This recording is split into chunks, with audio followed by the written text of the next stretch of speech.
Somebody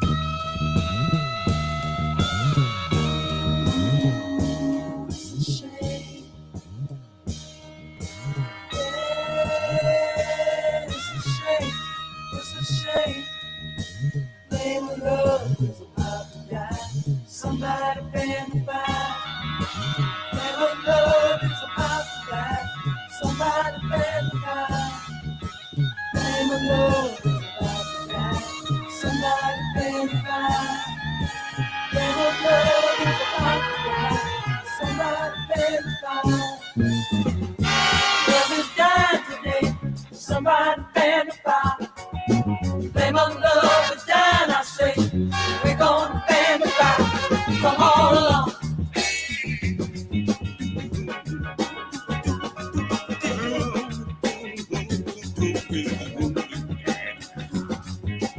Little children starving for land.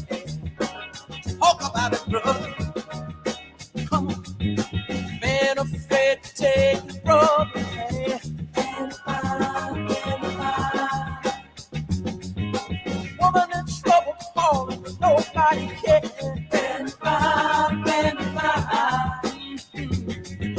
People didn't have the rights to truly live. It's a shame. Ooh, I believe, I believe, I believe, I believe, I believe, I believe, I believe, I believe, I believe the flame of love is about to die. And the fire, and the fire. I believe the flame of love is about to die. And the fire, and the fire. I believe the flame of love is about to die. Flame of love is about to die. Somebody can fly. Flame of love is about to die. We're gonna fan the fire.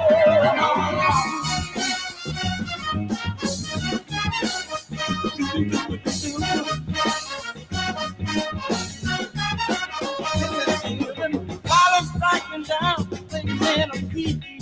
Yes, it is. Listen, poverty in the home and crime out in the street. You got kind-hearted people turning to hate.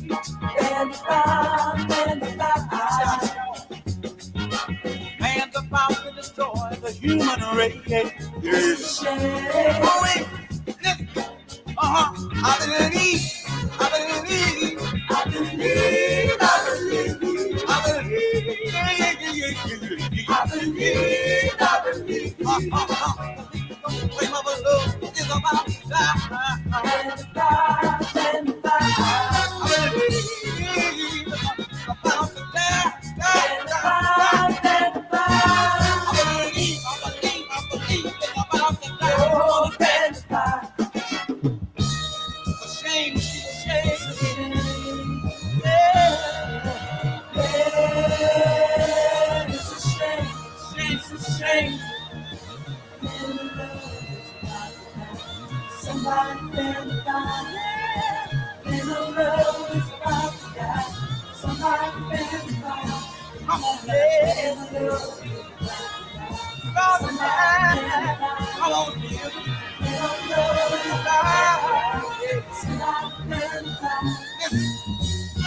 Love is dying today.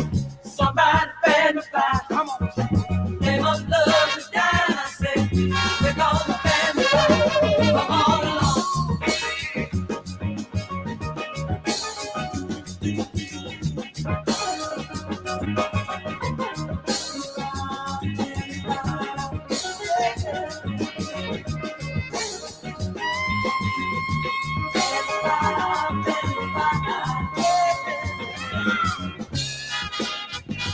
I believe the flame of love is about to die.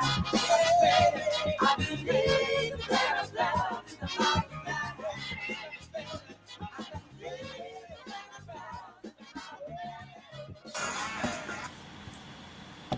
What up, though? Glad that y'all can show up. It's been a wonderful day. It got cold in Milwaukee today. Yesterday we had Temperatures up to what, 70? It ain't usual. It ain't unusual, but unusual to say the least. Got cold today though. But with that being said, I'm glad that y'all can show up and show out. Today's title is, did the dust settle, or is they still kicking up dust? In other words, I was gonna say, is these niggas still kicking up dust, but I don't want to get no flag by putting the wrong name or the wrong word inside of a title. The obsession with Hollywood. And y'all know who this is aimed at. These is aimed at these niggas who would not leave these motherfuckers alone. Did you see that bullshit on Sanchez channel? Was it yesterday or some shit like that? He had big Aboriginal power. I told you the motherfuckers joined ranks. I told you that. If you listening to this Lex, I told you that a long time ago. I said these niggas are joining ranks. They had a bootleg improv so-called debate a year ago. Him and Black Aboriginal Power. That was just to join ranks in terms of spreading this fucking confusion. So now here we are, 1 month removed from Kanye West and probably like a week removed from Kyrie Irving, and these motherfuckers would not leave the shit alone. I'm going to illustrate something in real time too, because this is happening on Sanchez channel. But I got it saved to the point. I want y'all to hear this shit because great minds do think alike, and I know for a fact that I'm not the only one out here who has this kind of mind thought. But somebody challenged Sanchez where I was trying to get people to pay attention to challenge him on. And somebody challenged him, man, and he got so mad and frustrated and vexed. He kicked him straight off the panel, but he tried his best to have a little dialogue without looking bad because Sanchez looks bad. Sanchez looks real bad, but he got a minion of people that will coddle him, and he'll have a grandeur of delusion or delusion of grandeur. He'll have that. And with that, it's like it's so difficult to get any kind of point across on this panel if you're not saying what he said. If you do not echo Sanchez in some kind of way, I ain't talking about an echo when he say hello, you say hello. No, when he say hello, you will say, what's another way? Ni hao. You'll say ni hao. If he says goodbye, you'll say adios. You know, you will say it different, but the same fucking shit he's saying. You're echoing him. And that's the only way he allow your bitch ass niggas to talk. Now I'm finna talk about the minions. This is about the minions. This right here is about the minions. Did the dust settle? Or is they still kicking this shit up?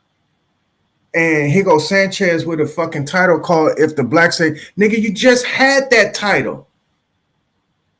You were just talking about that. And I came up there telling you that we were, and you fucking kicked me off. And I'm not even a fucking religious zealot. I don't subscribe to none of y'all fucking religious, the ones that you can freely talk about. But you got big Aboriginal Power. You got this nigga Top, what's his name? I wrote their names down. I think I did. Hold on.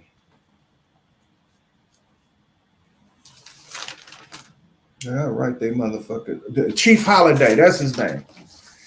These niggas are so obsessed with Hollywood. These are the niggas who couldn't make it, and they mad. They will want to be fucked in the ass. Trust me on this. Trust me. They across the burning sands. They will sacrifice their mama because they want to be famous. It's just that they got turned down at the door. They was not a good enough talent to make it in that realm.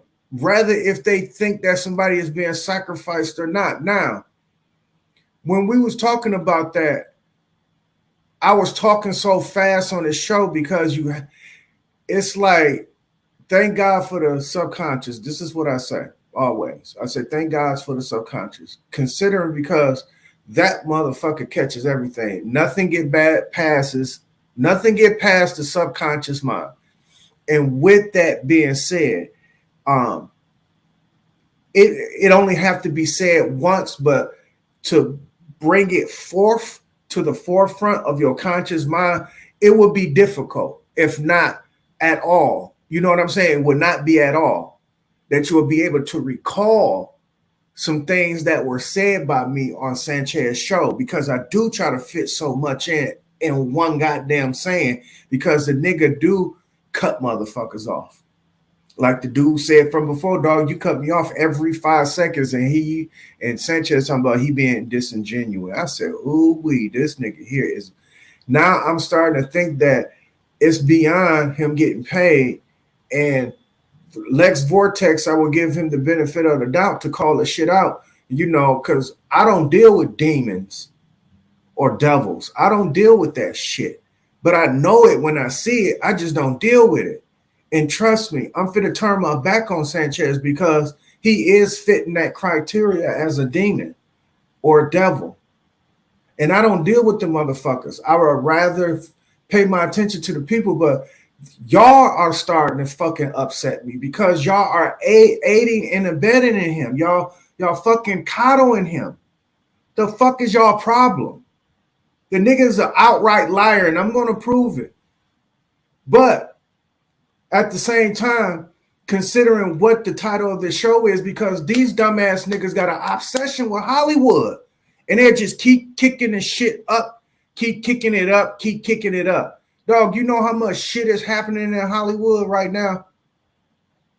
How come they're not focused on that shit that is most important, to say the least? Dust kickers. That's all they do. They so obsessed with Hollywood that they act like this is the killer shit. This is what you call they are delusional. They feel like they don't feel like, they act like. In the morning when they get up to go get their coffee and donuts or whatever the fuck they go do in the morning, when they run their errands or whatever, they bump into Jennifer Lopez's all day because in some neighborhoods, which is like Beverly Hills or somewhere in the Hamptons or some shit like that, you will catch a celebrity in their pajamas. You will catch a celebrity in jogging pants and T-shirts and shit like that going to their area if it just so happened to be a Walmart or some kind of convenient shopping store in their area, but it's a high-rich area. Not that it's the community is gated off, but anybody can go there and shop. But this is what Sanchez act like he do every single day. He act like he is in an area where he is privileged, because there's a lot of famous people who stay in Las Vegas. Don't get it fucked up, because it is. But Sanchez act like he's in this area.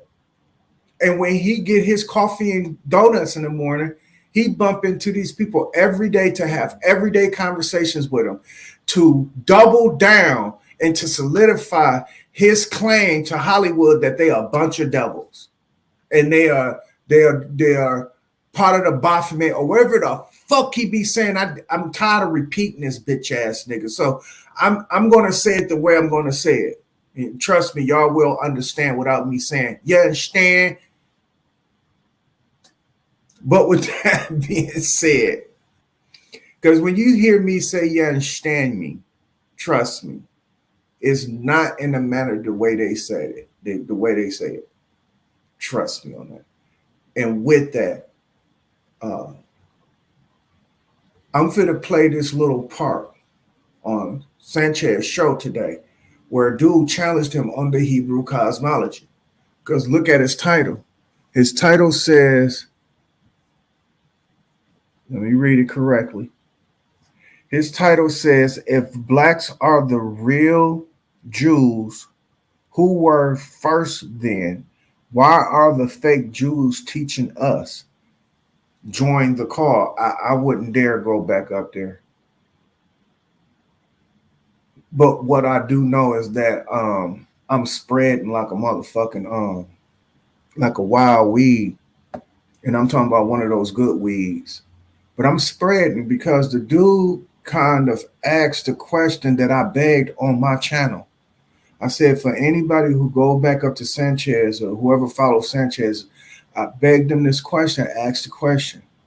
If you are saying that the Jews, when Kyrie Irving, Amari Stoudemire, Kanye West, and a few others, Amari Stoudemire was a long time ago, but just to throw him up in there.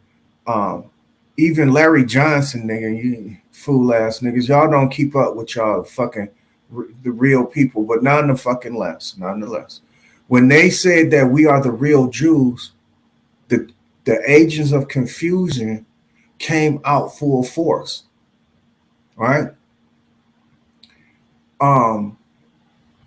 This is where, because I'm trying to tell you, that's the reason why that took place, where the Aboriginal community was tag teaming with Sanchez on his show. And I'm gonna play a little bit of that so we can go back over that. And you know what? It's gonna be so random. I'm gonna start it where I don't know where I'm gonna start it from. This is gonna be improv, but this one ain't. But that one is gonna be improv. But they've been joint ranks, but they did a stream day before yesterday because it's a cleanup. Because the Aboriginals were agreeing with Kanye West and Kyrie Irving. And if they want the people's attention to keep causing confusion, they got to make evil look fair seeming. Sanchez was totally against it. He wasn't digging Kanye West. He wasn't digging Kyrie Irving. So with the Aboriginals, with all their confusion, I'm talking about their people. I'm sorry, I got to talk about y'all. If y'all here listening, I'm sorry, I got to talk about y'all. They know they're confused with their origins in terms of where they come from. So to double up on the confusion, not only you don't know where you come from, but you think the earth is flat.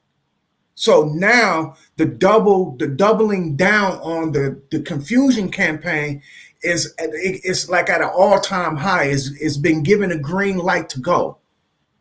But it was a clash between the two people who holds the most attention, Big Aboriginal Power and Sanchez, because Sanchez was saying, fuck Kyrie Irving, fuck Kanye West, but Big Aboriginal Power was saying, nah, we need to get behind Kanye West. We need to get behind Kyrie Irving. So they bumping heads. They had to get together to clean that shit up. Nigga, agents of confusion. I see this shit a mile away. I told these, I warn motherfuckers about this shit, nigga. And here we go. Like I said, I'm going to connect that dot because it's already been connected. Is how I'm going to explain it to y'all with this fucking movie that just came out today, that Wakanda Forever shit, that Black Panther movie, and how they introducing a Mesoamerican god, and I'm putting that shit in quotations. Mesoamerican. When they introducing Kukulkan, I seen that shit a month ago. I was putting that shit in niggas chat. I was saying it in niggas panels. I said, what the fuck the Aboriginals now gonna do when this movie come out, Black Panther, when they introducing the Mesoamerican god Kukulkan? You know, it went on deaf ears because no one is paying attention to that. They rather pay attention to the bullshit that Sanchez is talking about, his obsession with Hollywood. Instead of looking at the signs and symbols, the universal applications in which he keep calling sacred geometry. He don't know shit about geometry because he don't do no math. I asked the nigga a simple ass question that day. What's the measurements of the flat earth, dog? What's the measurements? One of y'all, you know what? I'm gonna open up my panel and I'm gonna put that, you know what? I'm gonna make that my title. Can a flat earther please tell me the measurements of the flat earth? Give me kilometers, meters, feet, inches, however. You want to be tedious? You can go millimeter. From the milli-inch, you can go centimeter if you want to be tedious. But if you want to make it expedient in terms of measuring, everything is in the kilo now. Everything is in the kilo. Kilometers and kilo feet and shit like that. But let's use measurements in which we can universally apply to where we can understand how big this motherfucker is. Until then, do you know what the dumb motherfucker said? He said, Sarnetta, what's the size of your room? Sarnetta, being a bitch ass nigga that he is, he said, I don't know. But if I ask you if your floor is flat, what would you say then, Sarnetta? Yeah, the floor is flat. See, that's what I'm talking about. You don't need to know the size of your room to know that your floor is flat. What the fuck is you talking about, dog? We talking about empirical evidence, not, nigga, 1,000 people, 100,000 people seen David Copperfield make a car disappear. But is that true? But those 100,000 people just seen that shit. So if 100,000 people see that the world is flat, you just gonna say, fuck it, it's flat, huh? Your perception is so weak, dog. And then to drag Sarnetta in it, I mean, people already been warned about Sarnetta, calling him Satan. That's not a name loosely thrown around, calling people Satan. And if motherfuckers who dealt with Sarnetta on a more intimate level than I have, calling him Satan, because I try to get the nigga to help me troubleshoot what Red and Blue Pill and Unk did to me in terms of me trying to purchase their products and they fucking me out of the product, sending me a dingy ass jacket and the wrong shoes and the wrong size. So my connection with Sarnetta is not as personal as other people who call that nigga Satan. I don't know if, I guess once he allow you on his stage to do debates or whatever the fuck case may be, he'll usher you in. Because remember, Sanchez, that I rewinded like 100 million times on my last stream, he said, I'm a member of HOK, the House of Consciousness. And that's what he a part of. So my leaning is towards this nigga is Satan, or I mean the devil, or he a demon. But let me share this screen right quick. Because this brother come up there, like I said, in the spirit of me, and I'm using that loosely but strongly because sometimes you got to toot your own horn. Let me put this disclaimer up right quick. Sometimes you got to toot your own horn. This brother came up and he gave the question that I begged on my channel for about a good 3 or 4 streams ago and throughout the streams. And the question is, if you follow Hebrew cosmology, who are these people that you're following, that you are accrediting information to be pertinent for human life and their survival? Because you're using this to prove your point on flat earth and why everybody else is conspiring against you to tell you that the earth is shaped otherwise. So when you use this cosmology, who are these people? That's what he kept asking. Watch Sanchez don't answer this shit. He just going to keep saying yes to the Hebrews invented the Hebrew cosmology. Of course we know that. But the dude was trying to play nice in terms of trying to get the answer out of him, because he was trying to get Sanchez to unequivocally answer the question where he couldn't wiggle out of the answer. Because the first question, because Sanchez said, you asking me a bunch of questions. No, he didn't. He asked you. It was one roundabout questions into 2, meaning this. He said, who are the Hebrew people? Because first he asked you, did the ancient Hebrews make this cosmology? You have to unequivocally say yes, because this is what you're following. Now, the second question to follow up behind that, like I said, roundabout. It's one question, roundabout two. The real main question is, who are the Hebrew people? And he never answers that because he's on a diatribe to confuse people. And y'all are the ones that's being confused by this shit. Here go celebrities in the stage of revolution and evolving, and you got motherfuckers like Sanchez to suppress the information. But I'm gonna mute. I'm gonna go ahead and play this. Listen to the line of questions that this brother gives. I think his name is Florida or something like that, but let's listen. Yeah, I watch you on Sunday. You know, somebody to get on for a debate. I ain't trying to hear nothing else y'all, anybody else got to say. Florida, what's good? You on? Yeah, I watched you on Sarnetta the other night talking about the flat earth, and everything you used, you were talking about a Hebrew cosmology. So are you saying that was made by the small hats? No, I said it was made by the Hebrews. You heard him. He said it's made by the Hebrews. But the Hebrews made themselves Jews, who he calling them small hats. So who made the fucking Hebrew cosmology? Because you got Kyrie Irving, you got Amari Stoudemire, you have Kanye West telling you otherwise, that you are the original Jews, which would tie you back to the original Hebrews. But what we know today as the controlling group that is considering themselves to be holier than thou, to being the chosen people, has misappropriated. But you got a motherfucker named Sanchez who is confusing you with the bullshit.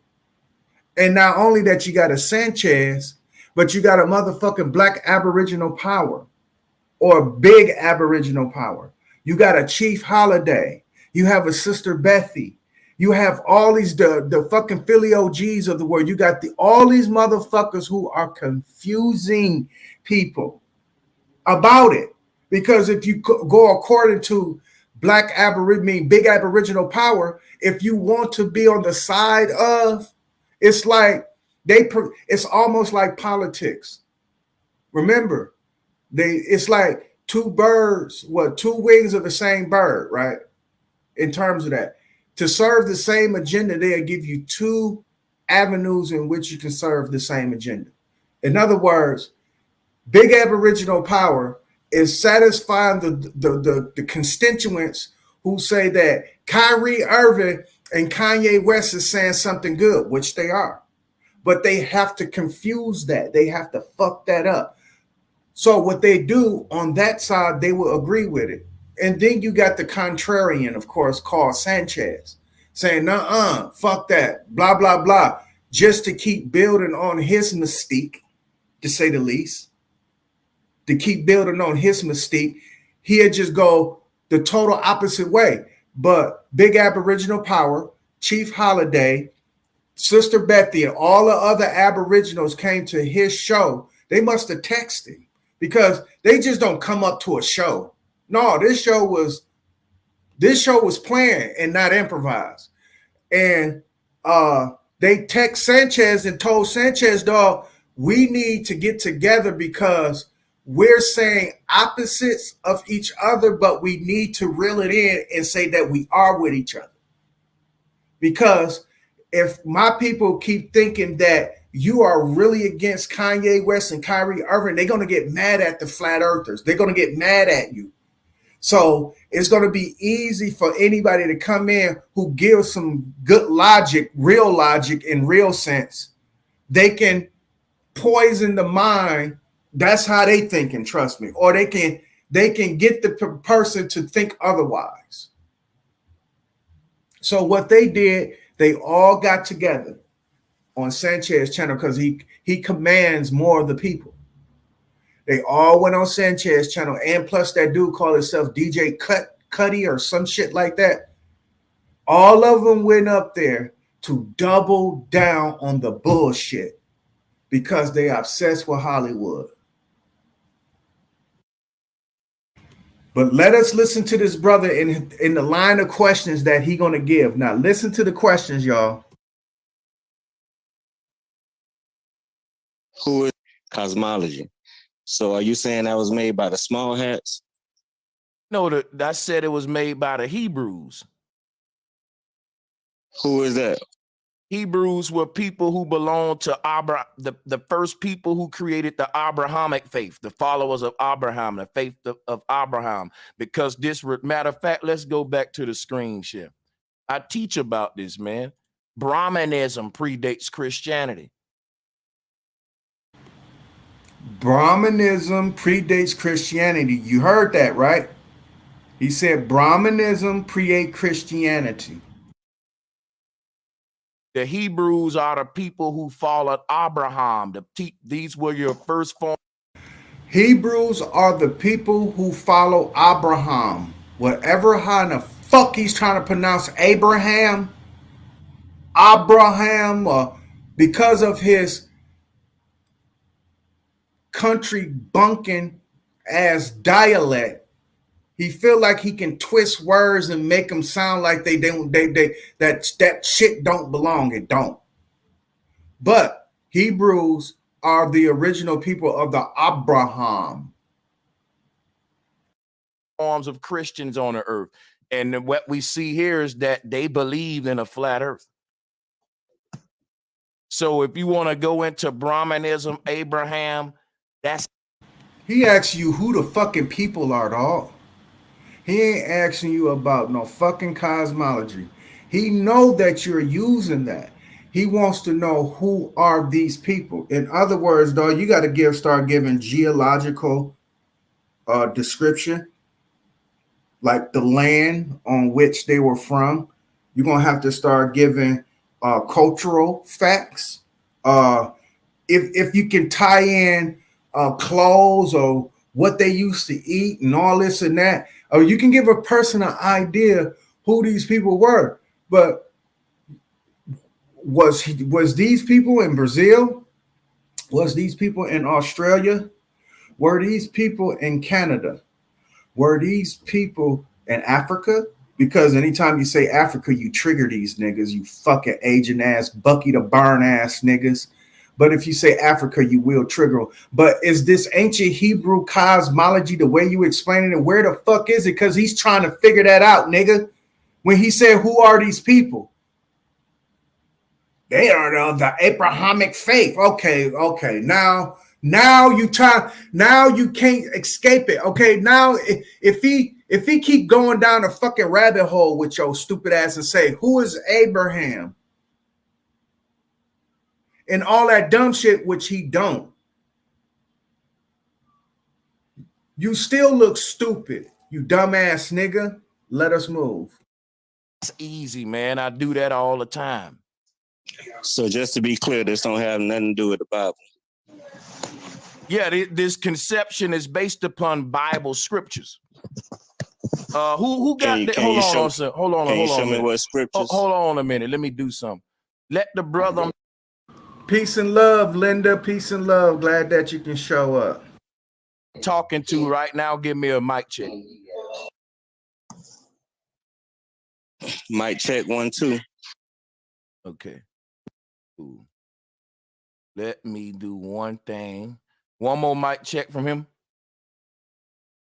One more mic check 1 2 okay. 1 2. Got you. Florida done. Everybody else mute up, man. Real talk. We had some static or something. Go ahead. Take your time. Go ahead, man. Yeah, I just want to be clear if this has something to do with the Bible, and if so, can you show me where in the Bible? Yeah.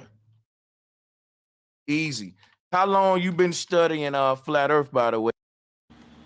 Now he asked a question in terms of where Sanchez had led it to. He led it to this.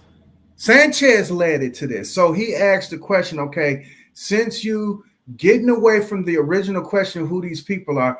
All right, then show me in the Bible where it's saying all this shit that you're saying that ancient Hebrews came up with a flat earth cosmology concept. Because that's what you just did, to skate out of it, to get out of the question. Who are the ancient Hebrews? He went off into a diatribe telling you they from Abrahamic faith and Abraham is this and he was the God of this and the writer of the Bible and blah. He started going off into other shit. Then dude just said, okay, since you there, let's ask the question since you there. Where is that in the Bible? Watch what happens. Wait, I'm going to pull you up some scriptures right now. And but ever since I started listening to you, I got you too. It say, tremble before him. Hold on 1 minute. Boom. Got Alejandro off. Now you can unmute Florida. You still there? Yeah, I'm right here. Yeah, you can stay unmuted. So here go your scriptures. Tremble before him, all the earth. The world is firmly established. It cannot be moved. That's First Chronicles 16 and 30. When it was talking about an earth that's firmly established, it means a foundated earth. And establishment is called a foundation. And the establishment, the foundations of the earth is right here. And we can see that. Yeah, and we understand that. I can go even deeper to show you how what we call in the earth is this one huge chunk of rock that's connecting all the land masses on earth. Because when you go under the ocean, there's the ocean. These lands ain't islands. They all one big rock, right? And then when the ocean floor is connected, there is no gaps in it where it's just, no, it just is one big rock that we call in the earth. And then, and the ocean flow connect all of the continents is one big rock, like we see here with the Hebrew saying. And the foundations of. Who are the Hebrew people? Because if the white people are claiming fake Jewish in the small hats, are they in control of this ancient cosmology that you spreading? Because you're still not telling who these people are. You just telling us this bullshit, propaganda ass shit, this twisted shit that you do. You bitch made ass confusing agent. You telling us about what this fucking thing represent within a cosmology that you don't understand the people's culture, because that's what he's asking you. Who are these people? Don't explain the ancient Hebrew cosmology, because that's not explaining the people. Okay, let's say if it was a fifth, we all be drunk. Just say if we just trying to give you the benefit of the doubt. Just say if you was trying to explain what these special people can do. You're explaining what they can do. You ain't explaining who they are. You're explaining what they can do. So what they did, they was able to get a concept of what they thought how the earth was shaped out of the Bible. Right? This is what you're saying. In terms of that, how big is the group of people? Is it a small group, large group, medium-sized group of people who came up with this? Was it just one motherfucker who came up with this? Is it a tribute to the same motherfuckers out of the loins of Moses or Joseph, or what was it, Aaron? Was it coming from Aaron's lines? Or you said it was before Hebrews, or no, before Christianity, because you was talking about Hebrew and Abraham. So Abraham was the father of Isaac. Isaac is the father of Jacob. Jacob, God-given name was Israel, and he had his 12 fucking children from that point. The sons of Israel, right? The children of Israel, right? Who are these people, dog? Who are these people, Sanchez? Let us move forward. That rock goes all the way down into the great deep. Weezy and 365 in the motherfucking building. So far deep, we can't even drill this far deep because the pressure get to a level where all of our equipment break. So it's firmly established and foundated, just like they saying. And to prove that, right? To prove that, well, actually, before I even start going too deep trying to teach flat earth, let me see where you want to go with this, because we was going about the Right. Hebrews. We ain't really on flat earth right now. We on some Hebrew shit. My bad. Right. So these scriptures that you quoting from the Bible, who wrote these? I don't know. I just use them to prove the Bible. People. He don't know. He just use it. If you do not know the author of the book, you do not know what you're reading. I'm going to say that again. If you do not know the author, the people who gives authority, the author, you do not know what you're reading. And the nigga said, I don't know who wrote that shit. He said that. I don't know who wrote it.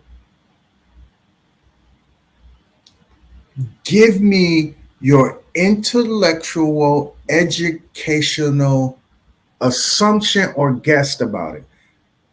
Don't say you don't know something and you talking like you an expert about it, because you look like a fucking fool and a hypocrite. But for the people who are not smart enough to see this, that will fall for the three card Monty trick, that will fall for that trick. They don't know any better and they can't see the hypocrisy in his shit. He is asking simple questions. I swear for living God, I was trying to do the same thing.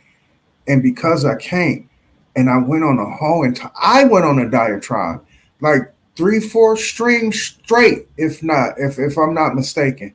And I was begging the question, begging it.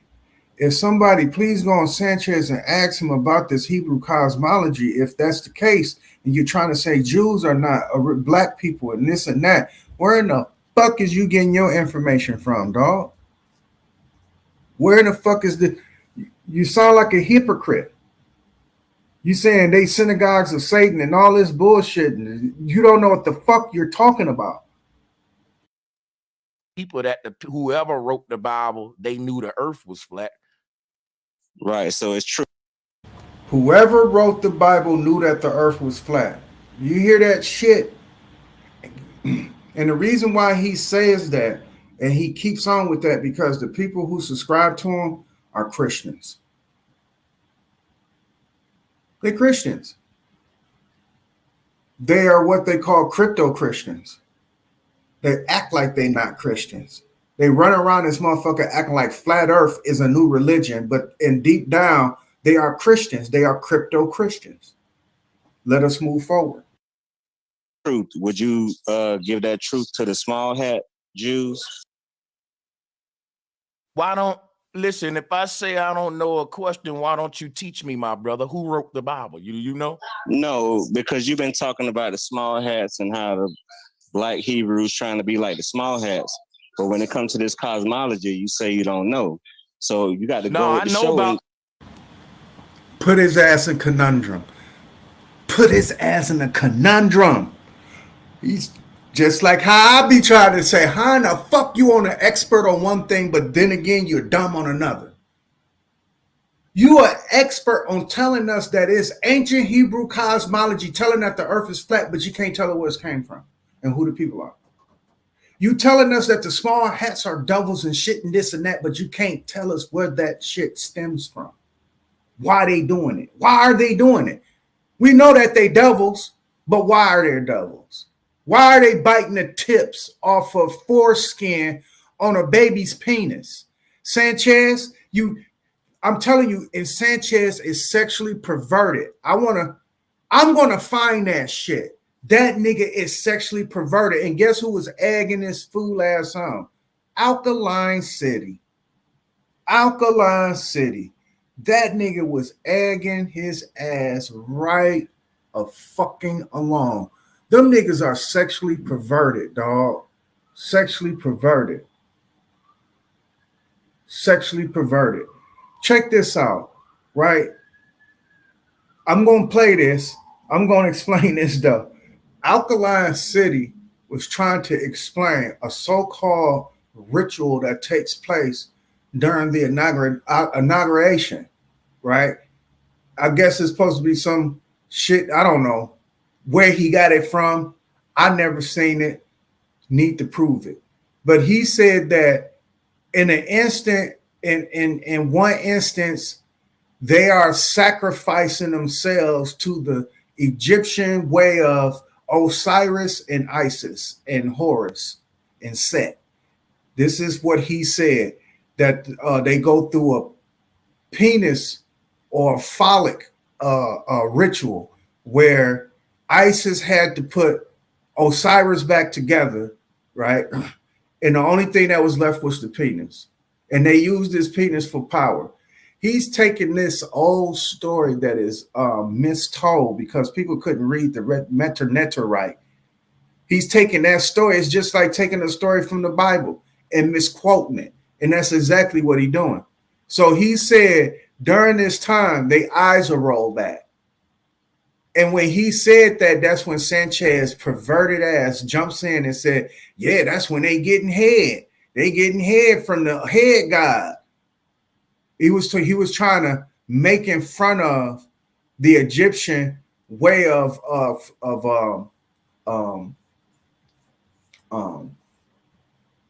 depiction, because that's all it was. It was a depiction.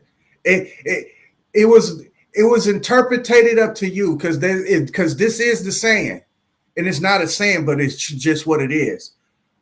A symbol says 1,000 pictures, and a picture says 1,000 words. So when a person is painting that picture, you're gonna put your 1,000 words to that picture. So he's painting this picture, to say the least. Alkaline City was, and Sanchez jumps right in the middle of it and says that's when it was giving the head or doing some shit. I said, this nigga is sexually perverted. He is. He's sexually perverted. And I see where it stems from, because remember, he said, y'all gonna make me tell on myself, but when I was young, I used to masturbate in church. I'm quoting him, and I'm gonna keep saying this quote. And this motherfucker better watch his step, yo. But with that being said, let us move forward.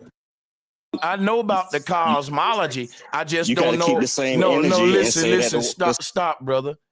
I know about the cosmology. I don't know who wrote the Bible. You asked me that question, and when I ask it back to you, you're kind of going like, what are you doing? You should just teach me something. You asked me something you didn't know, or if you did, just admit it. No, I'm going based off the narrative that you've laid out all week. What narrative did I lay out all week? If the small hat Jews, you say the black Hebrews not being like the small hat Jews. You say the small hat Jews created this Hebrew cosmology, right? No, I didn't say that. So who created it? The ancient Hebrew people. What the hell? Calm down, bro. Who are the ancient Hebrew people? Because now we're talking about the people in history. Brother, they're not the small hats, brother. The ancient Hebrew people are not the small hats. Then who is Kanye West?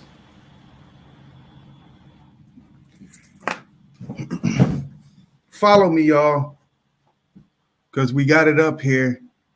We may lose it, the spot where we at, because he's still live with this bullshit. I hope I don't lose. You know what? Let me open up another window so I won't lose that spot. So what we gonna do right here, I'm going to stop share screen. I'm going to open up a whole new tab and share screen. And we finna go to some of the titles of his motherfucking things. And he doubled down on the fact that the Jews are not the blacks, or black people are not Jews. All right. He doubled up on that shit. You understand what I'm saying? He doubles down on that.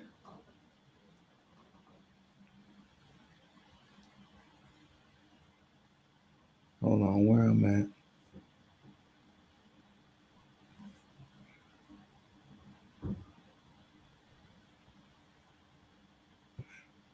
No, it looked like he ended it. With that being said, we still finna go through his shit. Is it sit down with Sanchez? It's so many. He got two. He got two what's his names. So no, it's on this other one. It's on the Bro Sanchez TV. All right. Do you stand with Kyrie Irving? Kanye tweeted Charleston White, take off Elon Musk, ritual cults, blah, blah, blah. Take off Def Musical, Blase Splivy. Kanye West, here it is right here.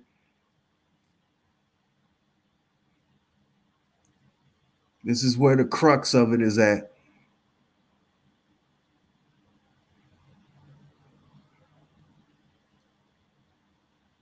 Because he changes his titles. I'm telling you, he changes his titles as he go. He does.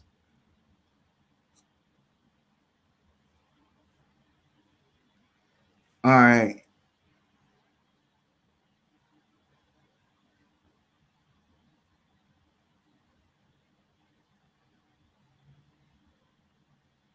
See, yeah, he changed some shit around here.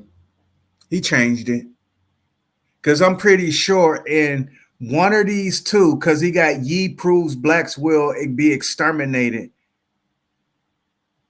This shit right here, these two, I know for a fact he was talking about blacks being the original Hebrews. He said, because he said that blacks are not the original Jews. There it is. Blacks are not the original Jews, which Jews are the derivative of the Hebrews. And that's where all the black folks are saying that we are the original Jews. So I know for a fact that he had many, many motherfucking streams saying this. Let me see on the other one. Let me pull back. Maybe let me see if it's in here.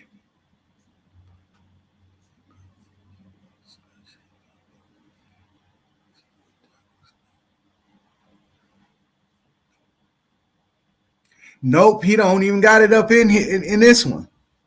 Because I know for a fact he changes his titles as he go. Because remember, he had a title trying to tie in, I think, that movement that Red and Peel, Mama and a Mother Peel, Queen of Four, Supernova Slum, KT Arch Degree. It's a few other motherfuckers. They got this like retreat thing going where they go to sacred grounds in America and do some type of prayer or some type of ritual, right? I'm just giving you an idea on who these people are. Sanchez was trying to tie that shit in with the Manosphere or some type of other controversial group that try to do something alternative, to say the least. So Sanchez was tying Red and Blue Pill and Supernova Slum with it. His title said it, right? To Supernova Slum came up there. That nigga said, he said in the middle of the stream, because I done seen him do that a lot of times. If y'all don't pay attention, in the middle of the stream, he had changed the title. So I know for a motherfucking fact, I know what I'm talking about. The nigga had a whole title talking about blacks are not original Jews or some shit like that. But with that being said, moving that right along, this dude who was questioning Sanchez, he got the information from Didac to question him. He did it his own way, which I promote. I promote that because unequivocally, he did that on his own recognizance. It's just that I support it. That's number one, and I pushed it forth, to say the least. Now, let's get back to playing. Y'all see that? Yep, it's on there. Let's get back to playing. This question, this line of questioning that this dude was at, because he was asking him simple questions. Who are the ancient Hebrews? Sanchez skated.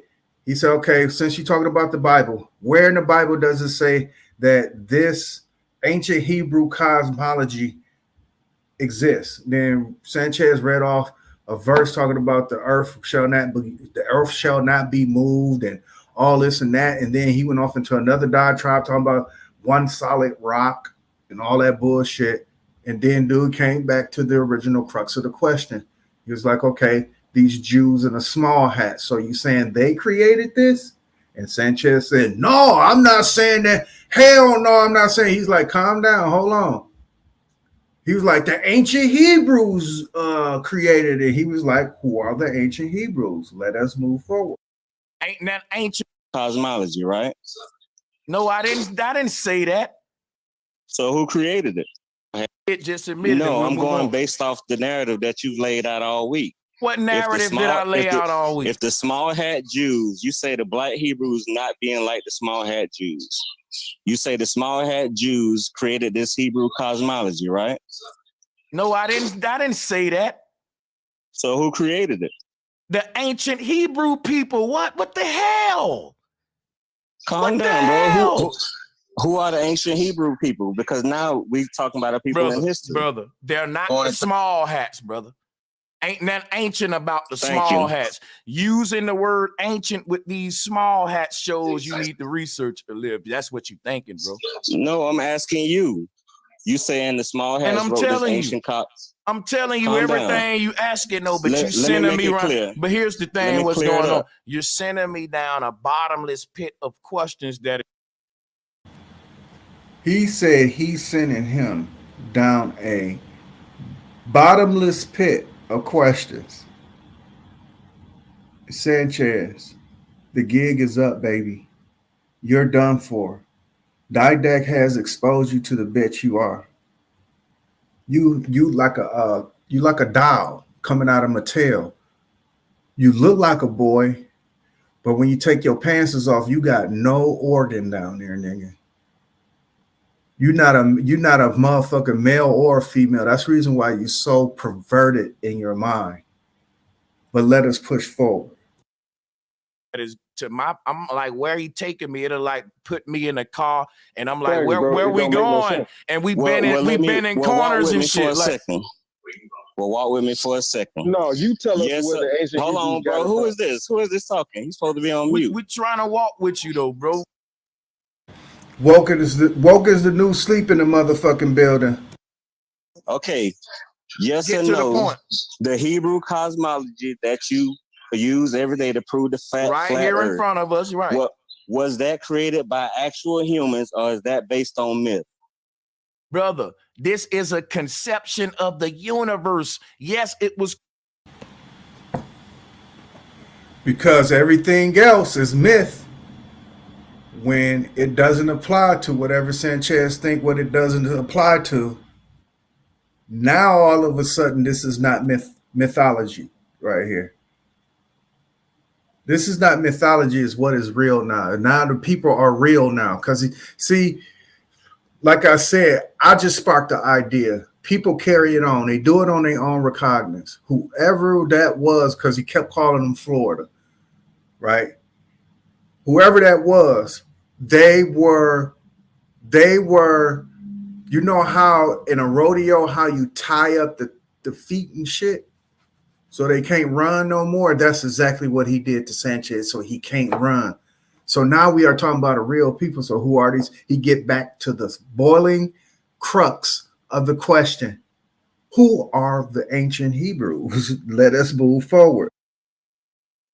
Before I move forward, because we know ancient Hebrews comes out of derivatives, Hebrew Israelites, Christians, Jews, even Muslims.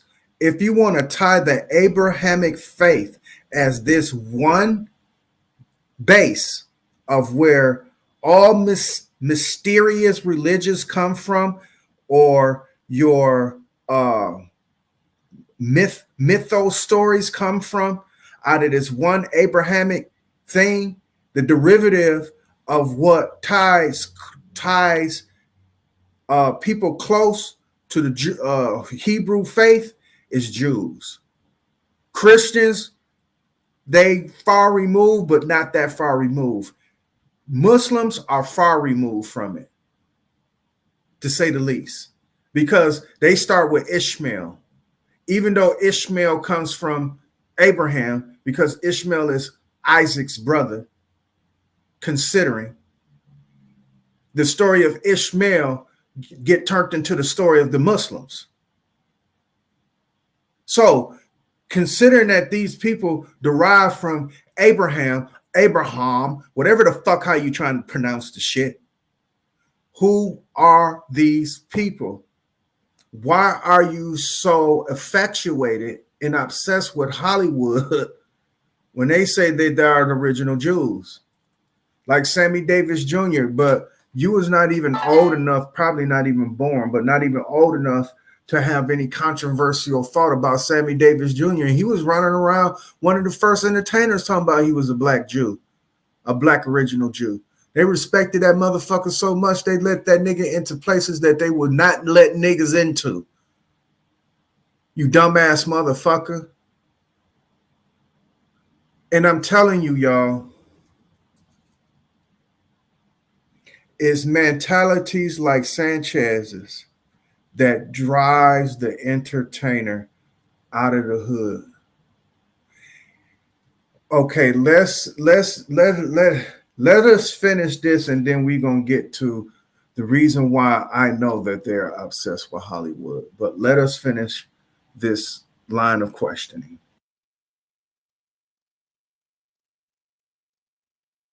Created by the humans, man. That's crazy. Who? All kind, and I'm finna, not only I'm gonna, bro, y'all see this dude is acting real retarded. You seeing Sanchez revving himself up? He geeking himself up. Nobody is not vexing your ass except the question at hand. He was not disrespectful at all, Sanchez. He allowed you to disrupt him, stop him in the middle of his soliloquy. He was just asking bag up questions after you gave your 5-minute bullshit stories and interrupting him. Now you stuttering to say you want to kick him off the panel because now you're looking for bag up. And guess what? Look at these niggas, man. Them niggas on point, dog. I swear to living God, Sanchez, you got the wrong calling. You in the wrong business. But if you can parlay that shit, because it's called multiple facets, or applying it in multiple ways, because church is not only limited to a building with people in pews and a preacher in a pulpit. It's not just limited to that. This computer world provides a virtual world to anybody's fantasy. And what happens is that when the people come to your panel and they watches you, for the most part, they're in the world of make-believe and fantasy. And you feed them that bullshit narrative as if tomorrow when they wake up, either they're going to possess some type of superpower, they're going to be able to activate their chakras in some kind of way to where they're going to be placed in a position to change some big industry or some big foundation or some shit like that, rather if it's Hollywood or even in politics or some shit that is never heard of, because I talk about places that y'all don't know what the fuck exists, such as P&H earth moving companies. I mean, y'all heard of Lockheed Martin and Boeing, luckily, but y'all don't know the inner workings, because I told y'all that Lockheed Martin got a contract with NASA and Boeing. But you keep saying that they're a fake company. I'm like, God damn. But your dumb ass get in a goddamn airplanes whenever you need to fly from to to fro. Or getting from point A to point B. Even the auto industries, you dumb motherfuckers. But they don't have you paying attention to that. They have you thinking, like I said, you activate your chakras, and you will be able to have a cup of coffee with Puff Daddy tomorrow, and he will change his whole entire mind about Ciroc, about how he do business with Revolt. He is fit to now start giving y'all money towards the flat earth community, and he's fit to go out there on the campaign saying, y'all been lying to us, NASA. Fuck you, medical industry. This is what he wants y'all to think. He got y'all in a fucked up world, dog. In a fucked up world. No, is it not just me? Hold on, no. Hold on, no. I don't kick him off because I ain't gonna. Hold on. I want everybody to stop though. Stop for 1 second. Hold on, because y'all backgrounds are horrible too. Here's what I'm telling this man. This is not just limited to no damn Hebrew. The ancient people and all of these, that like he's thinking that I'm saying the ancient Jews that are in power made this. That's why he keeps saying small hats. What he don't realize is ancient people all over the world, no matter how you want to argue about who they are and stuff, had this same conception. Here it is. It's ancient. So there is hold on. Be quiet. Listen for a minute. That's your problem. What I'm telling you is this is ancient cosmology. No matter if we say the ancient Hebrew, ancient Jamaican, once you put ancient in front of it, I can go and show you how all of the ancient people had that same cosmology. So you're like I said, you're asking me a bunch of questions that don't negate from the fact that I'm using these models to prove. And we're trying, myself was trying to see where the hell are you taking us? We in the back seat, we in the bent round two back Alice, saw niggas hustling, man. Where you taking us? You only let me talk 5 seconds at a time. Because brother, I'm getting annoyed. No, you lying about this 5-second shit. Again, he revving himself up. He's manufacturing beef. No, he was correct, Sanchez. You do only allow a motherfucker 5 seconds to talk before you disrupt. He had to lie to himself, just to rev himself up, to get mad, to try to kick the dude off the panel because he revolted right back to the fucking question at hand. He came back. He revolted, meaning that he came back to the question at hand. Who in the fuck is these Hebrews? Ancient Hebrews. Now, if you put ancient in front of any people, I'll be able to know you who the fuck you can't, you dumb motherfucker. Because you can't even tell us who the ancient goddamn Hebrews are. Because if you do, guess what? You're going to disappoint your white daddy. And your white daddy is going to get mad. And he's going to tell you you're going to be suspended for a couple days. Nigga. Make your living the best way you know how for about a week or so. Hope you got a little kitty put up, Sanchez. Because obviously you don't know how to make a living. That's obvious. You rely on these donations that come over your shit to get what you want. So disappoint that white man by telling them who the Hebrews are. Myself tried to cut you off a minute ago. You taking us down. You taking us down. You're taking me down a 5-minute goddamn, brother, right? Because I'm trying to talk, man. Myself talking. You being disrespectful. Stop. Now, you're taking us down a 5-minute downward spiral of questions that is taken away from the show. And quite frankly, folks was telling me to boot you. It's like you're trolling. You keep repeating. Of course they want me booted. Bro, see, you're interrupting me again. That's all you're doing is being. That's all you doing. Why do whole ass niggas talk like that? I done trust me, man. I done shared my life with people that are 10 times worse than Sanchez and 10 times better than him and whatever the fuck he assumed that he's good at. Your gift of gab is terrible. It's terrible. You can't slick talk nobody that knows better. And for the most part, I just put it to you like this, Sanchez.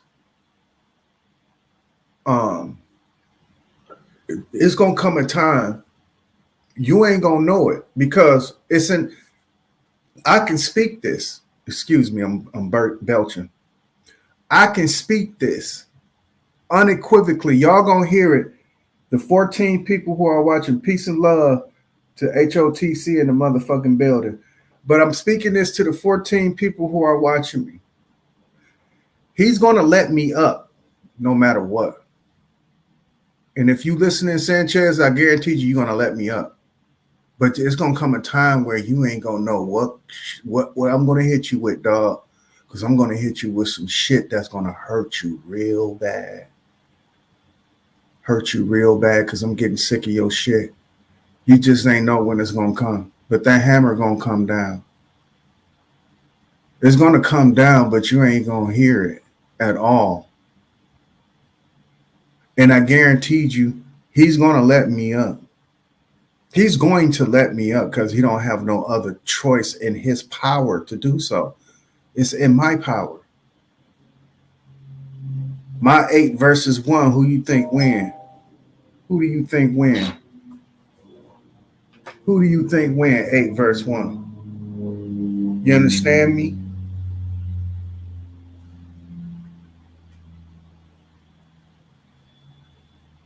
So with that being said, let us move forward in this question and answer. And disruptive. You came on here, you've distracted the show and ain't brought us nowhere. I've answered your question several times in detail and you just keep repeating it. It start to look weird and trollish after that. You wasting our time. Let me know when I can talk. You ain't like, look, you asked us about the Hebrew Zod, like where they get it from. And I told you about the Mazzaroth, right? Well, and I know that you don't know what that is because I thought everybody was supposed to be on mute. Minutes. Yeah, I'm gonna mute myself. I got you, brother. I know how to host the show. He been waiting. Now, guess what? Guess what, brother? Every question you ask me, I've answered. What other question do you want? That's how we can expedite the show. Can I talk now for more than 5 seconds? Yeah, but we're going to get off the negative energy and get back to your question so you can understand. Go ahead. Okay, cool. Was there an actual people called Hebrews that created that cosmology? Yes or no? And I'm going to go on mute. Just to answer you for the hundreds of times, and I'm even doing better, y'all. I'm going to go even deeper. I'm going to give them the etymology of Hebrew and show them who created. Just Sanchez, he didn't ask you all that shit. All that side talking that he was doing and that undertone threatening and shit, he was buying himself some time. This is what Sanchez do to buy himself time to try to combat what he think is his scholarship versus anybody else's scholarship. Because Sanchez has no scholarship. He's an improviser. And his improvising is terrible. His skills are terrible. His gift of gab is terrible. Just people just like the country twang that he got. And that shit sometimes is not right. But it's the saying goes, a broken clock is right twice a day. And I got my saying, if you throw enough darts at a dartboard, eventually you will hit that motherfucker. So Sanchez talks enough. He does. He talks enough. That's the reason why nobody on his panel talks more than he does. Here's the thing. You got stupid ass motherfuckers, dick riding bitches who don't know how to rationalize, and they'll say, that's his panel. He get to do what he wants to. Yes, he can. Unequivocally, yes, he can. He can talk. He can mute. The button is there for that. To say the least, but it's created under the circumstances in which you're supposed to use your discretion to use it. Like, okay, if you was not holding profanity on your panel and a dude came up there and started saying, motherfucker, bitch, that's when you hit mute. When you're not holding profanity on your channel. All right. You don't mute nobody because he asks you a question and you can't answer it. And then when you start doing shit like he's doing right now, going off into the etymology of Hebrew, and you will reiterate or redirect him to the original question, who are the Hebrew people? And you go into the no, we don't want to know the etymology of it. We want to know who are these people, man. Not the now we finna start talking about language now. Now we talking about language. No, we talking about the culture of the fucking people. Who are they? Where they were at in this world, dog. When they were creating this so-called Hebrew cosmology.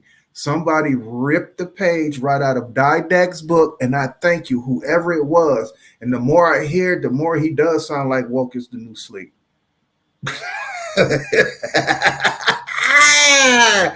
The more I hear this nigga, the more he sound like to me, because they say I sound like Loyal. No, or Loyal sounds like me. No, me and him don't sound alike, but I can see why they compare it. I can see why. But unlike this motherfucker here, who he calling Sanchez calling him Florida. So I don't know who it is. But it almost sounds like sonically, it sounds like woke is the new sleep, but it may not be. But whoever it is, ripped the page out of my book. And they went up there and they started asking these niggas pertinent questions, and you see what they do. So that relieves some kind of pressure off me, because I thought it was just me, like Belle Biv DeVoe, nigga. I thought it was me. I thought it was me that made this girl this way. I thought it was me. But none of the motherfucker, let us move forward on the question at hand. No, like don't do that. Go ahead. Okay, cool. Was there an actual people called Hebrews that created that cosmology? Yes or no? And I'm going to go on. Peace and love to Alexis Kinsey in the building. Mute. Just to answer you for the hundreds of times, and I'm even doing better, y'all. I'm going to go even deeper. I'm going to give them the etymology of Hebrew and show them who created. Just no, like I don't said. Do that. Don't yeah, do that's that. what I'm gonna do. Guess what, brother? See, don't cut me off. I didn't ask for the etymology. Just answer my question. Come on, bro. I said yes a couple of times, but now I want to go deeper into so it. Who are those Hebrew people? You're gonna be quiet. Like I told you, you ain't gonna. I thought it was me. I thought it was me that made this girl this way.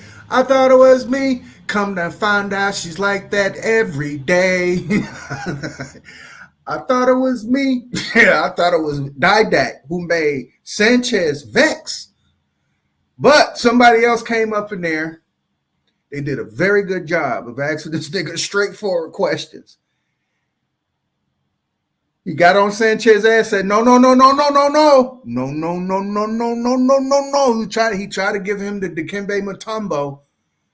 But Sanchez said, fuck that, dog. This is my show. Just like I said, you got motherfuckers saying, well, Sanchez get to do what he want to. That's his show. Those are dick suckers. Sanchez, he didn't ask you about the etymology. Why is you going off into the ether so you can fuck your people head up, so you can confuse people, because you are an agent of confusion. Let us move forward on this question at hand.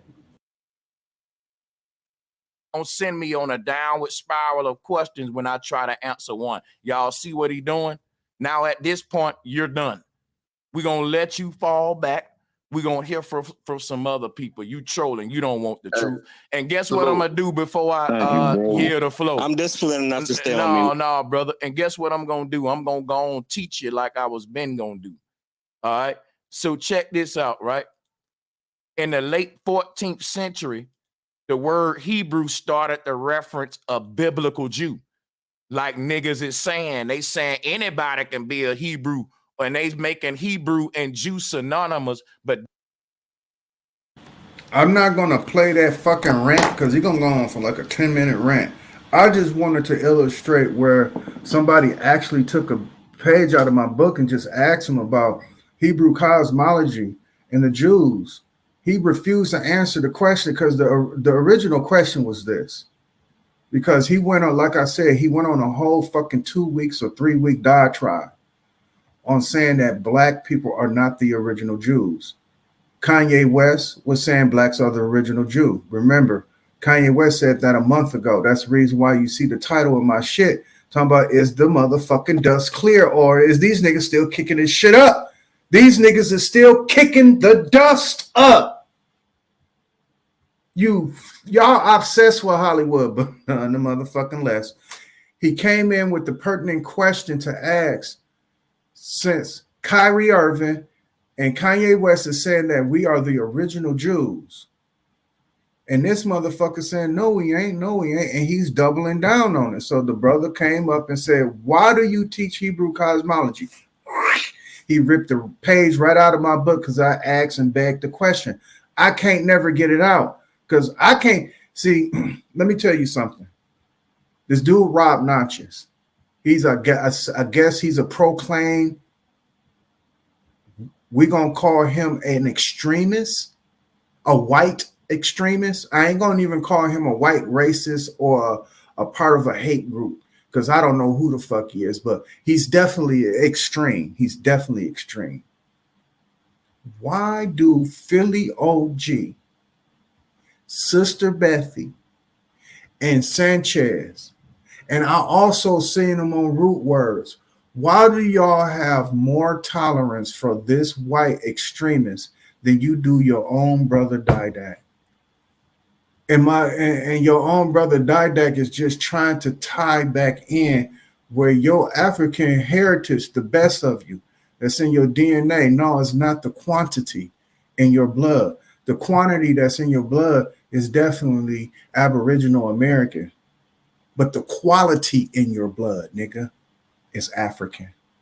And I just try to tie you back into that.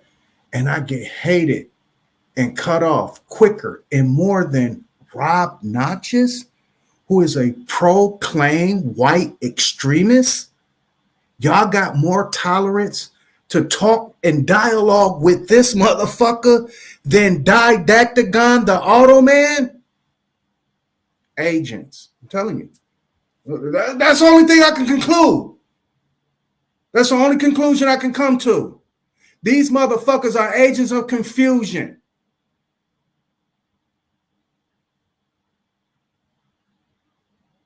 Because I can't get this information across. I begged the question. I begged it on my show. Anybody who get on Sanchez panel, put that nigga in a conundrum. Ask him about the fucking ancient Hebrew cosmology and try to tie that shit in with what he's saying about the blacks not being the original Jew. Because a Jew is a derivative from the fucking Hebrew. Because the nigga in his rants, whether he know it or not, in the past, he tied the word Jew with the word Hebrew. Because you know how he like to say, brew, brew, drew, drew, brew, brew, drew. He'll try to do some dumb shit like that to make his shit match. Brew, drew. So the Jews are the original Hebrews. Get the fuck out of here, Sanchez. You bitch-made ass nigga. Punk motherfucker.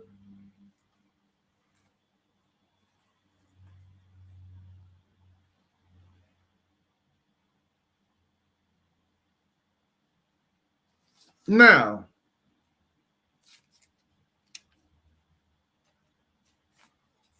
this is the shit that kills me. Right? These niggas act like they smoked blunts with Vine just before he died. So when they go on their little diatribes like Black Aboriginal Power, now we finna talk about the obsession with Hollywood. Black Aboriginal Power, this other dude, Chief Holiday, he got some dude named DJ Cut Nice or Cut, whatever the fuck, it's something cut in it.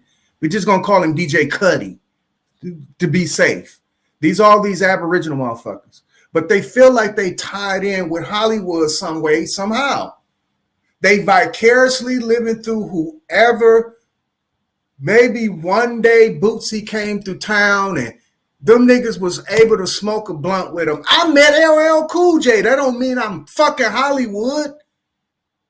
Nigga, I sat down with LL. He filled our head up.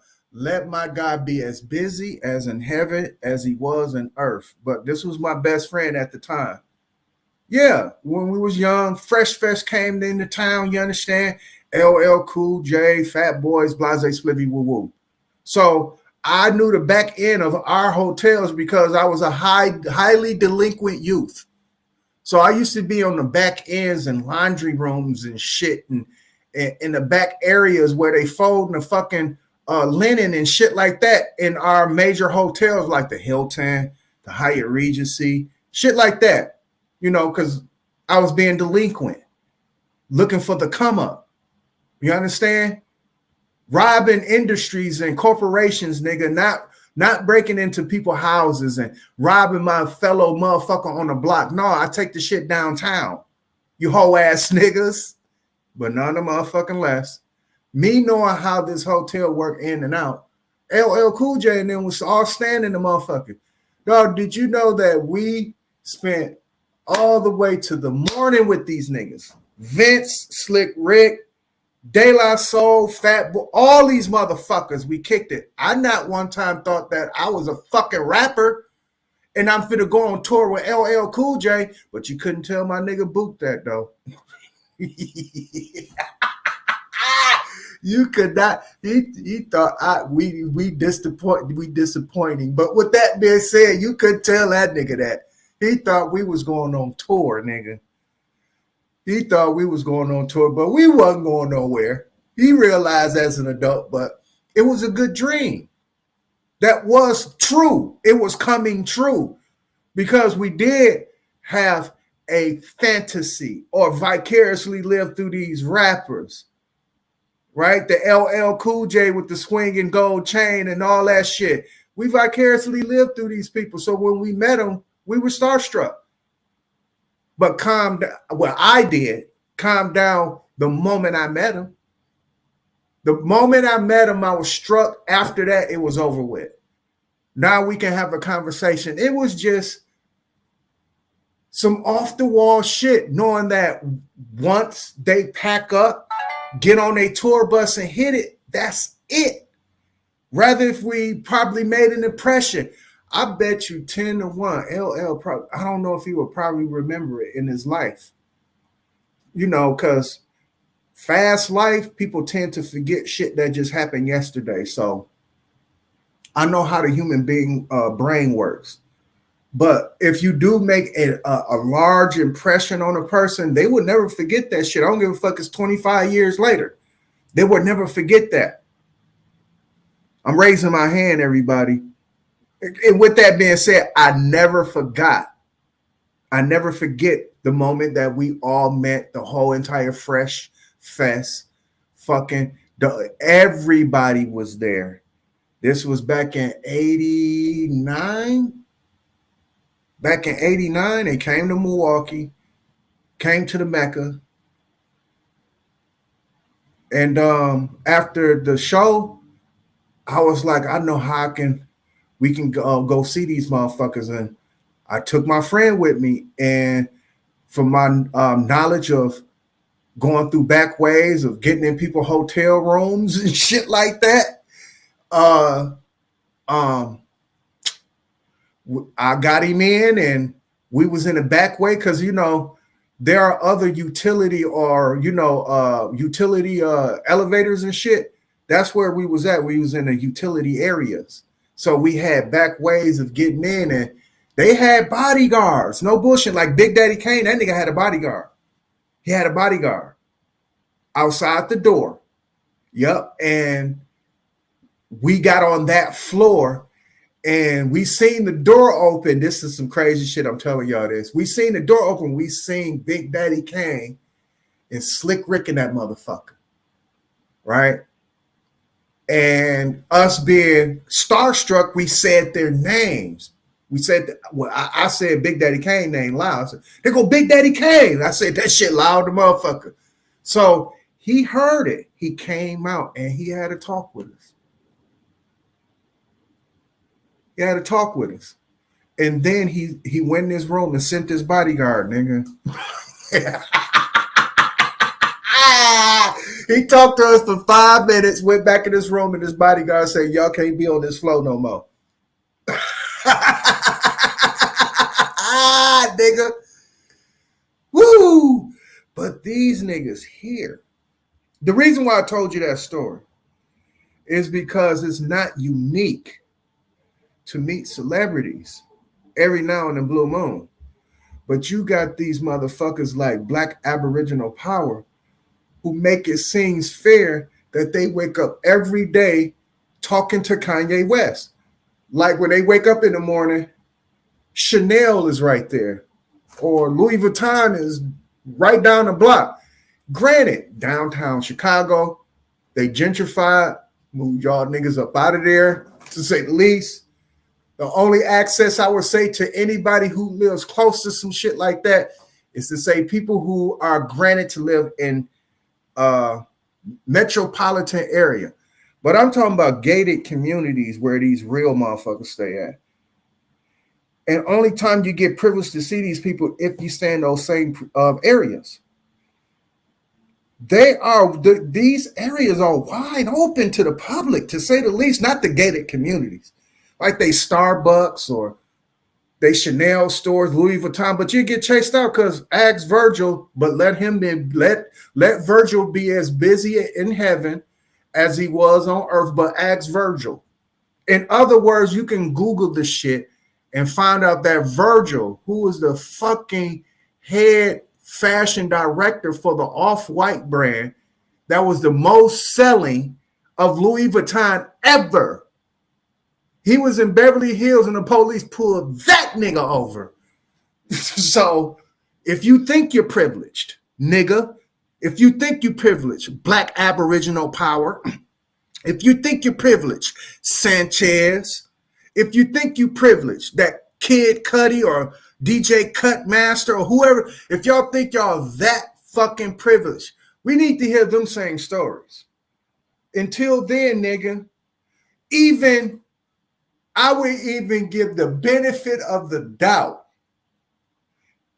The only person who got a story like that is Polite. And I don't think it was directly tied into him being racially profiled for being in an area where he don't belong. Because he was in an area where he belonged, but he was receiving shit that he didn't supposed to have been receiving. So that's the reason why the police surrounded him. Other than that, that's the only motherfucker that can get close to even saying, hey, dog, I went up to fucking Beverly Hills or Bel Air and I walked in the jewelry store in Chanel or Cartier and I was trying to buy me this. And when I came out, the fucking police pulled me over and started fucking racially profiling me. Nigga, I got a black card, nigga. What you talking about, nigga? I belong up here, nigga. Who the fuck you think? Nigga, I know Justin Bieber. That's how these niggas talk. I swear to God, that's how Sanchez talk. That's how Black Aboriginal Power talk. That's how that fucking Chief Holiday nigga talk. That's how that motherfucking Kid Cudi or DJ Cut talk. That's how they talk.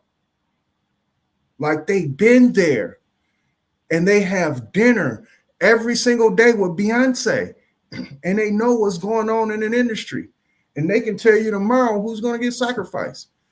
The only motherfucker who ever come close, and remember, I was on Sanchez show, and I said it fast. Like I said, this was in the beginning of my show. I said this fast. I said DD. I said I'm not going to say his name on his show, but I'm going to say it on mine. Doggy Diamonds. And remember, when I did say that, Sanchez hint on to that. He hinted. That's the reason why he mentioned him yesterday in his stream. If anybody want to know anything about celebrity sacrifices, check out Doggy Diamonds. Nigga, I told you about that. I said, that's the only nigga that could come close to talking about the industry because he was running with the motherfuckers. He was Choke No Smoke or Choke No Joke. I'm saying his name right, y'all? Choke No Smoke or Choke No Joke. I think it's Choke No Joke. That was his correspondent. And you don't know, if anybody don't know who Choke No Joke is, just put it in the goddamn search bar. Everywhere. That nigga everywhere like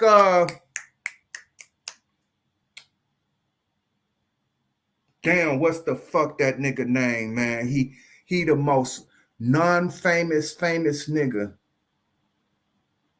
He do a lot of DJ Vlads. Fuck, what's his name? He got a gold tee. He act kind of fruity to me. Fuck, what's his name?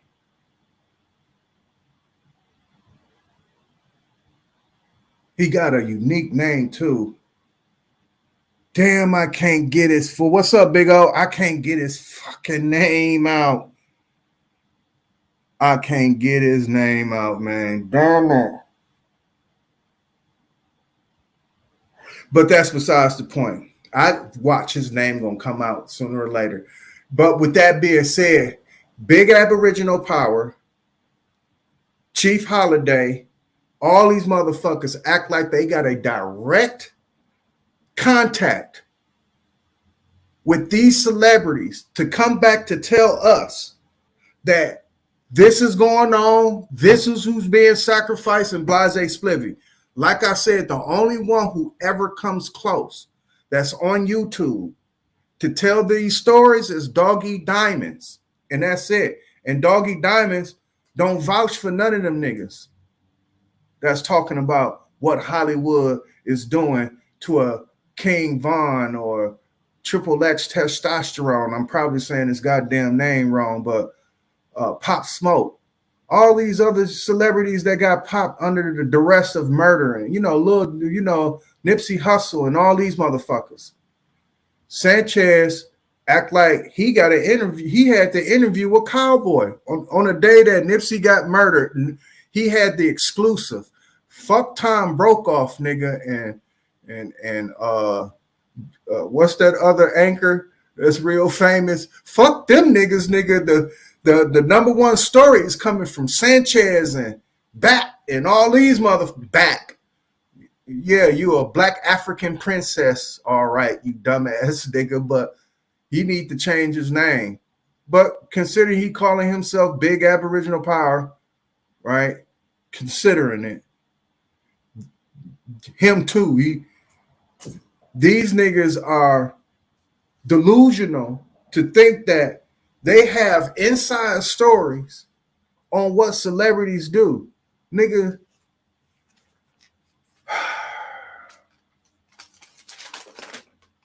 And here's the sad part. Like I said from before. The sad part, what's going on, Copper Tone? Copper Tone in the motherfucking building. Here's the sad part about this. Here's the sad part. Right?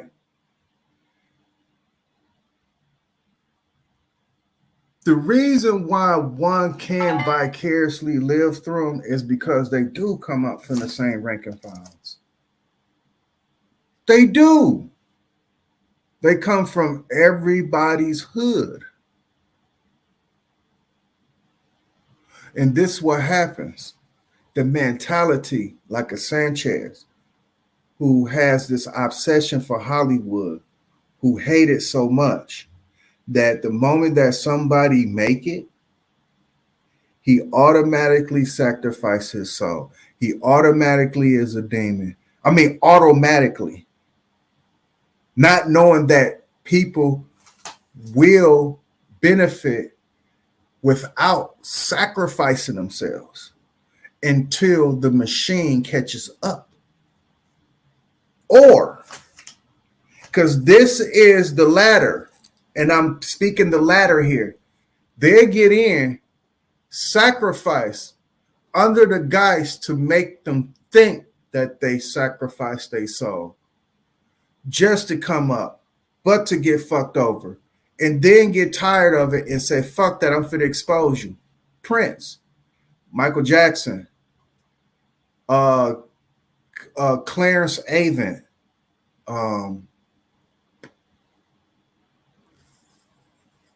Little Richard, James Brown, George Clinton. He exposed the fucking music industry.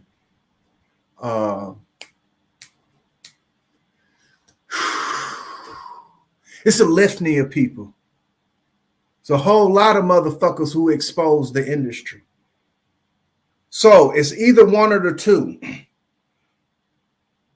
Right? Because you got people who sold their soul, who actually did, and they living comfortably, and they would never rattle the cages.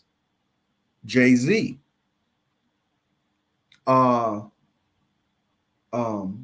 Justin Bieber. DJ Khaled. Drake. Future. Master P. These are the people who would never rattle the fucking cage. But they know how to make evil look fair seeming, though. But these are the people who wouldn't rattle the motherfucking cage. So when you got these big Aboriginal powers and Sanchez's so obsessed with Hollywood, it's safe to say that you can vicariously live through them because they come up from the same rank and files. Because they come from the poors and the ghettos and they come from there, the poverty and all that shit. They come from that. But the mentalities of a Sanchez will murder these niggas, will get these niggas murdered like they getting murdered today. They can't come back and try to pull a hood up, the whole entire neighborhood up by its bootstraps. They can't do that because you know why? The mentality of a Sanchez, the mentality of a black Aboriginal power, or big Aboriginal power, the mentality of a Chief Holiday, the mentality of a Sister Bethy will murder these niggas.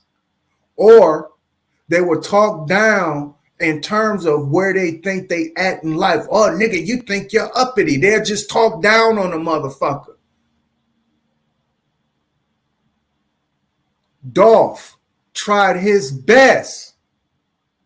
He tried his best to keep it within the confines of what he know, because he was showing, hey, dog, it ain't nothing changed but the fucking weather. When I was out here getting money the same way that I am now, but through record sales, shit is still the same.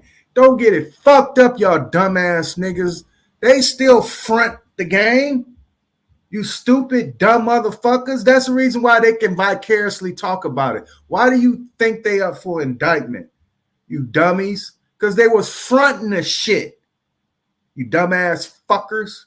But nonetheless, you will have the mentality of a nigga named Sanchez in your group that will say, I ain't eating. Remember?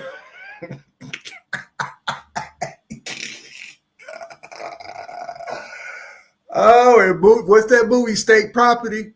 When dude said, I ain't eating. Like everybody around this motherfucker eating, dog. No, that was Paid in Full. That nigga said, I ain't eating. Nigga, what the fuck is you talking about? Your mentality is broke. That's what's the problem. You a bum ass nigga in your mentality. So we can give your ass $1 million, dog, and you will still be the same bum ass nigga. And that's the problem with us. That's the reason why we can't go back to the hood or we gonna get a bullet put in our head. Even though we come from that shit. And then y'all can vicariously live through us now. Now everybody want to go to fucking Takeoff's funeral and all this shit and vicariously live through them. But it was a bum ass nigga and a whole. It was Sanchez who put the bullet in his head. Trust me. And what I mean by Sanchez, it was the mentality of a Sanchez. It was a mentality of a black Aboriginal, big Aboriginal power. It was the mentality of a Sister Bethy who put a bullet in Takeoff's head. It was the mentality of a Sanchez to walk over the body as they was talking about Jay Prince. All the details that they have on the day that Takeoff got murdered, all the shit that they talking about, they are a byproduct of that. So I guess it is safe to say them vicariously living through them, they can come on a motherfucking social media platform and talk like they just had coffee with this nigga before he, like, dog, I had a talk with Tupac over the phone just before September 13th. As a matter of fact, I talked to him on September 11th. So that's how niggas talking. Like, Sanchez talking like, man, I just got off the phone with Kanye West just before he put on the MAGA hat. I told him not to put the hat on, nigga.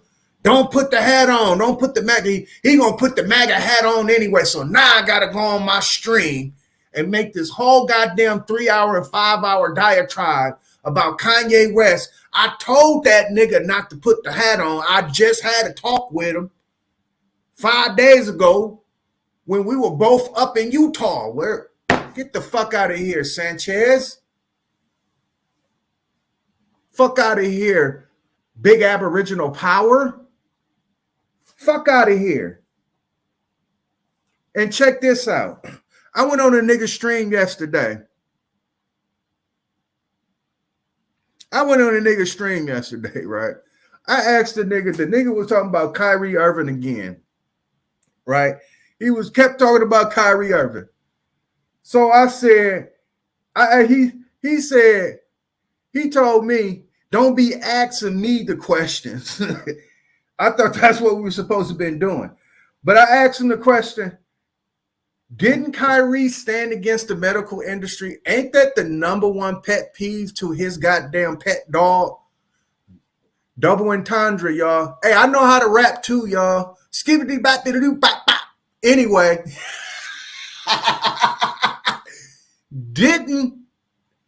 ain't that a pet peeve from one of Sanchez's main pets?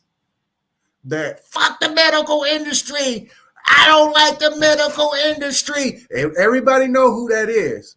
So you're not bagging up one of your main guys, but you bag him up anytime he spews it on his behalf, on his rhetoric, in terms of what he think the medical industry is, and especially when he give his little personal testimony.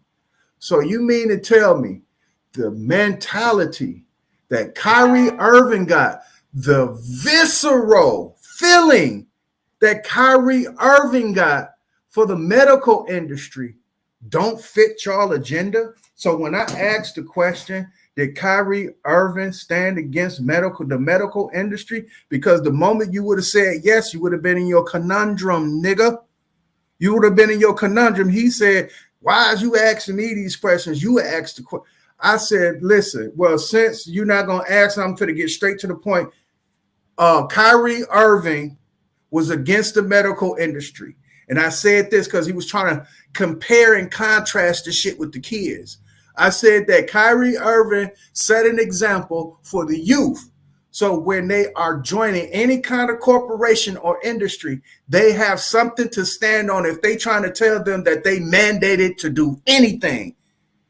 And I didn't want to tell them mandated for the shot because I didn't want controversy on his show. So I said mandated to tie their shoes up tight or pull their socks up. If it's a mandate, they can say, I'm in the spirit of Kyrie Irving. Fuck you. I don't got to do this shit. Nigga, I got a right to say no. Fucker, I got the idea from Kyrie. Who else would they get the idea from? Not you, Sanchez. When the last time you refused anything, Sanchez? You just a contrarian. When the last time did you refuse to vote or you just didn't do it? Refusing to vote is going down to your poll, letting that motherfucking them people see your face and you tell them, kiss my motherfucking ass, bitch, I ain't voting. That's refusing. Showing up is not not showing up is not refusing. Demonstrate anything because you don't got warrants out for your arrest. So refuse anything. Because in your stance of not doing anything, because you don't do anything.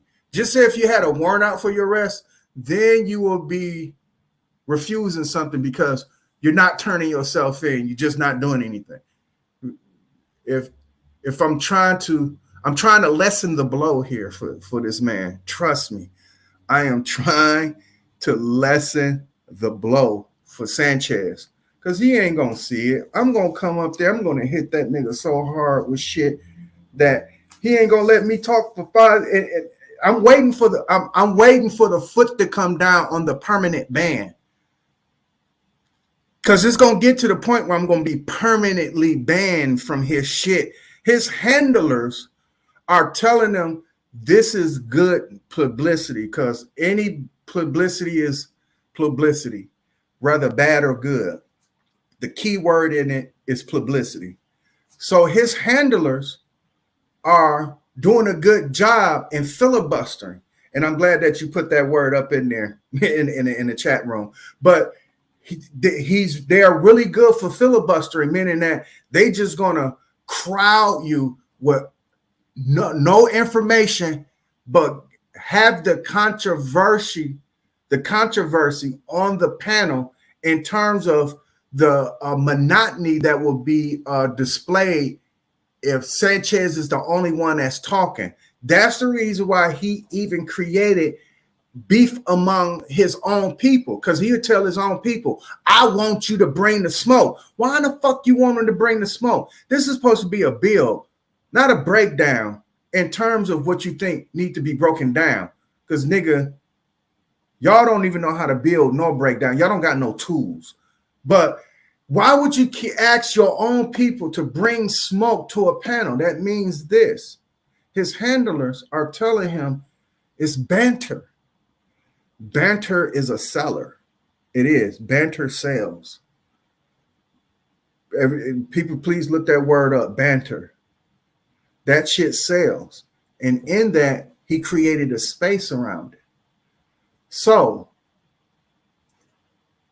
in creating that space, you have to be strategic because you don't want to make it look like you're creating enemies among your friends, meaning that if you have a panel in which you open up and you looking for opposite discussions or debates, because he'll put that up there, you don't expect your friends to keep coming up. But on his behalf, because he is creating a cult, not an occult, but a cult like David Koresh, his people tend to come up there to kiss his ass, so it's no controversy.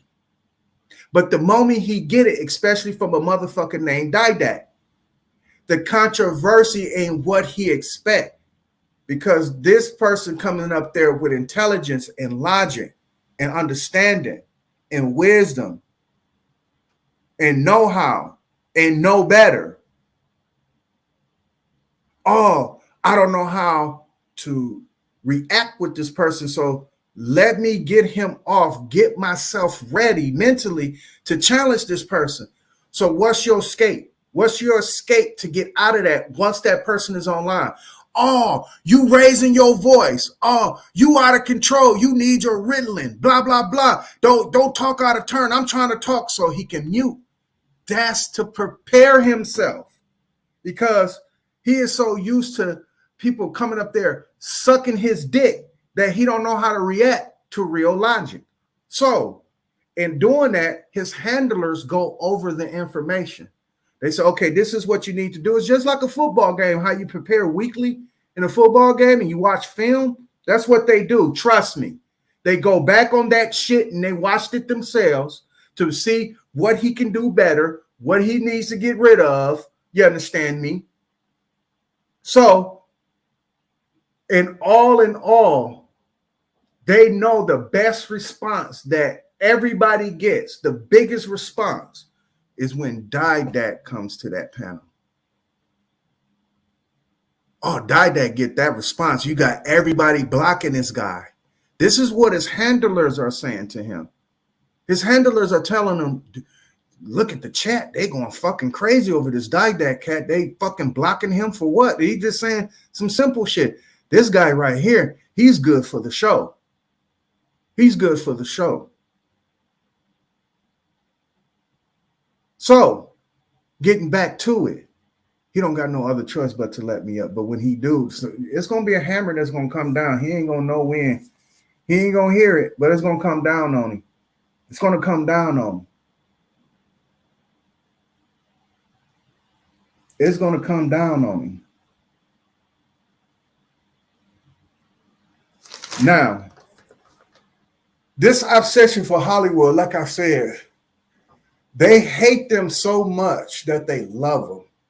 Because if these motherfuckers, same niggas who they talking about, decided to invest in whatever movement that they claim that they trying to do, right?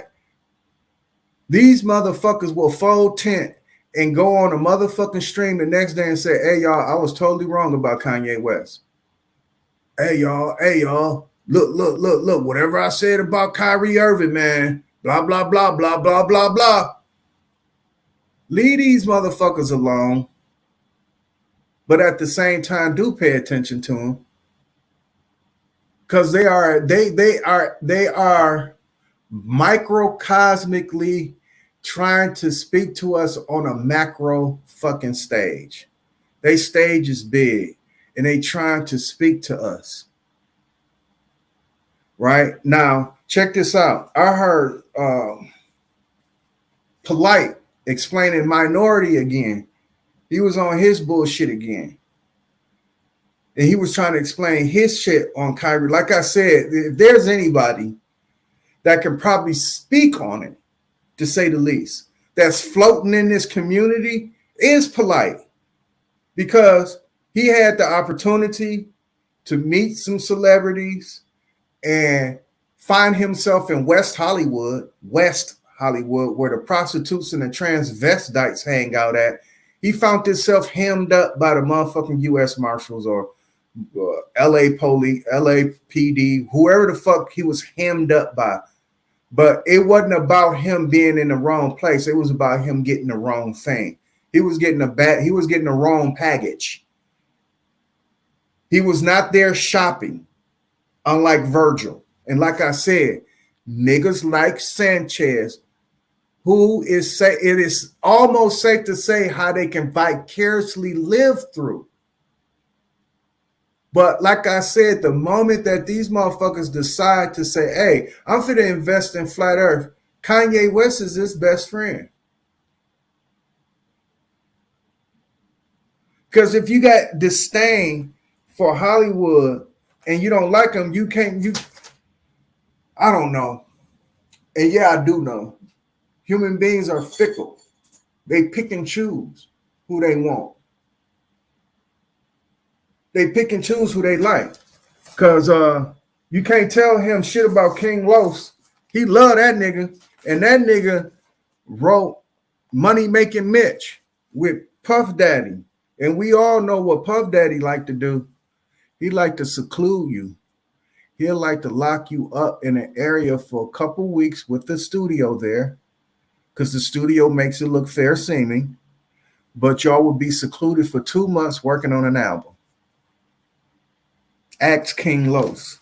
But he ain't gonna ask King Los that, because King Los came up there, a confused young boy, talking about the earth is flat. And because he said that, all the transgressions, all the sexual deviancy that goes on in Hollywood, now it's not a thing to Sanchez now. It's not a thing to a Black Aboriginal Power or Key Norfolk, who was so happen to have Lil Flip to come to his show. Flip didn't make it all the way. So I guess Flip didn't get flipped. But they'd be proud to have these niggas up on their shows,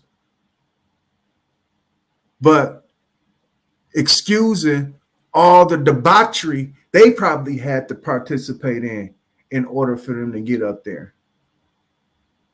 Because like I said, the only person that I know you could get information from who was about to cross that brink and they were seeing what they were seeing and they bagged out of it with their sanity, they usually interview on Doggy Diamonds and not no fucking Sanchez. They usually interview on Doggy Diamonds and not no motherfucker called Black Aboriginal Power. I mean, Big Aboriginal Power. They usually go on Doggy Diamonds, and I'm promoting him. And I'm thank you, Big O, for putting this link in the chat, because subscribe to the man, subscribe to him. And with that being said, Doggy Diamonds is the one that put this information out. Not no fucking Sister Bethy. None of these motherfuckers. So when you hear them talking about Hollywood, they obsessed. They obsessed with Hollywood. They don't know what the fuck is going on in there. They don't know what the fuck is going on in Hollywood.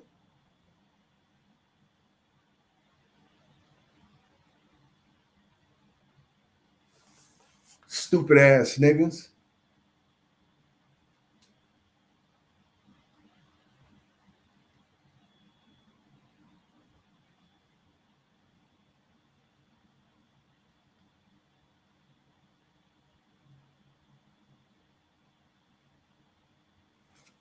Now, I want to draw your attention to this. All right. I want to draw your attention.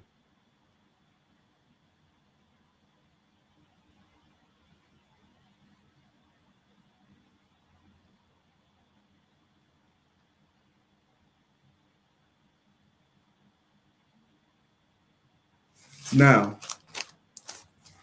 when a motherfucker make it out of Hollywood, check it out. I mean, make it in Hollywood. I said out of Hollywood. There are two reminders of you being a nigga. Right? You got black people who remind you, and you got white folks who will remind you.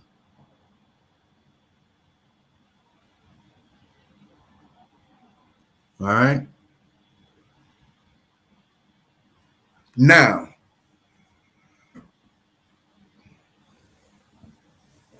this is going to lead into military rank and file in class. Now, listen to me now. You got two forms of reminder that you a nigga. You got the black way of being reminded you a nigga, and you got the white way of being reminded you a nigga. Watch the polarity in this.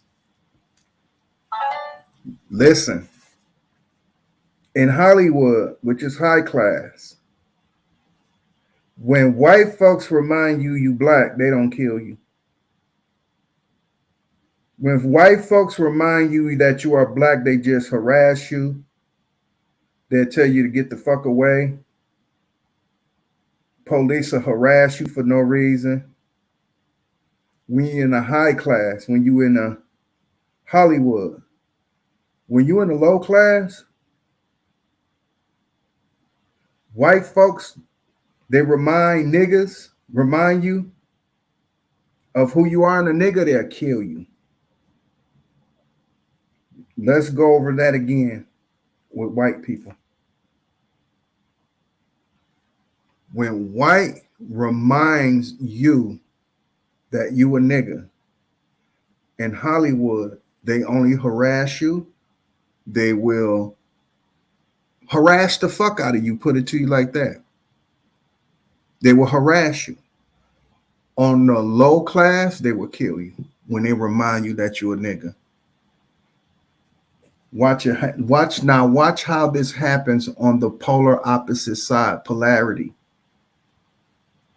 On the high Hollywood end, a nigga will remind a nigga who he is by killing him. I'm going to say that again.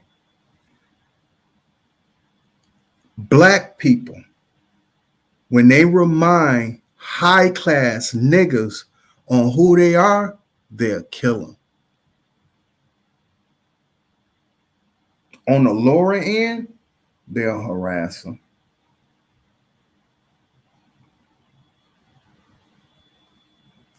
So let me draw attention to my board so you can see what I'm saying.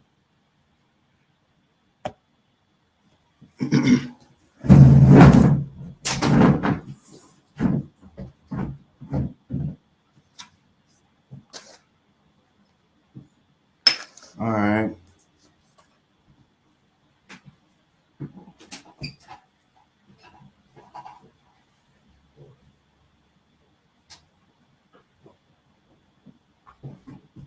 This is the paradox that we live in.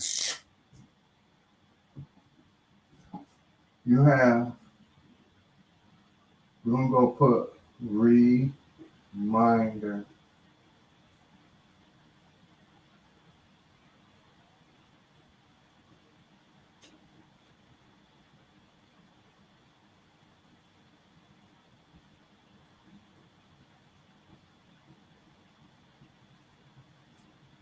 All right. We're going to go white. Ooh. I don't know why I put that together.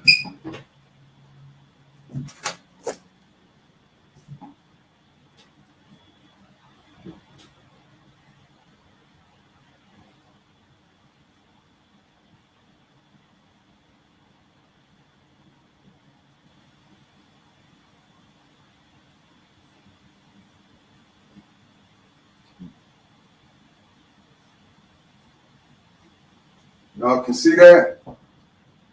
Yep, y'all can see that.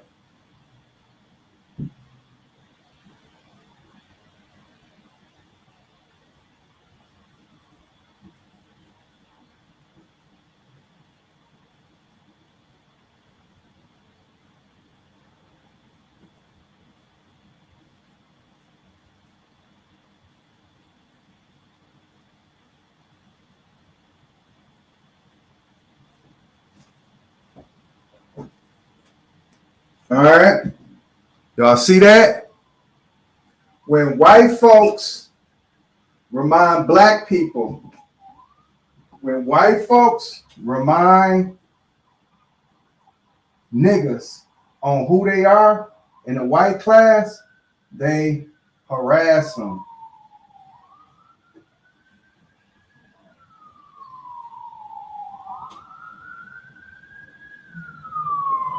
I think that's how you spell harassment. They harass them. In the low class, they kill them. Black folks, when they remind ourselves that we niggas in the high class, we kill them. In the low class in the ghetto, we harass them.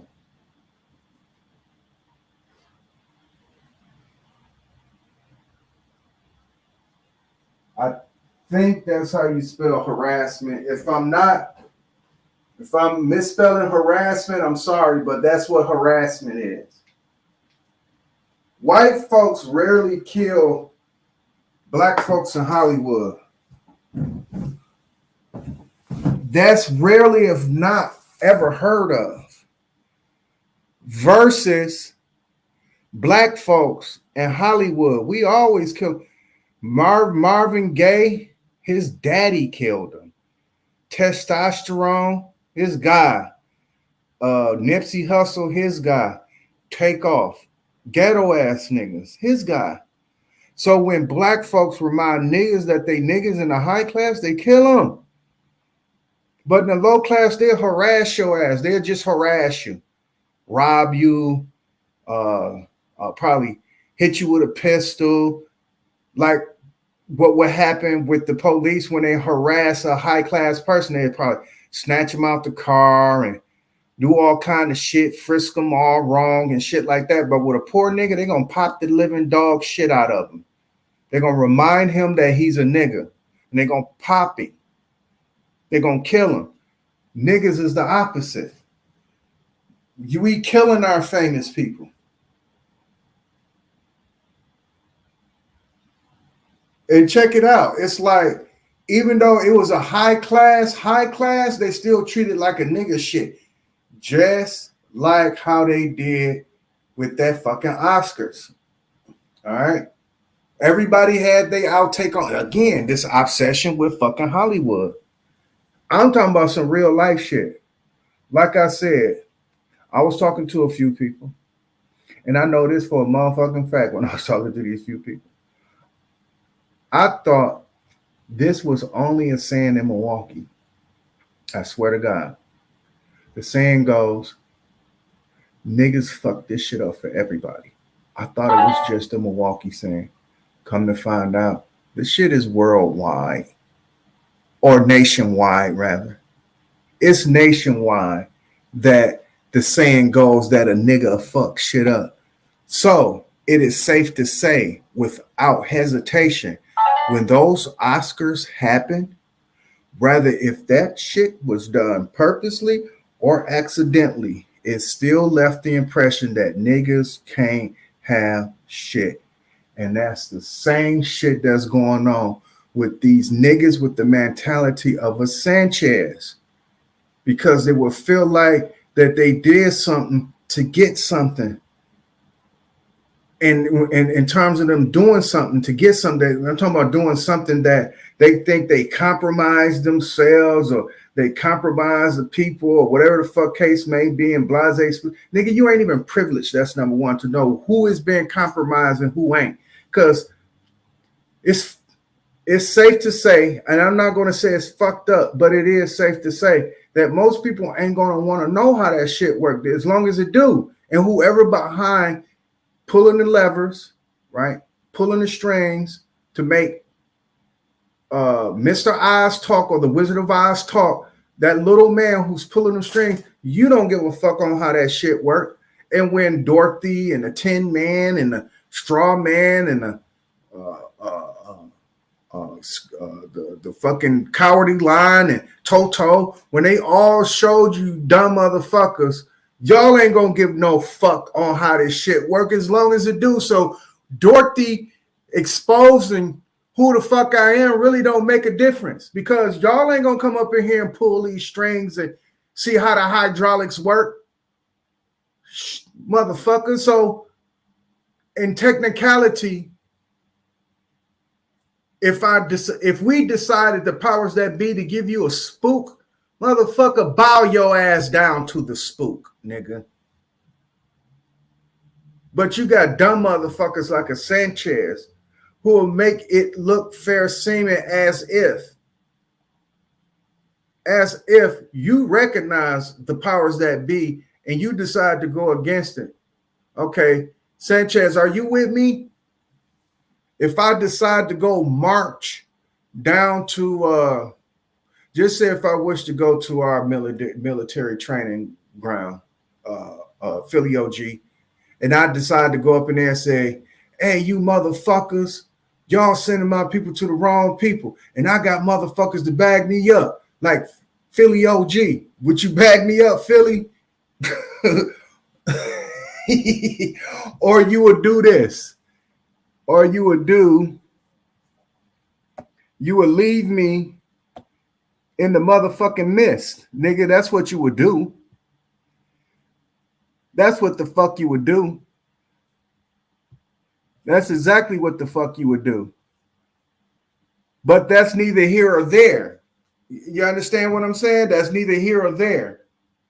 But what I do know is that these people who are obsessed, like Sanchez, Big Aboriginal Power, Sister Bethy, Chief Holiday, that dude that's called DJ Cut, I think he be on Chief Holiday shit. These motherfuckers, even Truth 11 and Rootware, all these motherfuckers, they so wrapped up in what Kanye West and Kyrie Irving's doing that they probably did not know that it was what they call those super days that just went past, Super Tuesday that just went past, that got all your important people into positions of power. But they didn't draw your attention to that election, did they? Because you know why? They don't know politics. That's why. They don't know politics. And remember, I tried my best. And I should have did a few. I should have. But my thing is this about politics, right? They say there are two things that's not supposed to be discussed, which is politics and religion, right? What I would say about politics and people I don't talk about them for a purpose, just like I don't talk about religion for a purpose, because people are emotionally or viscerally hung on that. And because of that, that discussion becomes moot. So what I would say about politics in terms of that is that use your own discretion, right? Just know, well, if you don't learn how to separate what is bad politics and what is good politics, because there's no escaping it. That's what I'm explaining here. And if these motherfuckers knew any better, they wouldn't have been talking about Kanye West. They would have been talking about the midterm elections that just went past. But no motherfucker talked about that. Trump is fit to announce his presidency next week, Tuesday. I'm letting y'all know that. Yeah, next week, Tuesday, Trump is announcing he's running for president again in 2024. With that being said, this is the shit that people have to be so-called put on if there was a such thing to be put on to something. Here's the agents of confusion. Sanchez tried to get people to think that he can talk about something different other than Kyrie Irving and Kanye West by bringing up that nobody is talking about the kids or the fact that they passed the bill where the kids can now, I guess, petition the right to get a sex change outside of the parents' permission. But that kid got to be emancipated, you dumb motherfuckers. You stupid, dumb niggas. That kid has to be emancipated in order for that motherfucking law to even come into fruition. And trust me, most parents are not giving up their right to their children.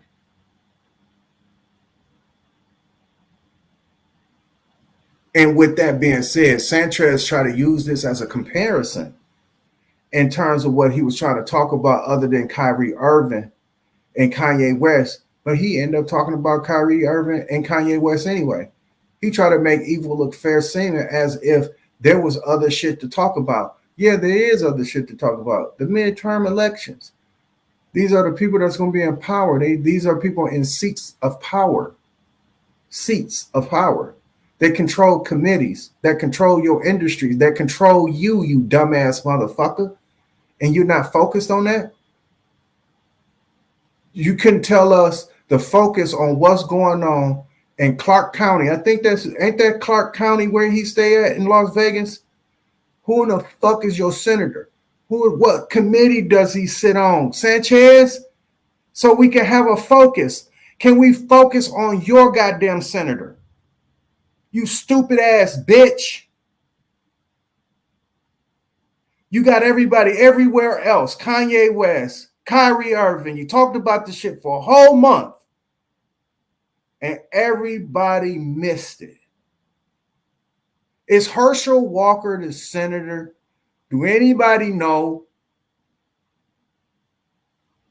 Only time you will talk about it if you think you being smart but silly with Sanchez.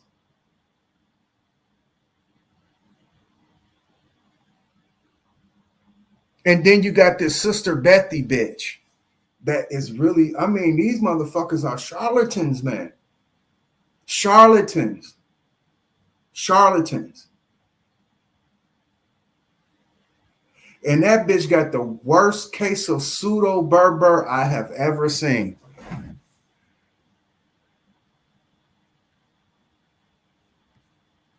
She has the worst case of pseudo Berber I have ever fucking seen.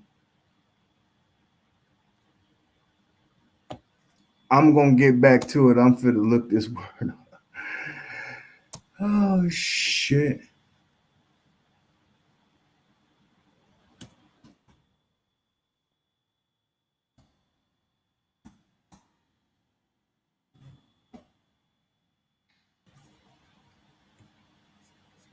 I'm going to bring it back, y'all.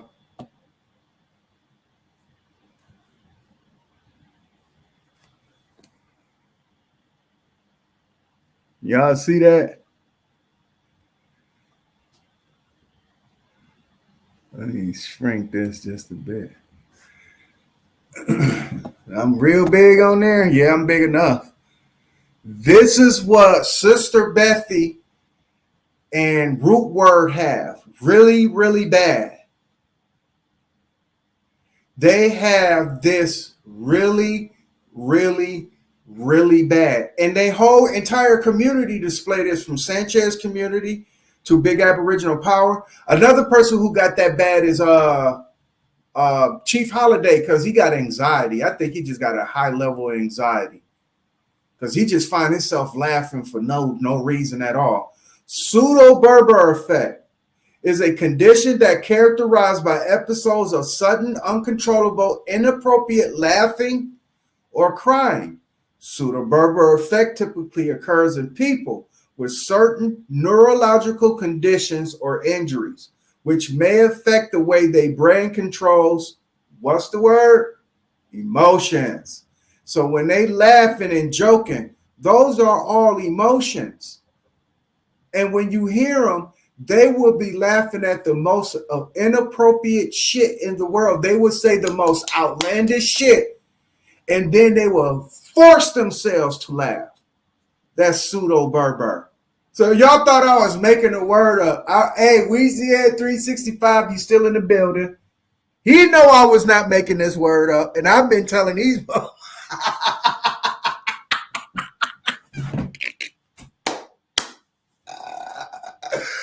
I've been telling these motherfuckers they've been suffering from this shit for the longest. They've been suffering from pseudo-Berber for the longest, man. Thank you, Linda. Thank you. But yeah, the people suffer from this shit real bad are Sister Bethy and that Chief Holiday dude. They really suffer. And Group Words. He suffered from this real bad. Real bad. And sometimes, I hate to put you up in there, but sometimes, dude, Noble Noof, you fall in that category, but yours is crying. You just find moments of inappropriate moments to start crying. So you'll do the opposite of laughing. You'll just start crying, but these are what the motherfuckers are suffering from. Considering that, right? What I'm finna do, I'm finna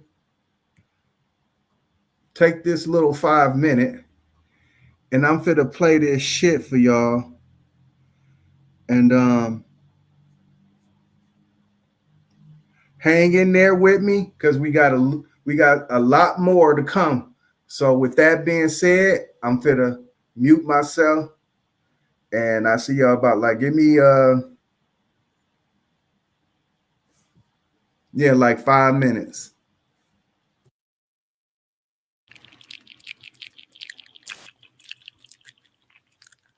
If you will suck my soul, I will lick your funky emotions. Is this America? Is this freedom?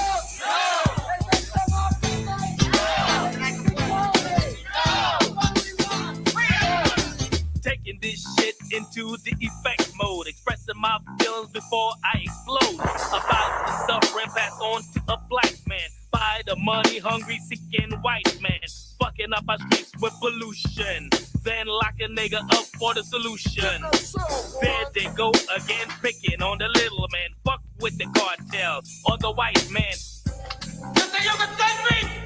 You need a fucking army, you're gonna take me. Yeah? Come on. I took you out the fucking house. Come on. Arrest musicians for the things they say, but can't find a crime after it got sprayed. This is America, in God we trust. We won justice, but I think it's in the dust.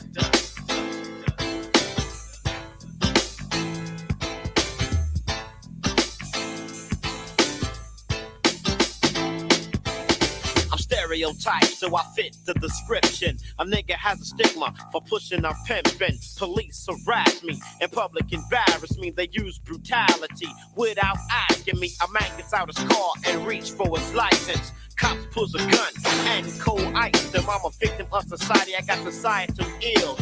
It's harder to pay bills than pop pills. You're sending the brother off to fight for your country. When asked for hours, we get nothing. I look for work and get my feelings hurt. They got my back against the wall and my ticket's in the dirt.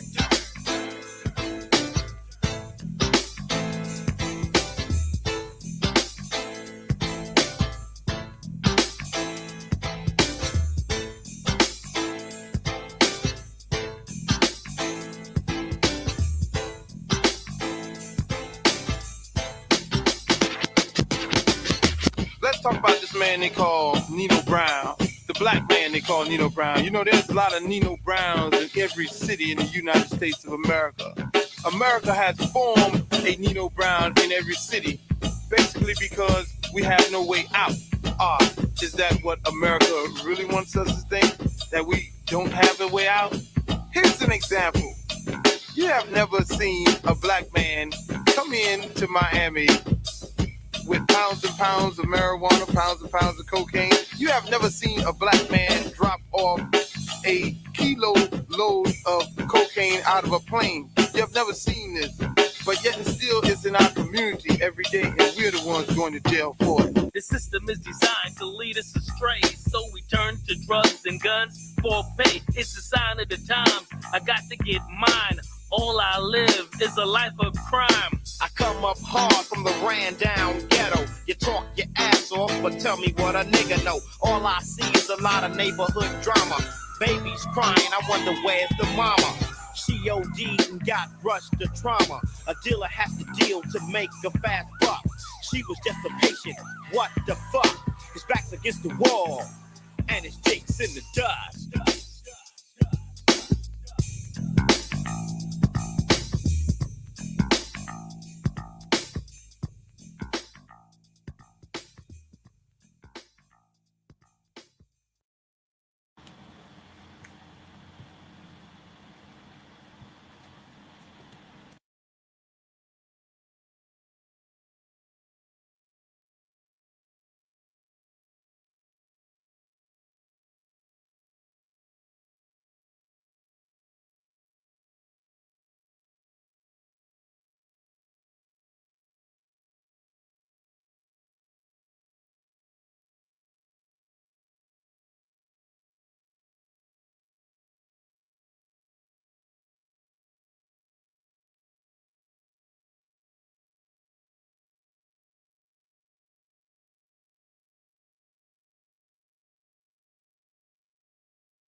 Yeah, that was that old Two Live Crew. The dick in the dust, in the dust.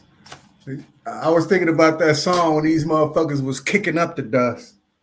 But yeah, I'm gonna do that. I'm gonna definitely do that. As a matter of fact, let me go ahead and do that now, because there's one more thing that I do want to touch on. One more thing I do want to touch on. And that's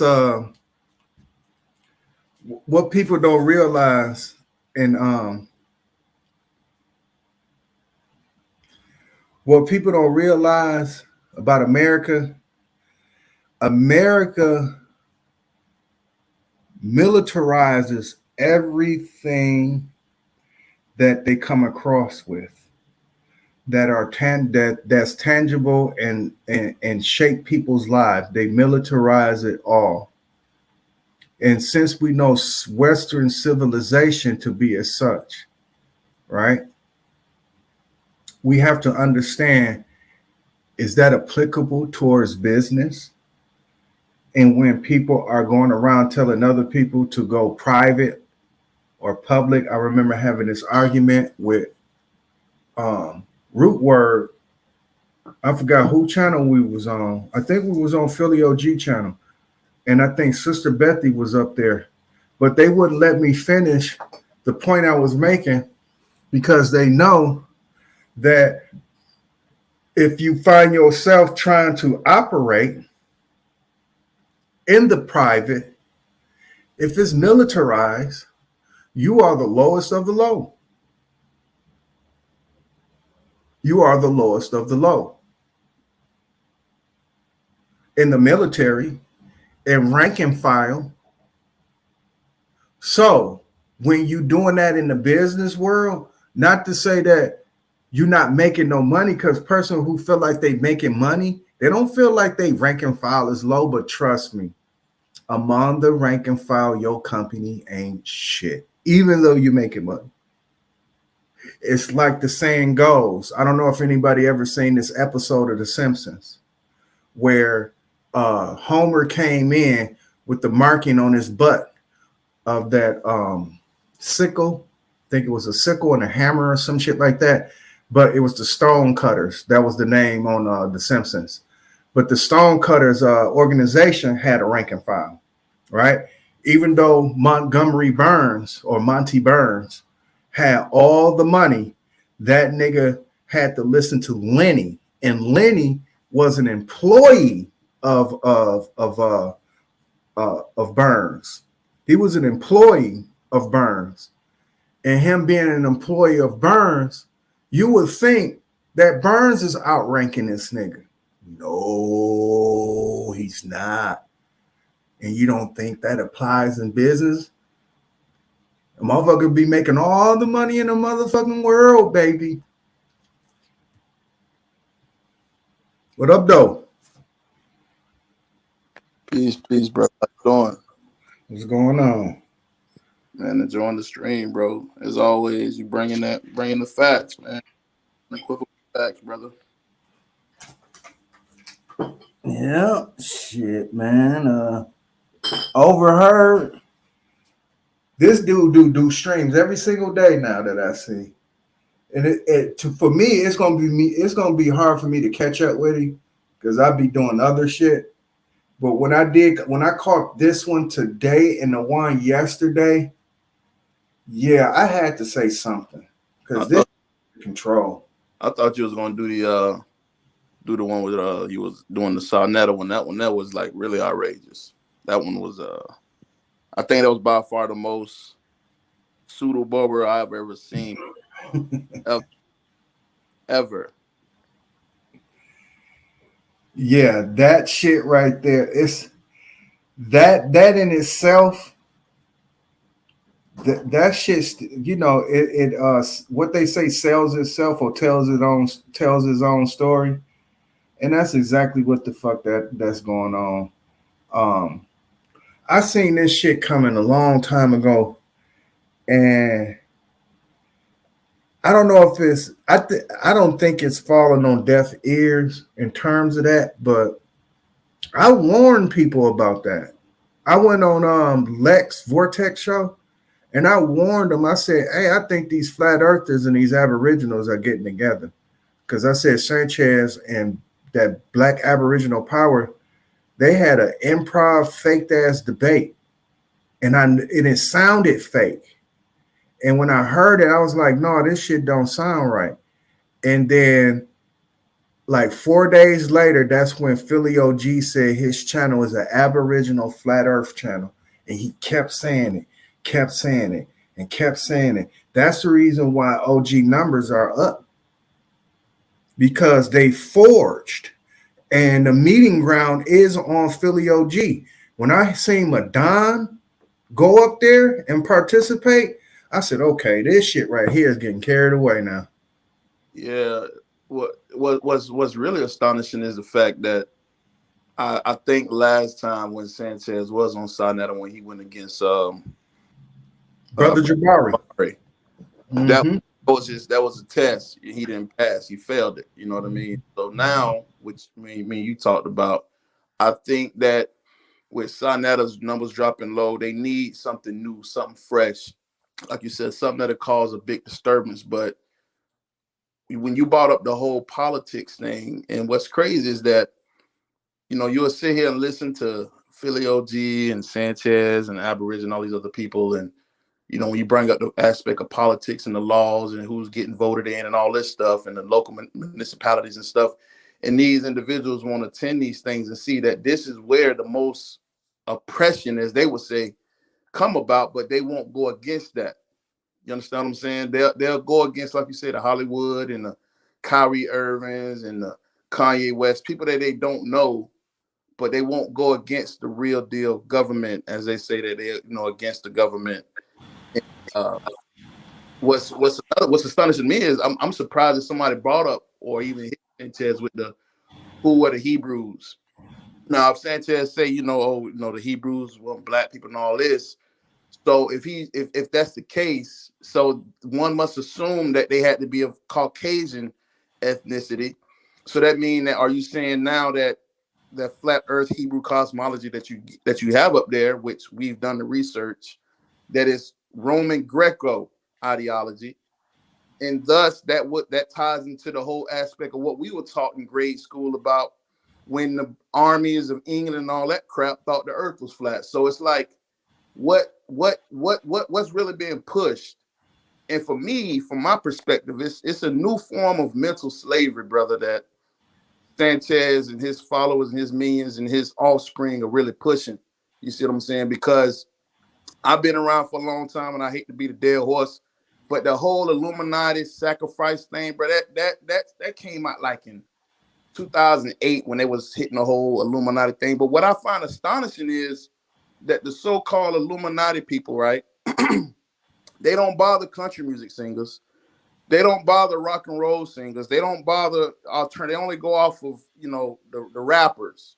You see what I'm saying? And so it's like, at what point do we really look at it? You know what I'm saying? Like it's never Garth Brooks, or like you said, it's never Dolly Parton or Cher. They don't have nothing to do with that. It's Nipsey Hussle and Takeoff, and Takeoff and Elon Musk, and it's senseless rhetoric that's not gaining us any power. So when they speak of Aboriginal power and all this stuff, they have no voting system. They have no constitution. They have no armory. They have no fire department, no police department. So all of this ideology is only online. And their real constitution is Google. Outside of that, it's senseless, brother. It's really senseless. And the fact that you have people that's really waking up and looking for truth, and this is what they're falling into. These are the realms, these are the channels that they're going into. And I honestly believe that night when Sanchez was up there, you noticed Bobby Knight came up there. You know what I'm saying? And I honestly believe when Sanchez said, "Give me a minute," that's when, hey, come on up.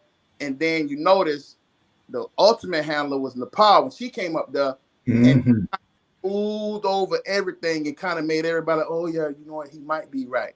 You see what I'm saying? So that $1,000 donation that he paid to Sarnetta to get up there on the couch, you know what I'm saying? That's what he got. So now it's on Sanchez to take that wave, the rest of that dust, and try to catapult on that. So take this out. Come December, when all this Kyrie Irving, all this stuff died out, we're gonna see what's next. And I could bet my next paycheck it's gonna be about the winter solstice, Jesus Christ, and how we get to the North Pole and Santa Claus and the Christmas tree. But go ahead, bro.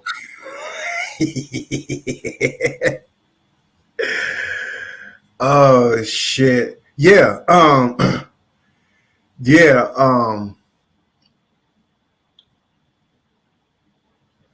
The level of appreciation that Black folks have for each other is null and void. That is the reason why they won't bring up any other race that may be in the middle of the same shit. That's the reason why Sanchez and the big Aboriginal powers. They won't talk about no Dolly Partons or no shit like that, or on the other side of the music industry. They don't appreciate what values with ourselves. So we are the target for them to down. That's what they do. It's almost seemed like it's their job to do it. I hate to say that, but it's like for this past week, I done seen at least 50 streams talking about the same shit. 50. And I'm saying to myself, damn,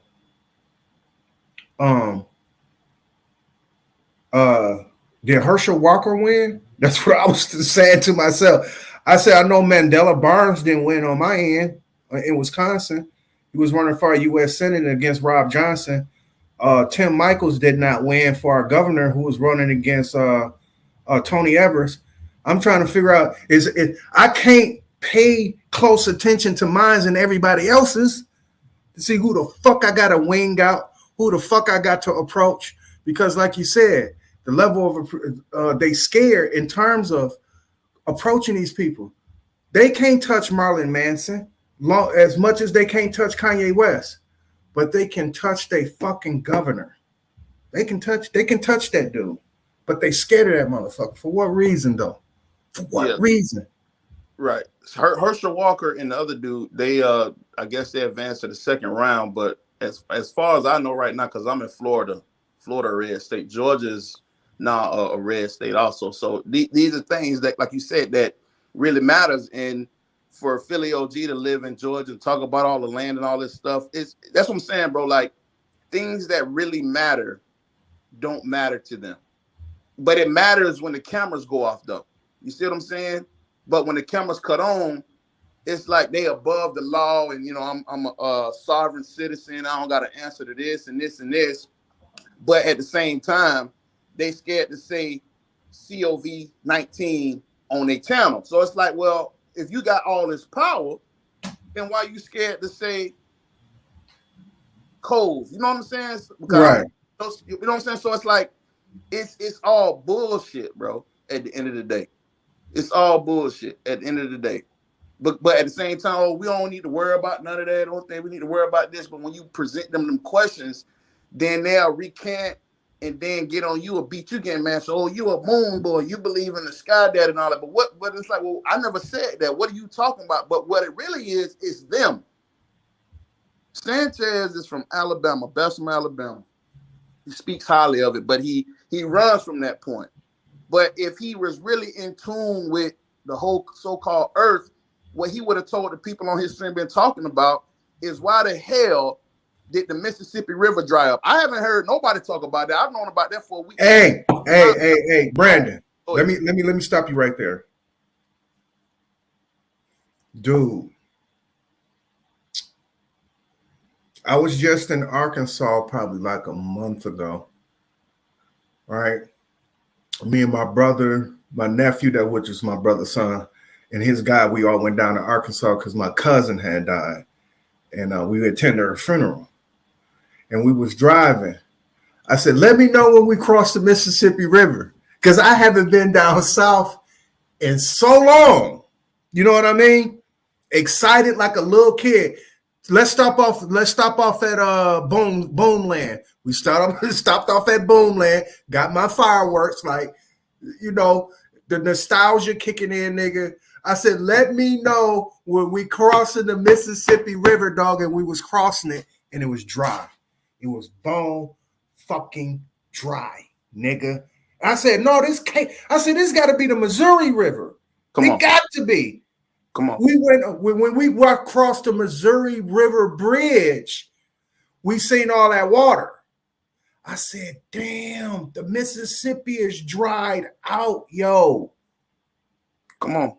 And me and my nephew was talking about that whole from the time we got crossed the Missouri Bridge or over because both of those bridges go over the Missouri River and the Mississippi. When we crossed them, dog, we couldn't stop talking about the shit. And it slipped my mind to actually talk about it because all the bullshit, even I get caught up with the bullshit. Mm-hmm. And with me getting caught up, I totally forgot about that. You just remind me of it.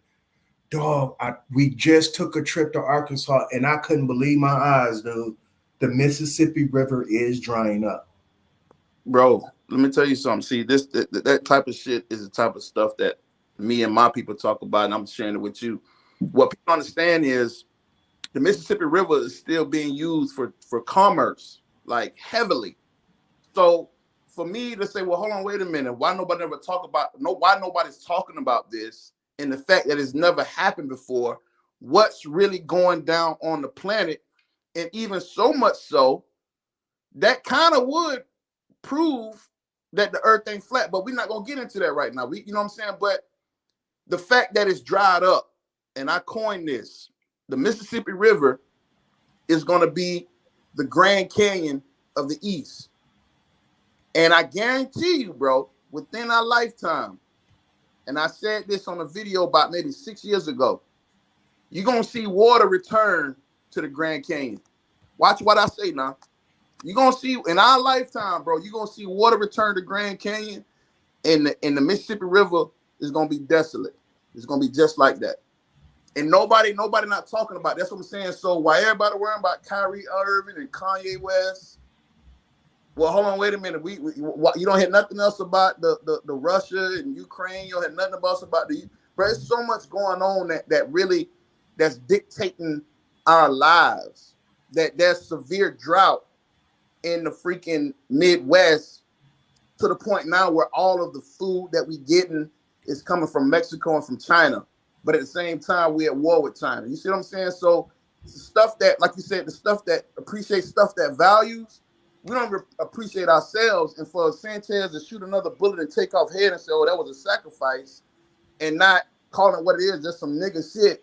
The man was playing dice, shit got crazy, and the young brother lost his life. Plain and simple. But we instead of us embracing Kyrie Irving on a stage that he's on to say something that he's going through, and for him to get the backlash from the so-called Jewish community, oh well, no, he that's a psyop. That's to get people to watch the movie. Like, come on, Sanchez, dog. You know, it remind me kind of like what Jay-Z said. I'm not, co-sign with him, but he said whenever a nigga make it, it got to be the Illuminati. You see what I'm saying? So it's like, well, on the internet level, from the YouTube level, we can say Sanchez made it, or Sita Bethy or Philly OG, they made it. You know what I'm saying? Because now it's like, well, if I come with an ideology that's based on truth and fact to go against the bullshit you preaching, you mute me and you block me. So now you the censorship of YouTube.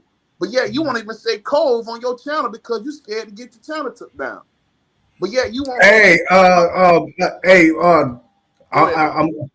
This is where we passed up. I seen that right there. This mountain area. Right. I seen that. That's the Mississippi River, man. This shit dried up. Yeah, but go ahead. Oh, it's gone. I was gonna tie back to this, but this right here, bro, a lot of commerce goes through the Mississippi River. I remember as a little boy, I think I went to Tennessee. We went to the whole Lorraine Motel and all that. I remember as a little kid, we went to some little mom and pop's little ice cream bar that's right on the Mississippi. It was like a little called a Mississippi mudslide, little ice cream thing, and we saw the Mississippi River. To this day, right now, if you go to that same spot in Tennessee, it's gone, bro. Like you can literally walk across this Mississippi River. You can walk across it, and it's gone. But that's not the talk. So if Sanchez was on his whole symbolic and all this stuff and blah blah blah blah blah and try to tie it into the hyperboloid, this would be his talk. You know what I'm saying? But he can't. He don't know how to really talk about earth-changing events. You see what I'm saying? He can say, "Oh yeah, the moon, the blood moon, that's really the MasterCard, and that's really a hologram. It ain't really no moon up there," but he has no proof. You see what I'm saying? It's so much going on the planet, bro, that's really, really gearing up. And like you said, Donald Trump is going to run again. And also in 2024, because in 2020, you had the Great American Eclipse that came across. So in 2024, that same eclipse pattern is gonna come, instead of it coming from the northwest to the southeast, this time when it come back cross, it's gonna be in 2024. It's gonna be the north from the northwest to the southeast. It's gonna come from the northeast to the southwest, and it's gonna make that great X. So it's so much going down, bro, that nobody not really talking about because they don't know how to talk about it. They can't tie it in because you can't. You know what I'm saying? There's no running from the real unadulterated truth. Now you can bend it and manipulate it, but they can't defend this stuff. You know what I'm saying? And as much as you go on Sanchez and he mutes you because he knows, bro, because the moment that people start listening to you, they gonna come. Let me come find out what Dodette talking about. Let me come find out what Linda talking about. Let me come find out what Big O talking about. Let me come see what they talking about, because that's the real bills. Because like you said, the smoke that he want, he don't really want no smoke. But if the smoke do come, he gonna mute himself, disappear in the head just like Homer Simpson, and let it somebody come attack you. That's the play. That is the play. And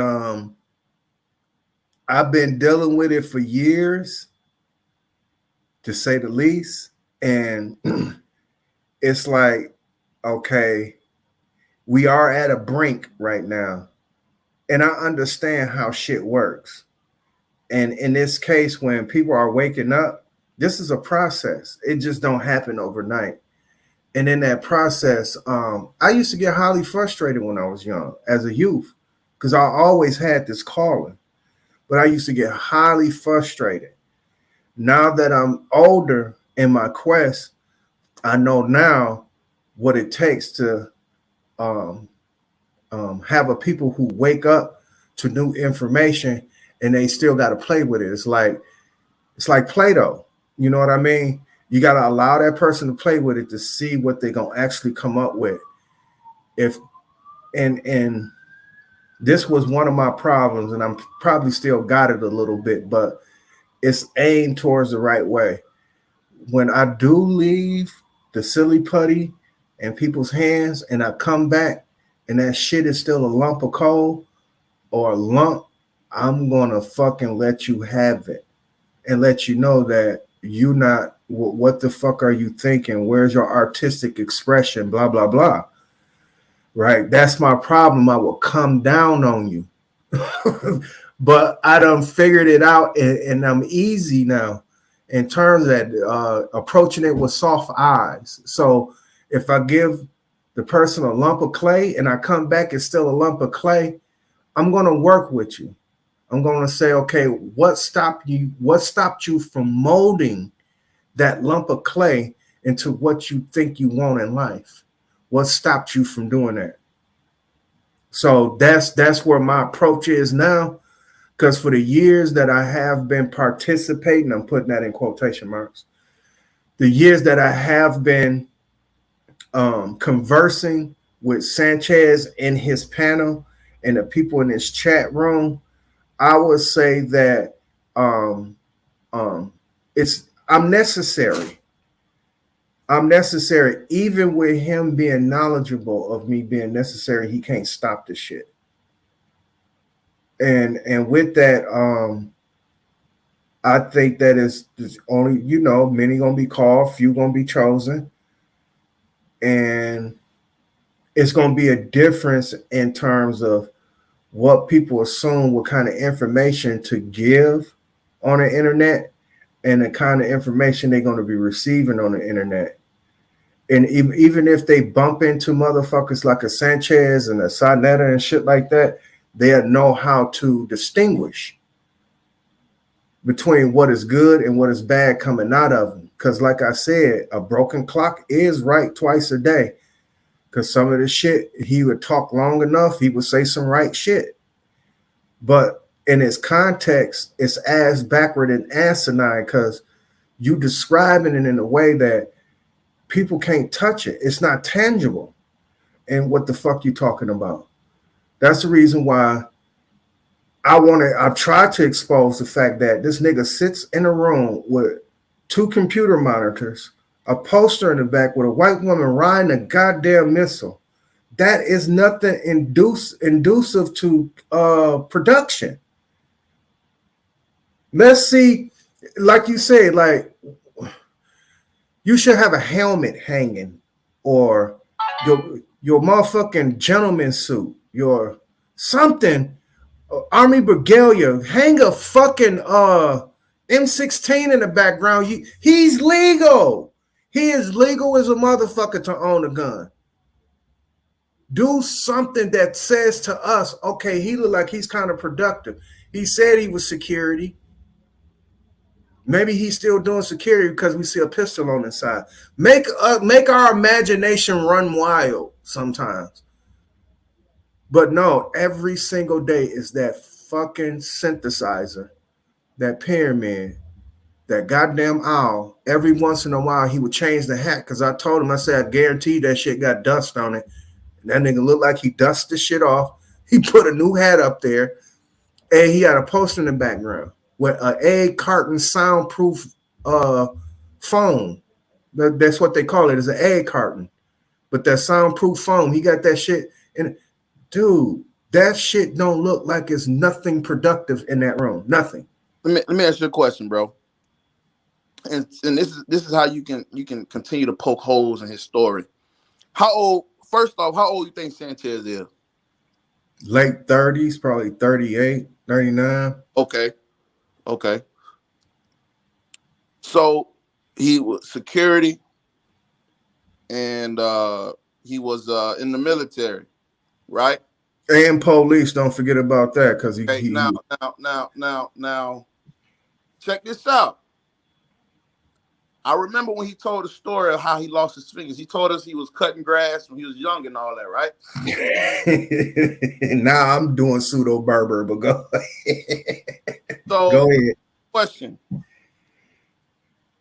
I cannot join the military if I'm flat-footed, I got any kind of terminal illness, overweight, and all that. So you mean to tell me that he can join the armed forces with missing fingers? I mean, you would have to be able to shoot a gun and all that, right? You do know that, right? Uh-oh. So he was a police officer, too. He was able to shoot a gun and all. Uh-oh. But he's 38.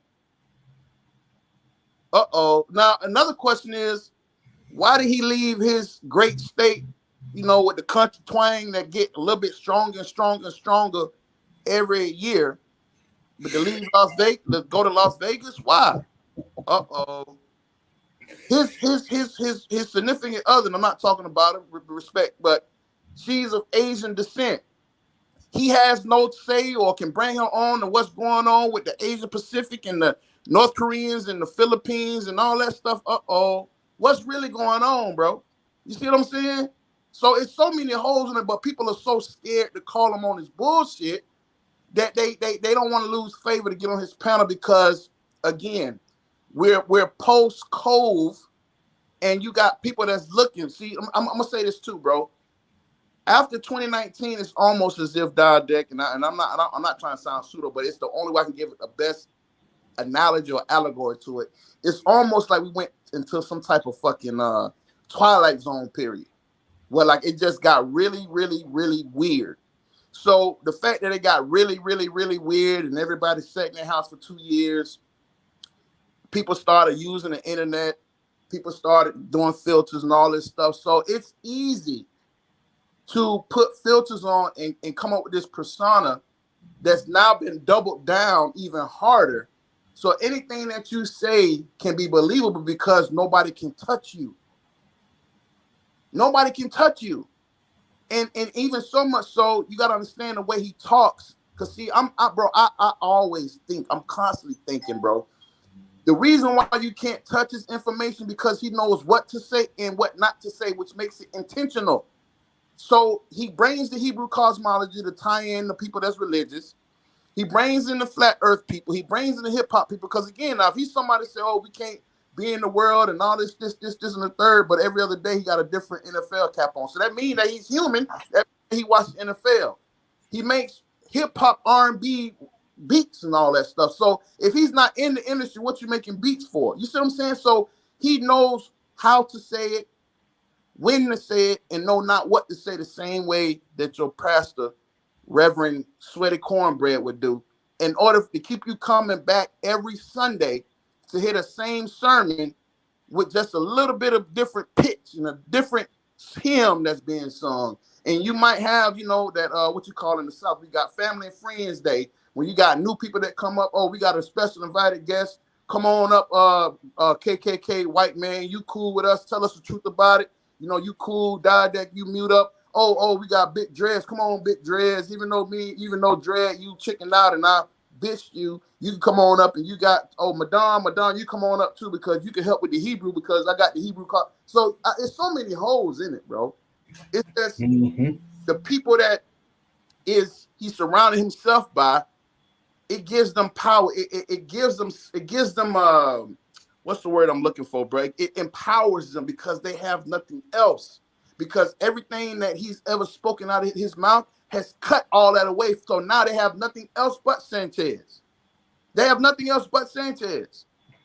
You see what I'm saying? He took, Jesus this and this and the Egyptians.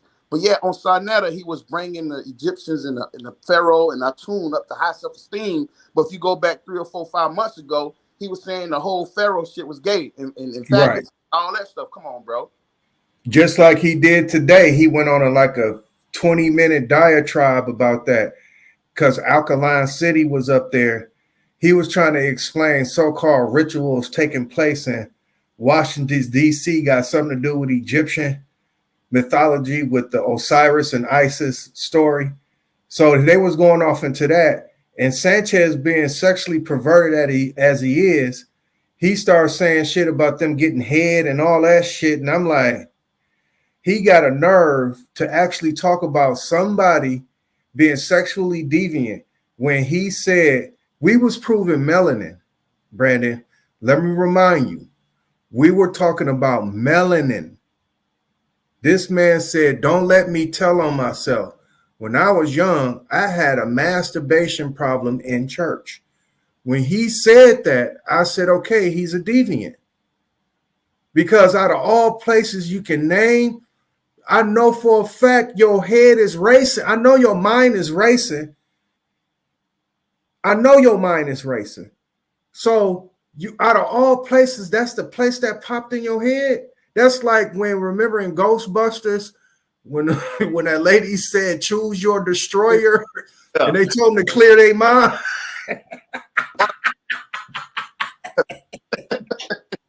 Yeah.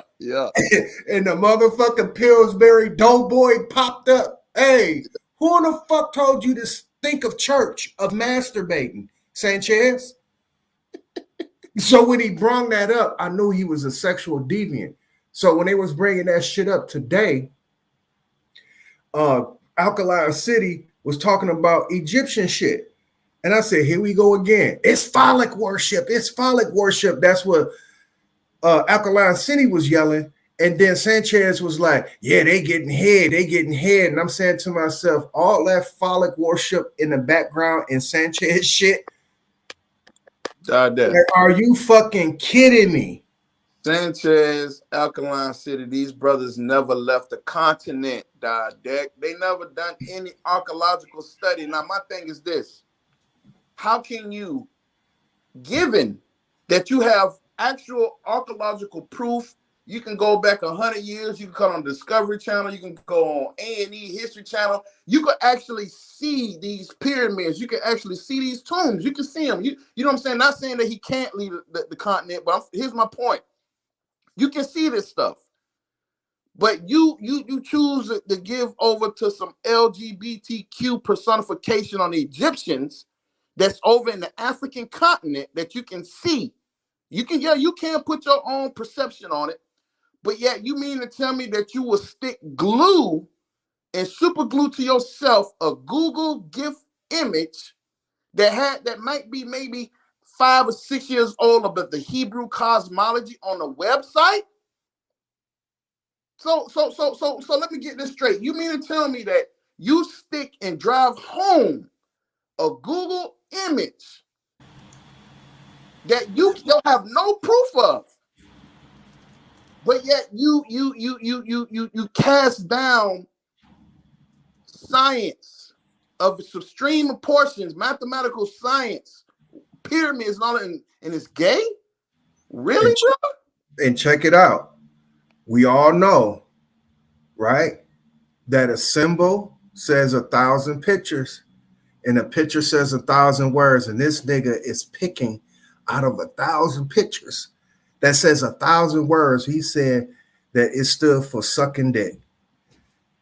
Out of all the signs and symbols and the pictures and the words that are being spoken, you pick that, you are sexually perverted. He's perverted. He's perverted. And that in itself, now I can talk on that. That shit is wicked. That's a wicked behavior to me. Yes. For a person be that sexually deviant, that's the only thing you get from a phallus symbol. Yes. That a motherfucker is doing up, but yet you can't, but you want to talk about Amma. How the fuck you think Amma gonna get pregnant, nigga? Come on. So with that, yeah, and I'm trying to figure the life out for me. Why in the fuck is he so perverted when it comes down to that? They would not be 1,000, a symbol, one symbol is 1,000 pictures. One picture says 1,000 words, and this motherfucker picks just that up out of all that shit. That he that will go to the what's the museum in New York? He the nigga that'll go on a field trip, and when you getting, you know, the person that walk you around and show you all the paintings and the murals and tell you what it's about. He that one nigga with a couple other niggas say, oh, that look like a dick, y'all. That's a dick over there. That's a dick. You see, that's a dick. Instead of really getting the edification of what it is, but you do also notice, because see, I pay attention, bro. I've been around a long time. I listen to a lot of teachers. He only give you maybe 3 pictures. The picture of what he called with the pharaoh, with the rays coming down. See, this proves flat earth. See the rays of the sun, and he'll take that same picture and put 50 different thousand perspectives on it, but he won't never show you the Temple of Dendera. He'll never tell you about Sekhmet. He'll never tell you about all the other Egyptian deities and derivatives. He'll never tell you or talk about the Meta-Neter. He'll never tell you where he got that from or how he came to that conclusion, other than what you just say, he's a sexual deviant. Mm-hmm. He won't take you down the road. He won't show you no Olmec heads or no Mayan temples. He only, oh, this is phallic words. He won't give you the actual studies and prefaces of the books and shit he read. Oh no, you don't need to read it. This is Google. We got Google right here. But what does Google say? Not Google did not say that's a dick, Sanchez. Google did not say they was fucking each other, Sanchez. That's not what that say. Read the whole sentence.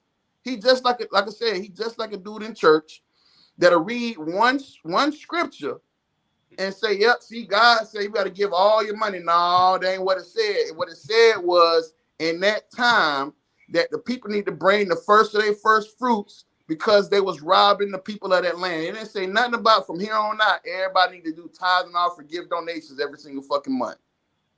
That's the type of dude it is, bro. But people don't peep game. They get like Charleston White say, they get caught in the pimping. That's all it is. Exactly. I got Nick J and Mind's Eye. They're in the chat room. Thank y'all for showing up.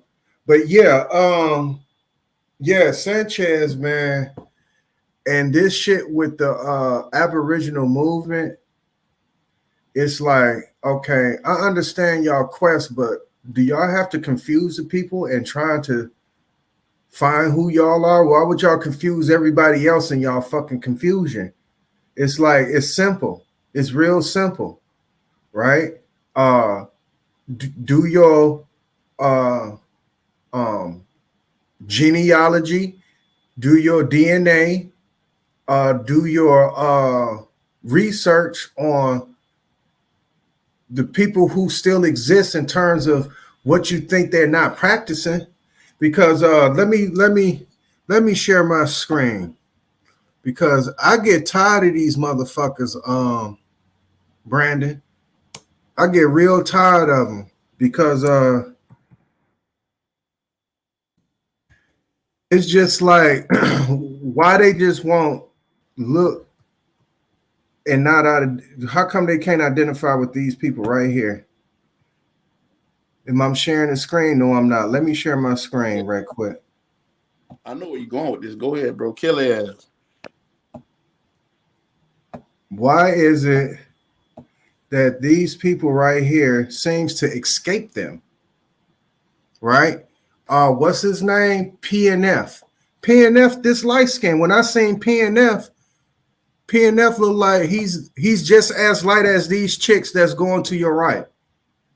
I swear for living God, if they walked up to you, they didn't have no regalia on, you'll say that these are light-skinned black chicks. What about these twin sisters right here? Mm-hmm. How come they cannot identify with these people in this tribe? I could also, these are the cousins of the Shinnecock, where Old Dirty Bastard was claiming. Now, let's look at their illustrious history right quick. Let me pull back and because I think I'm in the images that where like Sanchez likes to go to the images. I just dropped it. Hold on.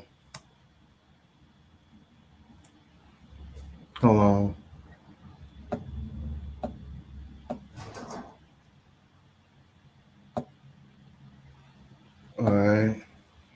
Let's see who these people is. Because I've been trying my best.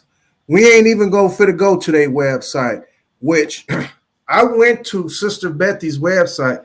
She don't got none of this shit. No contact, no tribal council.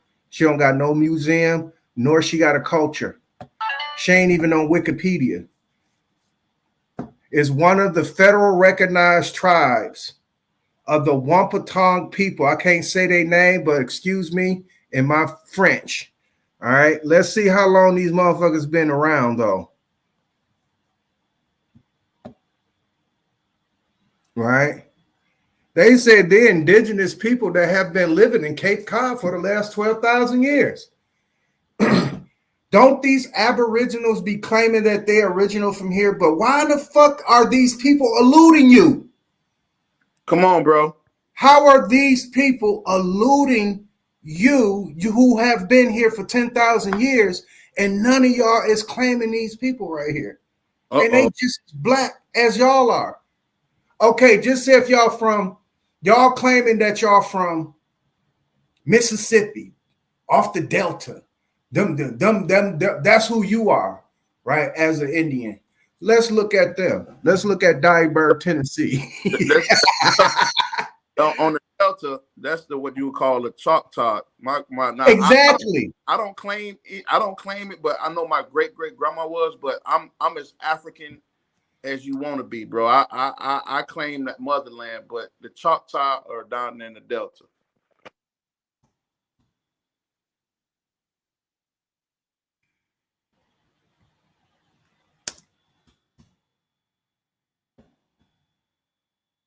All right, let's go to Dyersburg, Tennessee. Let's look what people come out of Dyersburg, Tennessee. All right, we finna go to their history. All right, how come the land that makes up Dyersburg, Tennessee, once belonged to the Chickasaw people? The final treaty by the relinquish of the West Tennessee signed in 1818. All right, now these are the people that they try to identify with, right? Let's go to the song Tennessee by Arrested Development, who was a Pan-African group, but they pointed back to Tennessee. This is how I know this information. This is how I know the information. It was African slaves mixing in with the Aboriginal. The same thing up north, except up north, they wouldn't put them in slavery. You know what I'm saying? They was making them indigenous service. Right. They were still mixing and living together in harmony, both south and north. So when they was talking about this reclassification, because Philly OG loves to stick his motherfucking hand in that shit. We've been reclassified. How can you reclassify people that is not removed from their continent? How can I reclassify you, Philly OG? You said your people been having your land for so many years, but you claim it on the birth certificate of your grandmother, it got Negro on it. How can we reclassify you when you have not been removed, sir? So why is you going around screaming you've been reclassified when you haven't? Not only that, how do you know who was Indian and who was African? Exactly. When was it just a lot? We're gonna take 10,000 y'all and we're gonna put you on the reservation. Everybody else is niggas. Like, come on, bro. Look, no logic behind it. Nobody never really. Hold on, wait. Oh shit. You're right. Well, how would we reclassify when we still on the continent? Oh shit. Exactly. And this is the killer part, right? Even with these certain classifications or certain social systems that were created in terms of that, right? In the quest of what you're assuming your culture to be, it's like the white man couldn't take over the Black African movement. The Pan-African movement, you didn't see no white man in the head of that wearing fucking African regalia talking about let's move back to Africa. But how in the fuck can a white man wear feathers and be in a powwow? Because they say these are the amalgamated Indian that took over their culture. Everywhere else in the fucking world, even us, even the people of South Africa were not mistaken Elon Musk as one of them, and he was born in South Africa. Elon Musk was born in South Africa. Those South Africans are not gonna fucking mistaken Elon Musk as an Aboriginal. Come on, bro.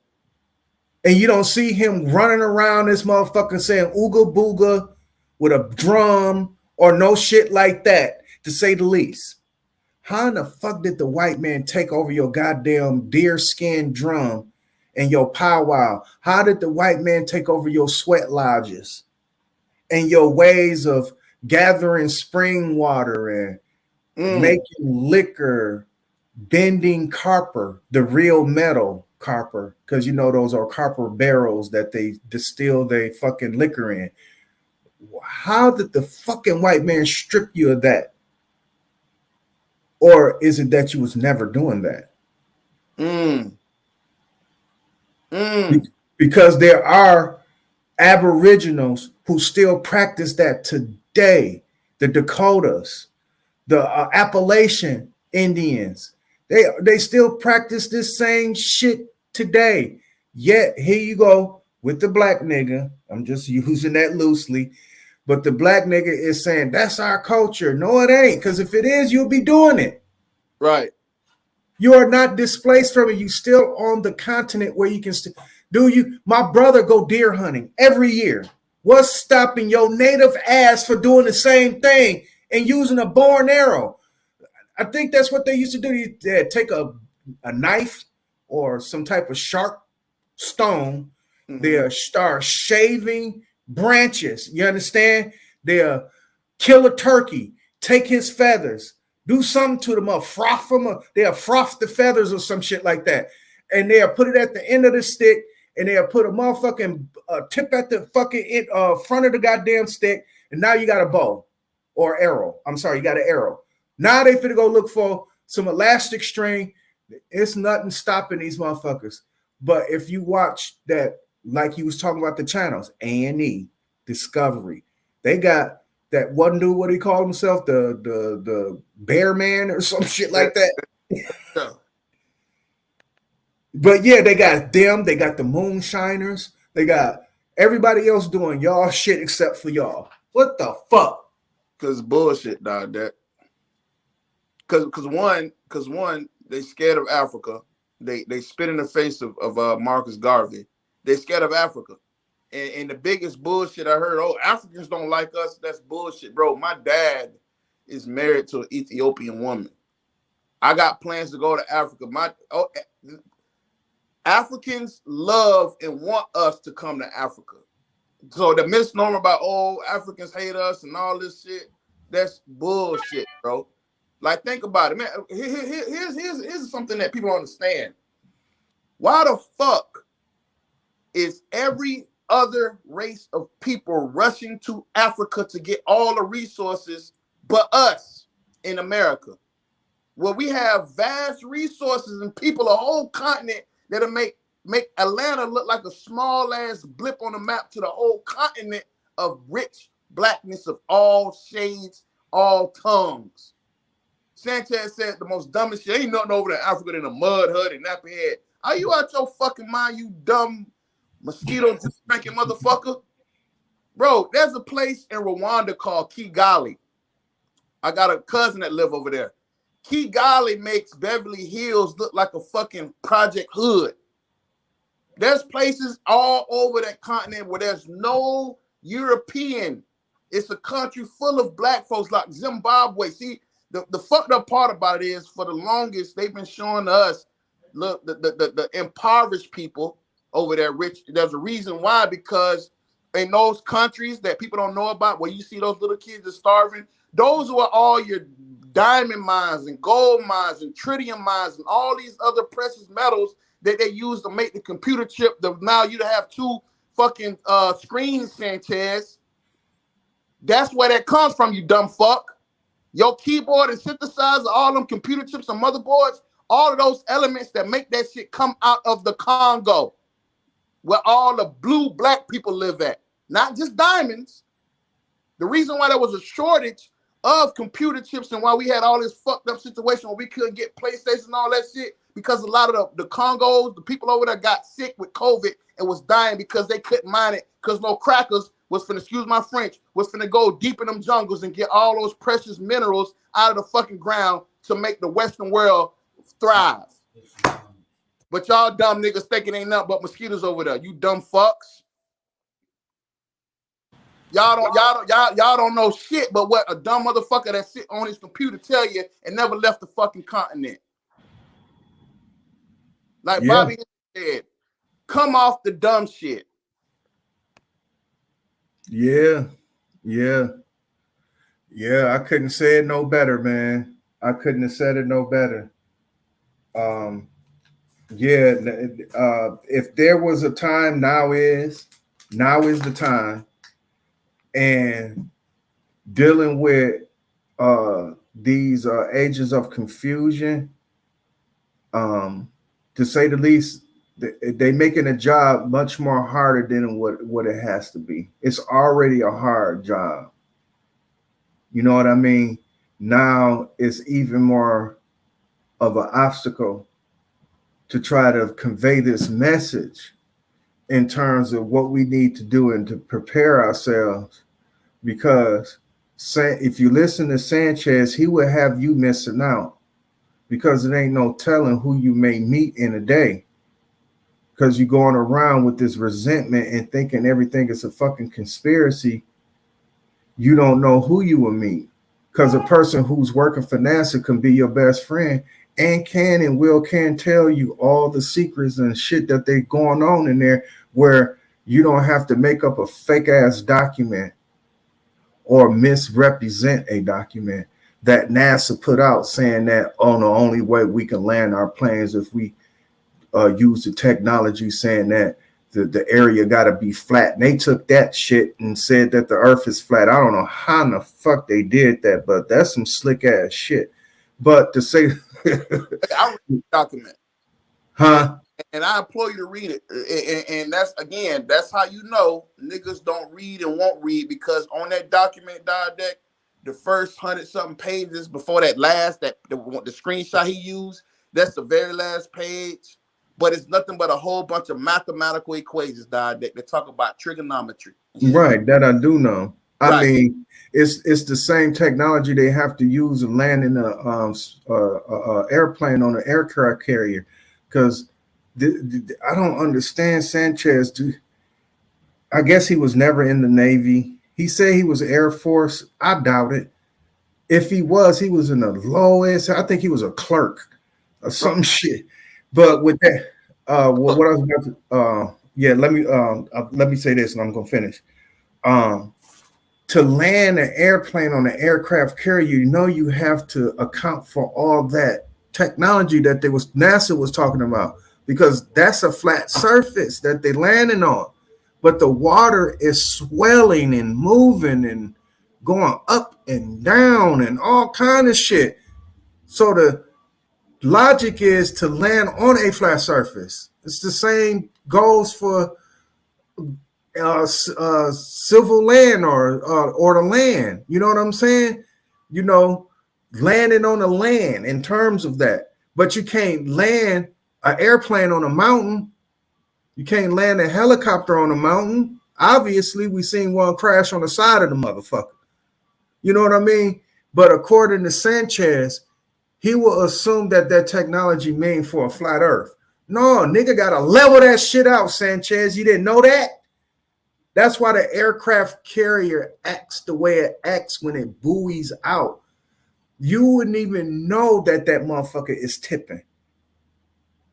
It will feel, you can put a cup of coffee on the table of an aircraft carrier, not no regular boat, Sanchez, but an aircraft carrier, which is designed to do that. You could put a cup of coffee on the fucking captain's desk and it will not move, but you can be in a tidal wave, nigga. You can be in the middle of a tidal wave. Don't fuck. This shit is engineered to stay straight. It's engineered for that. Now you can have some extreme shit that will topple the motherfucker, but we ain't talking about that. We're talking about conditions, considering safe conditions for the most part.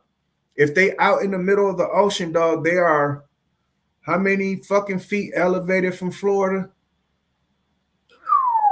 Oh, bro, the ocean, not to cut you off, but what you talking about, because I read the document, it's the same technology that's been around for damn near 100 years, but you know, the shit that they use on the cameras, like on the drones to keep the camera stabilized, they have those, but huge as fuck, the size of fucking buildings inside that shit to keep it from. Yes. What they call it, goddamn thing, bro. It's like a, I can't think of the damn name, but they have those inside the bottoms of the hull of the ship to keep it. Those things will move, but the ship itself will stay stabilized. So that plane, when it's landing, the ship ain't gonna move and the plane fucking fall in the ocean. But they won't understand that. But I forgot the name. It's not called a. It's called something else. But yeah. And they're saying, because if you take that technology, because I tried that with him, Brandon, because he was talking about that shit that he got from NASA. And I brought up the aircraft carrier. I said, okay, how do you account for that?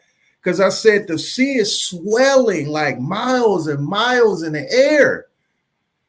How do you account to land on an aircraft carrier? And we know for a fact, naval pilots take on and off from the motherfuckers every single day. Every single day they taking off. If it's a helicopter or a fighter jet, they taking off. Because that's a part of the battleship in the middle of the sea. Them Navy pilots are so important. Everybody think it's them Tomcat pilots or the Air Force pilots. No, them motherfucking Navy pilots, boy. They are the shit, them Blue Angels. The reason why I know about them is because I love jets. And plus we have a fucking air show every year in Milwaukee. So we privileged to see these fucking airplanes and shit. But to say the least, when Sanchez was trying to use that, I said, okay, Sanchez, how would you calculate landing from an aircraft carrier or landing from an aircraft carrier to Texas? Because I said Texas is below the sea level, sir. It's below the sea level. So when you out in the sea or out in the ocean, you are miles and miles high up. So how is they calculating that on the aircraft carrier versus you on the ground? If this is a flat earth. He couldn't answer that because he keeps saying water finds its level. If water found this level, that means that I can take off in the middle of the ocean in a spaceship, in a jet, and I can land right on the ground without, okay, just say if I decided to go 100 feet in the air, that means that if I get over land, I'd be 100 feet in the air. No, nigga. If I go 100 feet in the air in the middle of the ocean, by the time I get to land, I'm going to be 190 feet over the air, or even 200 feet over the air. Yes.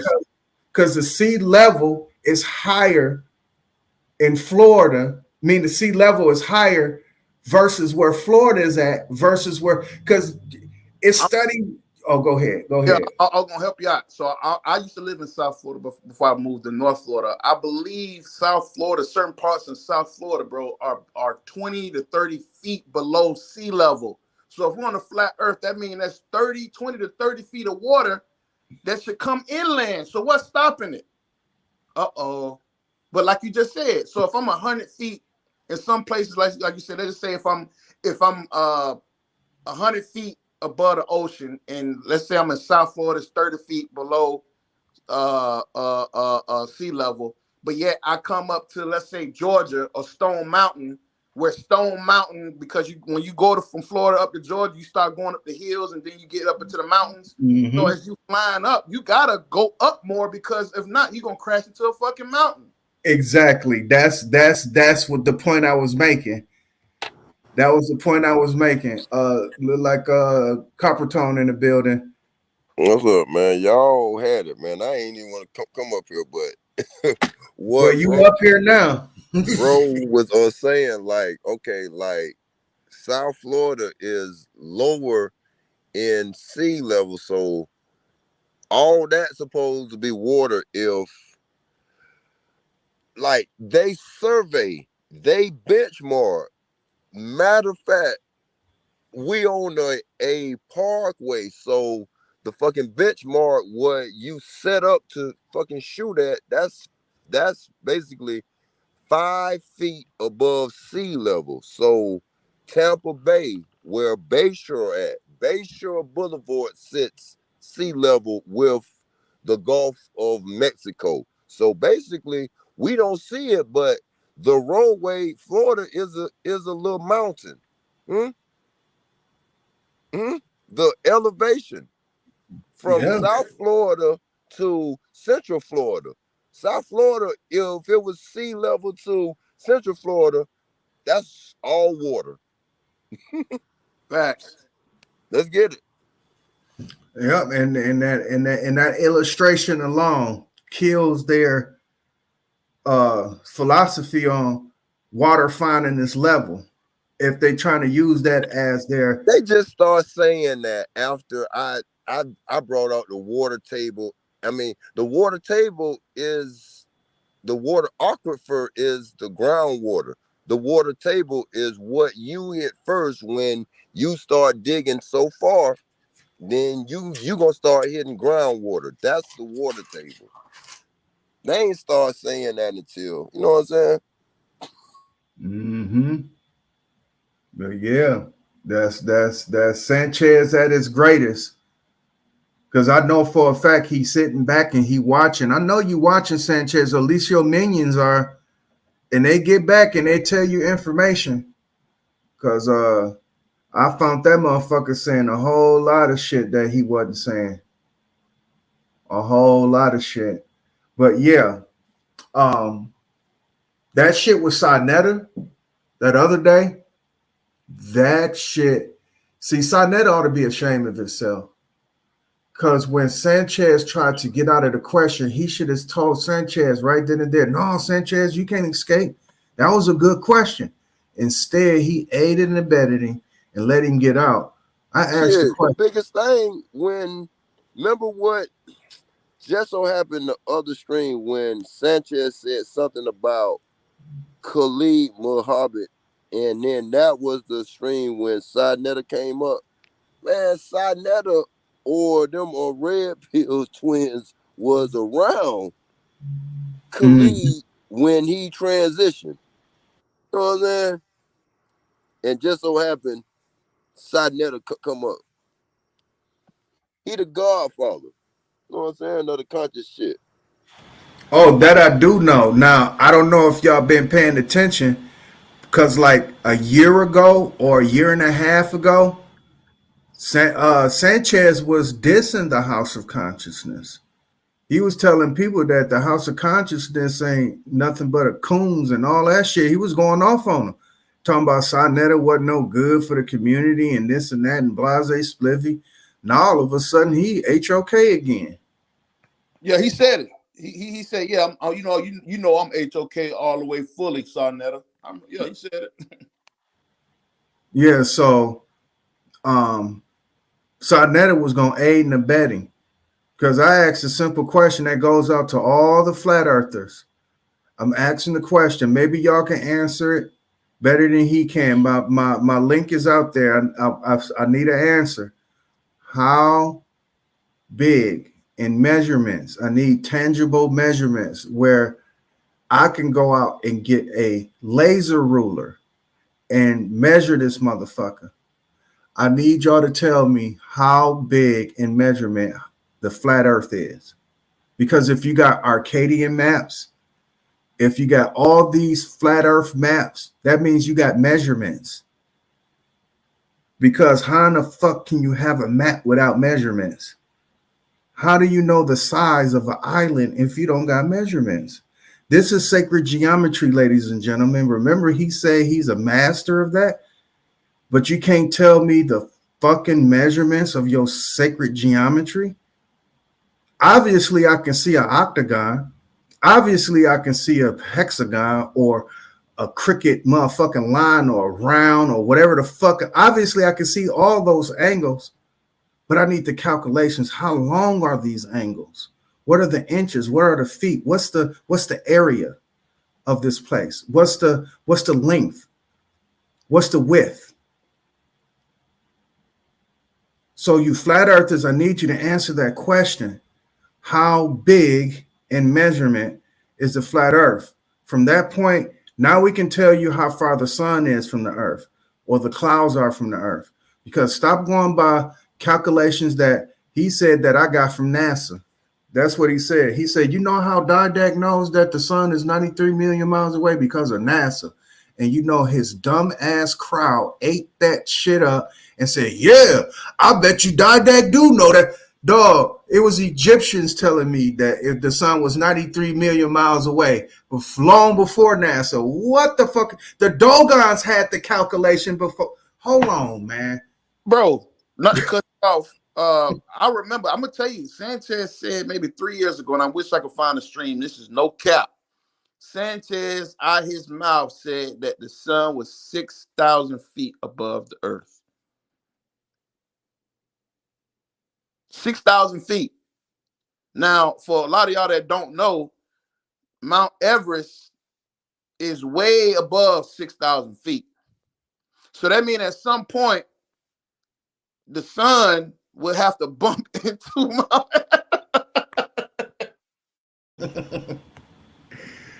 Oh, shit.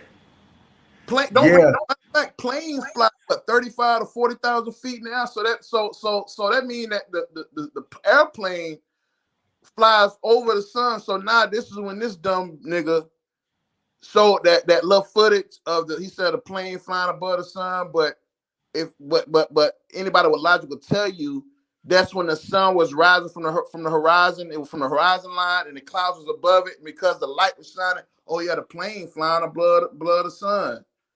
And people took that, not knowing the sun was rising. It was rising above the horizon.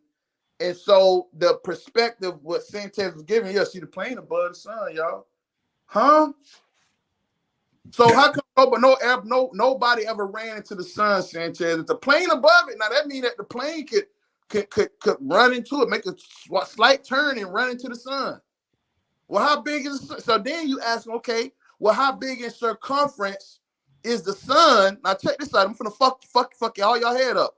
So if the plane flying above the sun, then that means that the sun is a sphere.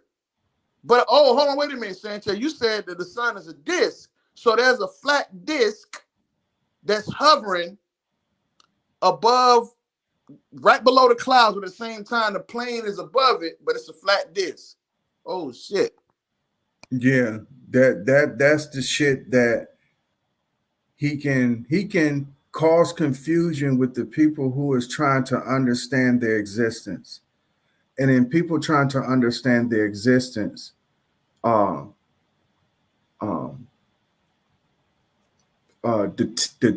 tediousy that it takes to explain it scientifically, that's what they don't have patience for, right? Now, I hate to say this about my people, but our attention span is very short, which makes us LD.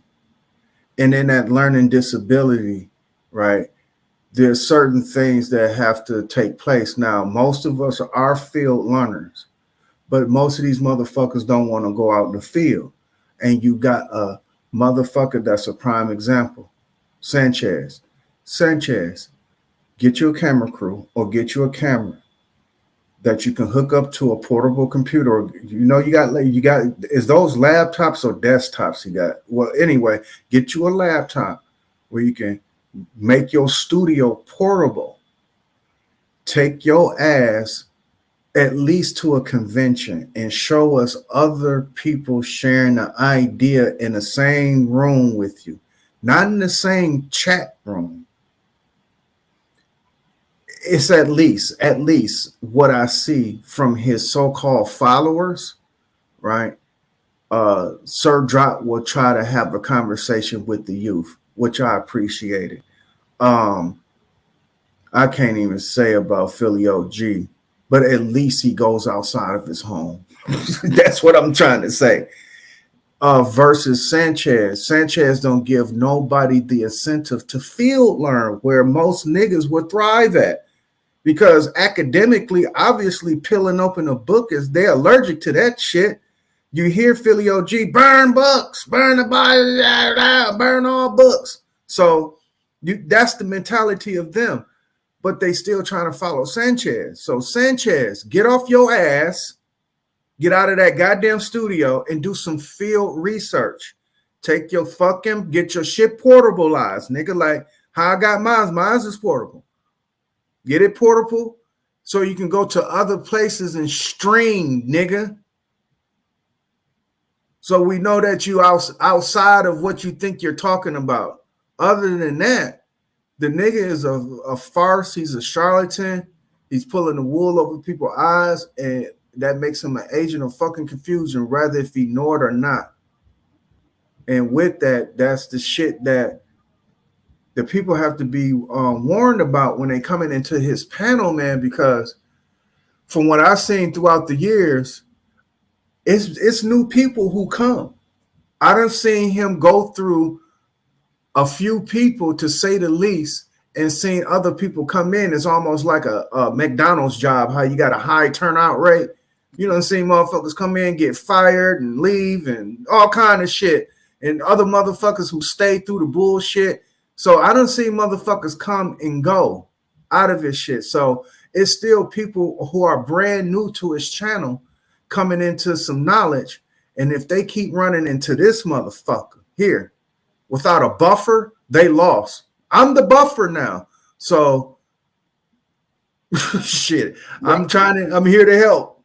I got more respect for Dread because at least what, about 6 years ago, at least he tried, even though he lied to the people, at least he tried to get money together to get a rocket to go test it and not take, like Sanchez say, other people research on YouTube. At least Dredd tried, but Sanchez, no. He won't. My thing is, if he's so in tune, where I got all this connections with the police and the Navy and the Air Force and all that. Well, Sanchez, why don't you get some of your homeboys, some of your veterans that worked on the Air Force and you was on the plane and the submarine? How about you call some of them up that know that the earth is really flat? Call some of them up. Matter of fact, I got more respect for a brother by the name of D Marble who rode around the country in his van and did all kind of observations and shit, even though it's bullshit. I got more respect for him because he went outside. Like Mo3 outside. Sanchez, go outside, but I don't think he will, bro, because I honestly think, bro, he's running and hiding from something, Dad. I'm going to just keep it 100 with you. I think he's running from something, bro. I think he is, too. I really think he is too. And yeah, it's not that hard to do something outside of just sitting in that damn studio, and he can't vicariously keep living through other motherfuckers who do shit. Like, at least like you were saying, from the above people, Philly OG, at least he shows you blending food. That's the only thing that nigga can show is blending goddamn food, but at least it's outside of something that another motherfucker can practice. Nobody else can practice what Sanchez talking about. And that's what it's about. Taking people's information and applying it. And applying it that where it's going to render results and it's good for you. Or bad for you, to say the least. But Sanchez shit, you can't apply that. That shit is unapplicable. Like one world, one hood. Even with him, he was trying to show his Baghdad battery, which is that dirt battery. He was trying to show you that he was achieving electricity from dirt, but it ain't even enough to run a goddamn wristwatch. But he was getting electricity out of it. Very, very weak, though. But to say the least, the effort is there. What is the fuck Sanchez doing besides hitting a button and saying Becky dropped the bombs? And that shit crazy. For the life of me, I don't understand the people not to challenge that shit. Make him change his rhetoric, because they can. They can make him change it, because even with that dude, me, myself, and I, whatever the fuck his name is, he's undercover, right? He's a Sanchezian contrarian. Sometimes he'll try to challenge Sanchez or some shit because he done overheard me challenging him, because I hear him regurgitating a lot of my info. I do. And with that, that's the info that he tried to challenge with Sanchez, because it's logical information to challenge that shit with. But at the same time, me, myself, and I, he's really a Sanchezian. So my question is that, are you asking him these questions to make him more sharper?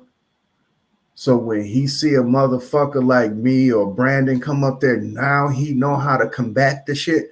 Because at first, the nigga ran scared, he'll mute, all that shit. Now he's getting the confidence now to try to answer some of my questions. But that one question I put up about Kyrie Irving, that fucked him up when I said, didn't he fight against the motherfucking medical industry? He was like, you asking me that question? You answer that question. I said, well, I can answer it. And I answered it for him. And the motherfucker that had nothing to say about it. And then he goes to his minions and try to get the okay through his minions, and he'll say, people are worshiping Kyrie Irving. Look at him. That's their daddy. That's their daddy. And the motherfuckers will go right along with him. And then the question at hand goes unanswered and unheard. And now they can wall up in the dirt of fucking ignorance all over again. And that's the shit that the people have to be warned about. They have to be warned about it. And the more it seemed like shit, I don't know what, that's me. I'm tooting my horn. I don't know if the shit revved up since I've been more participate more on this channel. Because remember, it was a point where I did step away. I did step away from him because it was nonsense. And stepping away, I found myself preoccupied with other people who was nonsense. And I know he's your brother. I know he's your brother, Brandon. But that goddamn R. Cook boy, ooh wee. And that beach is better. See, these are logical human beings that you would assume that knows better, because they have to say the least, a classical education. So you will assume that you can have a conversation with them motherfuckers, but goddamn, it's almost like you talking in Sanchez. except that they got fucking degrees. And that shit is crazy because I don't know. Sanchez, he may move and rake and file in terms of that shit, but I don't think in anybody's organization Sanchez will flourish. I don't think he made it out of the private. I guarantee you that motherfucker discharged as a private. I guaranteed you. I will bet. I'm blindly. You know what those blind bets? What they call them, blind sixes and shit, and spades. The blind bets. I will blind bet right now to anybody's $1 to my $100. I will bet $100 to anybody won that Sanchez got discharged as a private. I guaranteed you he didn't even make officer, yet alone a sergeant or a fucking captain, lieutenant. No, he was nowhere remotely near that shit. I guarantee you the nigga wasn't even an officer. And he claimed that he was military police. Nigga, he was a private. You cleaned the lockers out. That's what you did.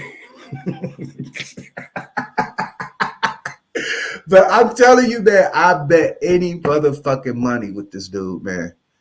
Because they stories change, you know that.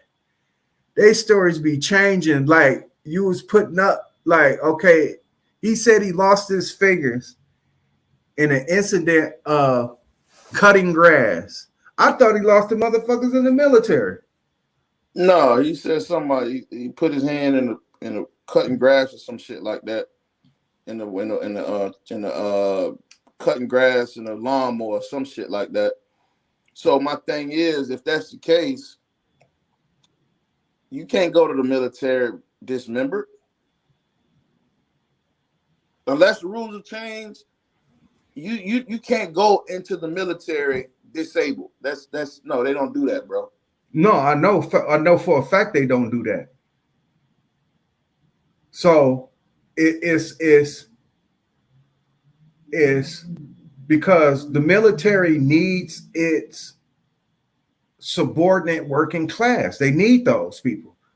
And they just a part of the military. They will uniform up just like the motherfuckers. All that shit. Like, it's what we know as Army Reserve. And that is fucked up that we don't understand that all other branches have a reserve. But we so focus on the Army Reserve as a people when we think of reserves.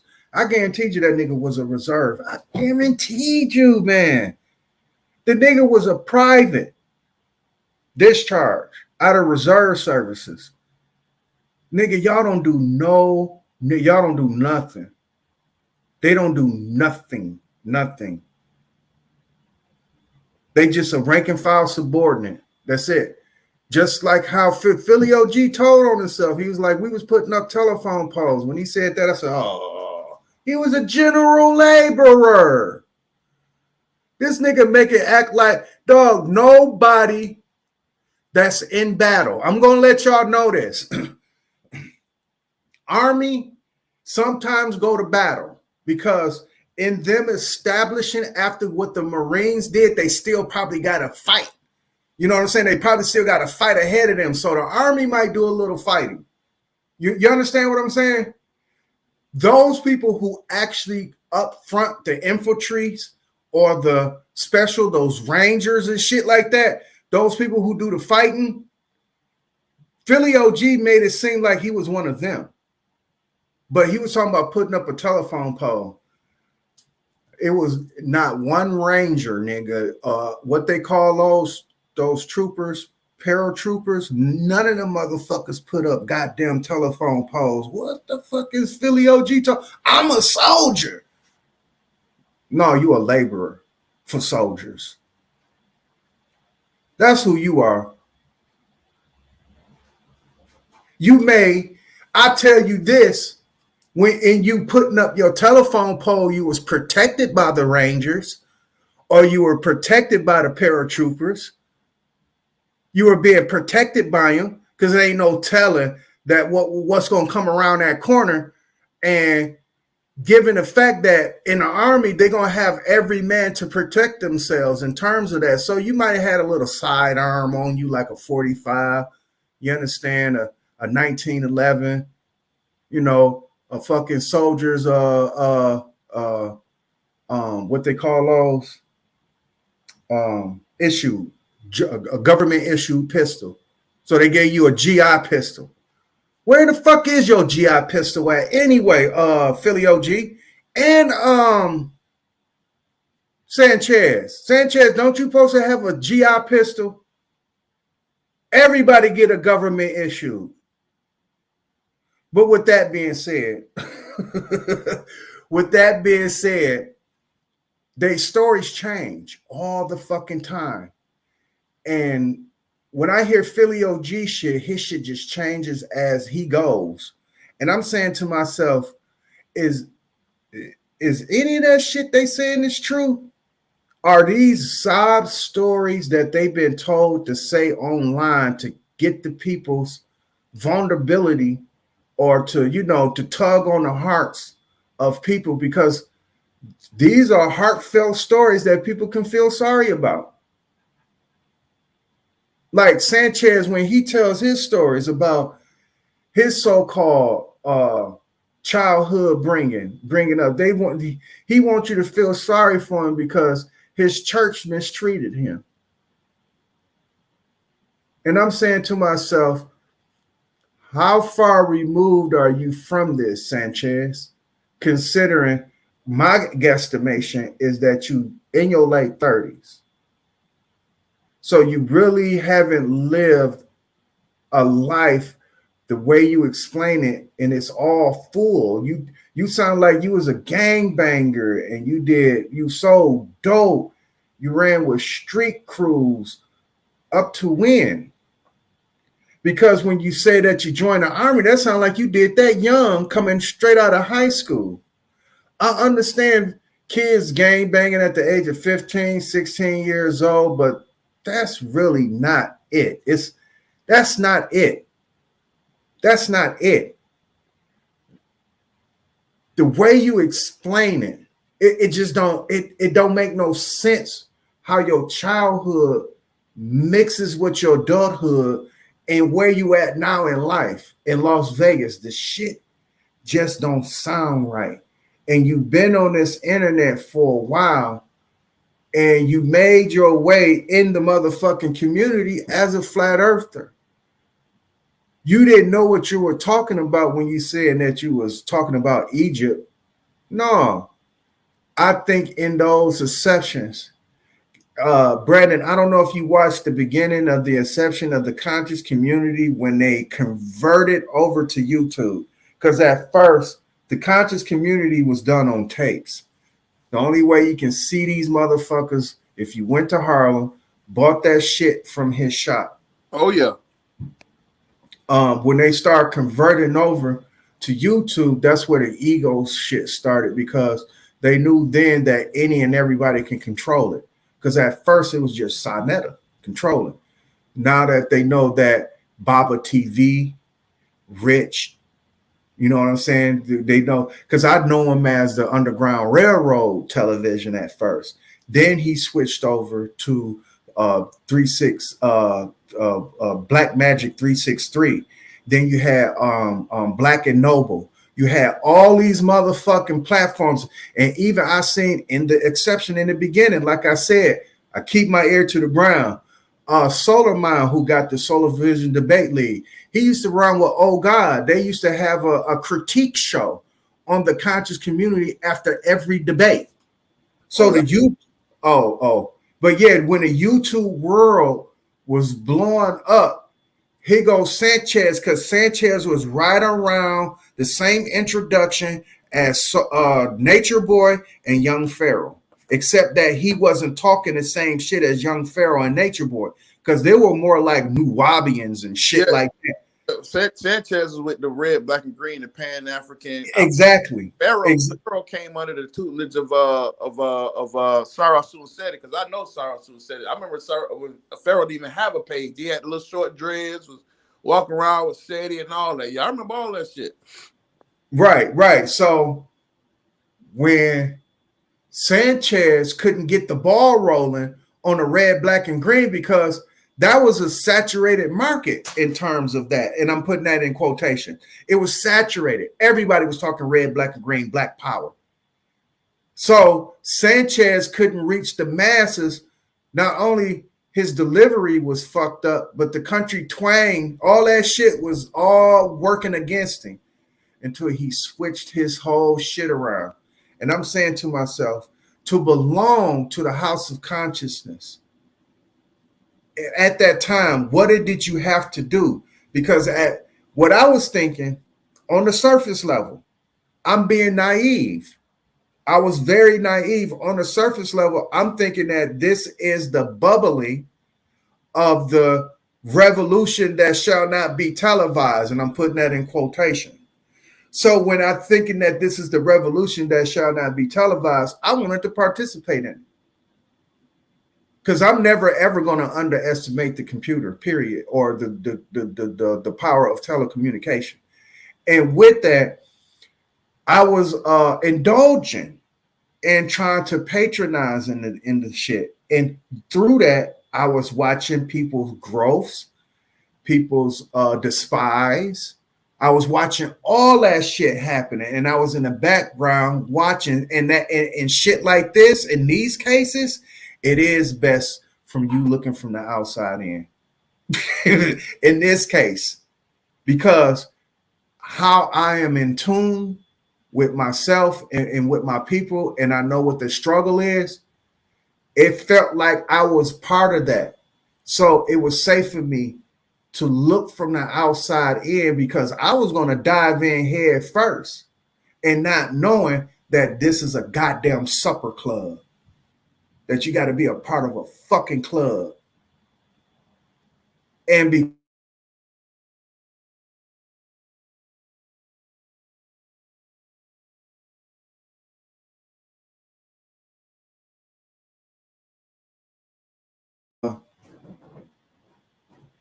if I decide to become part of the house of consciousness, where would my information go? Would it go to the wayside? Would I have to say what they saying? And because everybody had their own style in delivering the same message. Like you said, Sarah Sudenseti, Natural Tahuti, Jabari. Only people who had different rhetoric was like Captain Tezoria and them of the Delania. I can't Delani. I can't say his name. And then you had Zion Lex, Divine Prospect. Is that his name? Divine Prospect? I think that's his name. Their philosophy was all the same. They were all Hebrew Israelites against the Egyptian Egyptology. They all had different deliveries. And I started realizing that. I said, hold on, they all talking the same shit, but they all got a different delivery. Jabari is saying the same shit as Sarah Sudenseti. Sarah Sudenseti is saying the same shit as Natural Tahuti. Natural Tahuti, he birthed it in terms of the black woman as God. And then you had Polite. Polite was saying both with the Hebrew Israelites. That nigga was all over the place. But to say the least, he was probably one of the few unique motherfuckers in the conscious community, but he got turned into a charlatan because he got molded by Sarnetta. And when they sponsored the Kemet on Trial debate, both of them motherfuckers ran away with at least $1 million. At least $1 million. And niggas don't understand that shit generated money.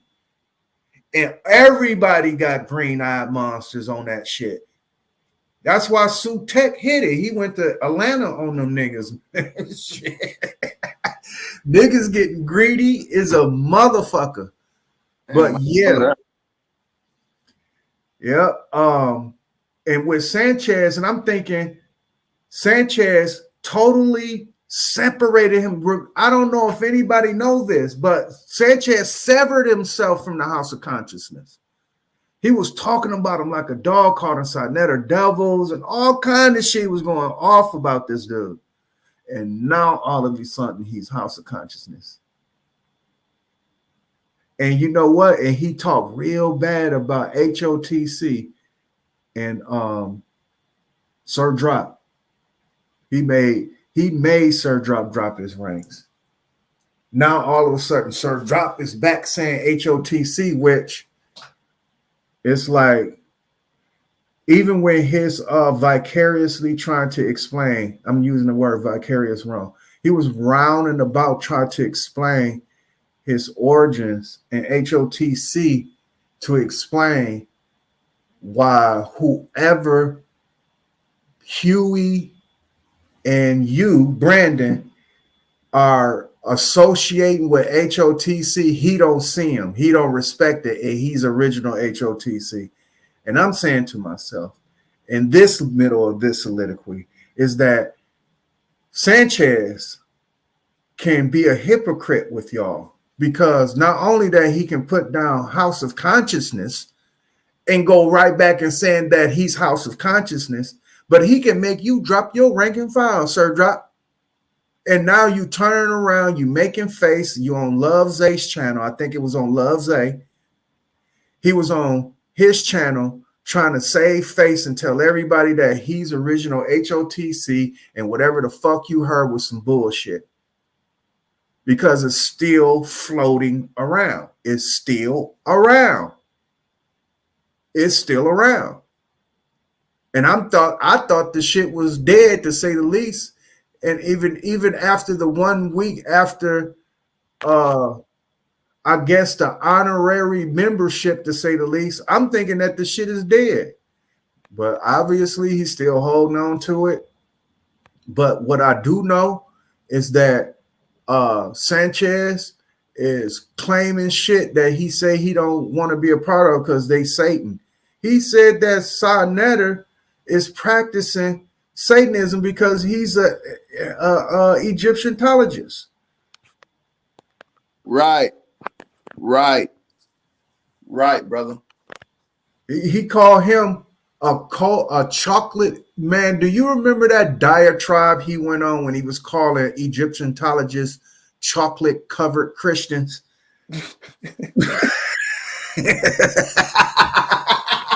He was talking about Sa Neter and Brother Jabari after that debate. And remember, he said that Sa Neter muted him in the middle of this shit. Sa Neter didn't touch that mute button, dog. But to say the least, y'all all in it together, so he can call you out like that, Sa Neter, and make you look like that you fucking his shit up when you wasn't even remotely fucking with his shit.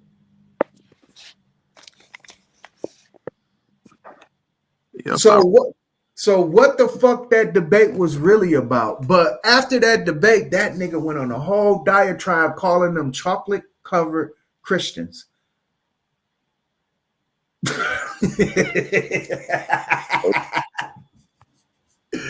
Yes, man, this is the shit that it needs to be combated, Brandon, and I'm going to address this shit. I put it to you like this. Y'all have my attention now. I'm still going to be doing my universal mathematics, but this nigga, he got my attention, and him having my attention, I got to check everything this motherfucker say, but he got so much bullshit garbage. It's just so much to go through. I can't sift through all that shit. The old bro Sanchez, if you YouTube it, you put it up. It's a dude he used to run with called RFG. I remember him. Him. Sanchez was his buddy, or I think RFG was the big dog, and Sanchez was under his tutelage. And then Sanchez got a channel that it's still up.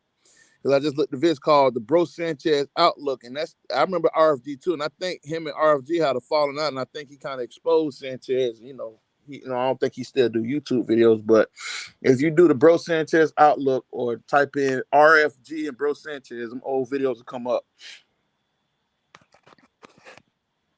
Yeah, I remember, dude. That didn't last long with them two. Because I think they was doing the same, because Old God and Solar Vision was doing that same shit, except they were critiquing. Yep.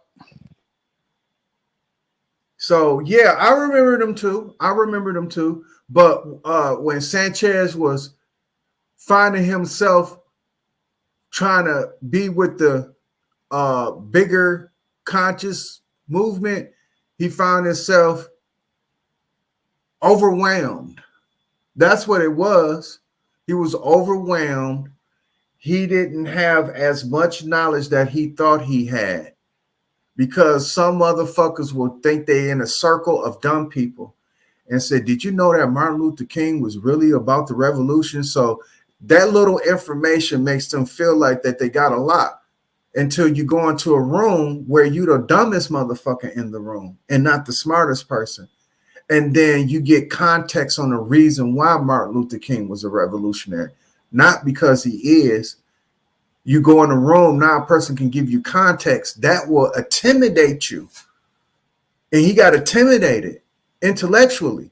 So he had to find his groove, flat earth. Who's arguing flat earth? Nobody. Sanchez? Nobody is arguing that shit. Because it's nothing to argue.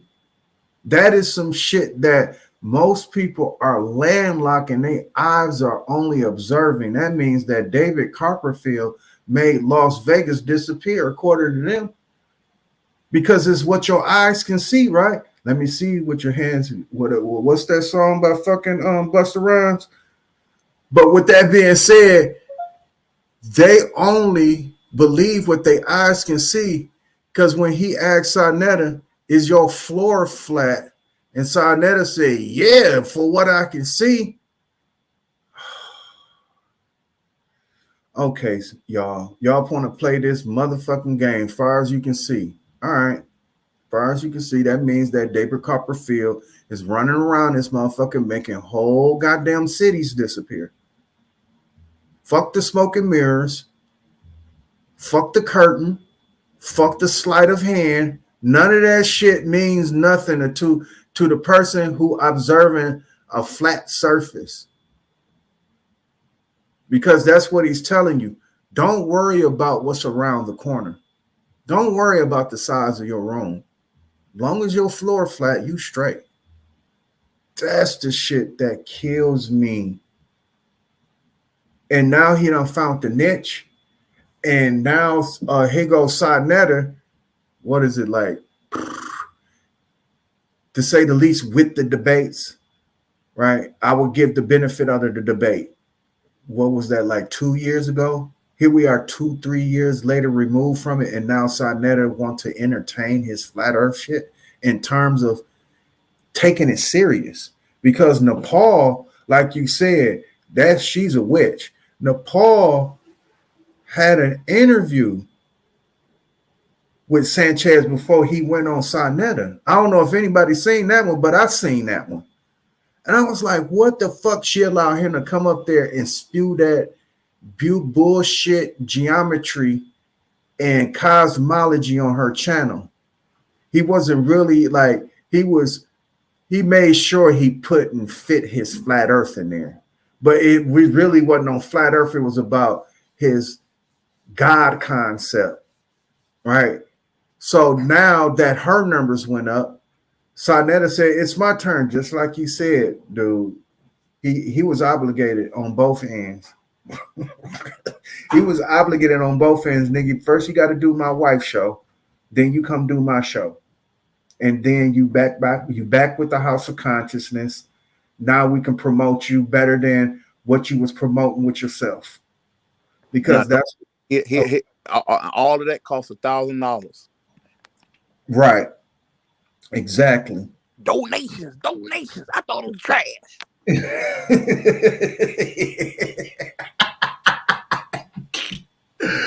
But yeah, that's exactly what it is. And right now, he's living high on the horse. And like I said, when I was running through his his channel, and I was trying to pull up some of his shows where he was challenging people out there and talking about, are the blacks the original Jew? Like I know, he changes his titles, and when I was going through it, I couldn't find none of the titles in terms of that. And what I do know is that he changed it, because remember when Supernova Slum came up to his show, he said it right then and there, I'm going to have to change the title of this show because I didn't know that y'all was actually doing that. I thought y'all was part of the manosphere, or y'all was talking with the same points as the manosphere. And when Supernova Slum checked and he switched the whole title, nigga. Switched the whole title. So I know that's what he be doing, but it still can't change his talking points because the tape is what it is. That digital recording is what it is. It's already in the cloud, nigga. And with that being said, you can't change that shit around. So your words are bond, and your words are just what they are. Because like I said, if you listen to Sanchez, I'm going to come to your panel. I'm going to continue to participate, but it's going to be a day, dog. I'm not going to be able to tolerate your shit, and you ain't going to know it. I'm going to drop that hammer on you, dog, on your show. I'm going to fuck you up on your own show because I got too much incriminating evidence against you to where your people will look at you sideways. I don't give a fuck how much you think you can butter them up. I don't give a fuck how much you can actually try to confess to make it look cool that you police. I'm going to make you look stupid. And the motherfuckers is going to hate you for it. So I'm letting you know, dog, it's inedible. And and I want you to take this and try to put it in your archive, dog. You're going to let me up on your show because you don't got no choice. Now, if you want to know the power of God, watch what happens when I go to your show. You're going to let me up, and I'm telling you, you're going to let me up. Hey, and Linda said something in the chat, but I'm gonna keep it 100 with you. When Sanchez heard your voice, he said, "Give me a minute." He went silent. He ain't going nowhere. And then when he came back up, he like, "Son, I need to holler at you." He really was gonna call Sarnetta, but Sanchez heard and flipped it. No, I had to ask you a question. He really was finna call Sa, because you heard him, Sarnetta, so you need to call me. So Sanchez got Sarnetta's phone number, right? So peep game. Then Sanchez heard me, no, I got to ask you a question. And he said, go ahead. So that's when he flipped the script, because what he was finna do was finna tell Sarnetta to get you off the goddamn shit. Because he knew you was finna come up there and really hit his ass hard. But because Sanchez is a master double talk, he was able to flip the script. You see what I'm saying? So that's right. How that went down. Because, see, I pay attention to everything. I pay attention to everybody in the room, bro. Even though I ain't there, I be knowing what's going on, because you can't, the fool of man is so easy to see through the bullshit. And then you came up there with Bobby Knight, came up there to kind of ask that dumbass question. So, Sanchez, what you really think about the, you know what I'm saying? Like on some coon suck dick type shit, bro. Like, really? Like, that's your claim to fame to ask that dumbass question? You know what I'm saying? The same shit that you could ask on his panel, but you come up there, yo, 15 seconds of fame, Bobby Knight. You ask that stupid ass question that you already know the answer to. So that's what that was, bro. He was going to call Sarnetta to tell him to get you off the goddamn panel, because you came up there with a goddamn hammer and he wasn't having it. So that's why he asked that question, how big your floor? But he really wanted to call him to say, hey, man, hang up the phone, because I don't know if you know, you go back to the tape, when he heard your voice, Sanchez stepped away. I honestly believe Sanchez called him. Sarnetta didn't look at his phone in time, and then when he came up and said, hey, Sarnetta, can I talk to you? Hey, can I talk to you? And then that's when Sarnetta looked at his phone, oh, you need to call me? He said, no, because then it would have exposed the shit. You see what I'm saying? Mm-hmm. Exactly. I seen that shit. And then as the shit went on, you see Sonetta, because Linda seen it and I seen it too, Linda. He was trying to make an excuse to kick me off by saying no profanity. And then he said, "This is Sanchez show. We don't want to get hostile. We're gonna have to kick you off." And I was not even hostile with the motherfucker. And then Sanchez just couldn't stand it anymore. He said, "Stop, mute him." I said, "Man, I'm up, dog. What the nigga? You ain't finna mute me. I'm up." And that's when I hit the button. I said, "No, I'm up." Fuck you asking him to mute me for it all. I asked you a simple ass question. How big is the fucking flat earth in measurement? You hoe ass nigga, and you couldn't answer that question because none of y'all came. Because go ahead. Not to cut you off because they don't want to. It's just like it's like that TV show that came on back in the 90s, the dude in the black mask, the black guy who revealed how to do all the magic tricks. Do you know that he fucked it up for Penn and Teller? He fucked it up for David Blaine. He fucked it up for all the magicians all around the world. That as kids, when we used to watch David Blaine and Penn and Teller, then that dude in the black mask said, "You want to know how they did it? Well, wait till after this commercial break and we'll show you how they did it." Oh shit, that's how they did it. So when you come up there and say, "How big is the flat earth?" Oh shit, a nigga asked that question? Fuck. Because see, now when you ask that question, Didact, believe it or not, that plants a seed in everybody else's mind to think about shit that they never thought about. Because again, Sanchez knows how to say it and what not to say. So when Nepal, when he had that look, but let me rephrase, slow down. Best believe, before the show with Nepal, him and her talk. Best believe, before Sonetta allowed the show started, best believe he went down and said, "Hey, Sonetta, hey, I give you $1,000 now. I got full." "Yes, brother, you got full to the show. Whatever you say goes. I got it. We got it, man. It's gonna be big. You know, it's gonna be big for the numbers. You do good. You know what I'm saying? That $1,000 will go a long way. What we're gonna do is if shit goes south, we're gonna get Sister Nepal up here. You know, she said you did good. She gonna come up here and she gonna be that big heavy set lady in the church that come in when ain't nobody tired and offering. We gonna queue her up so we can get more numbers and people start donations. I got you, brother. I got you. I got you." And that's how that shit went down, dog. That's a nail on a motherfucking head, because that's exactly how it went down. Because remember, I was in the background waving, nigga. I wasn't raising my hand. I was waving. That's Nepal seen me. Because she said, "Hold on, brother. Let me ask him a question." And it's not off topic. Bitch, you went straight off topic. Talking about string theory to allow Sanchez to go into a diatribe of some shit that he don't even know what the fuck he was talking about. It's called cross-examination.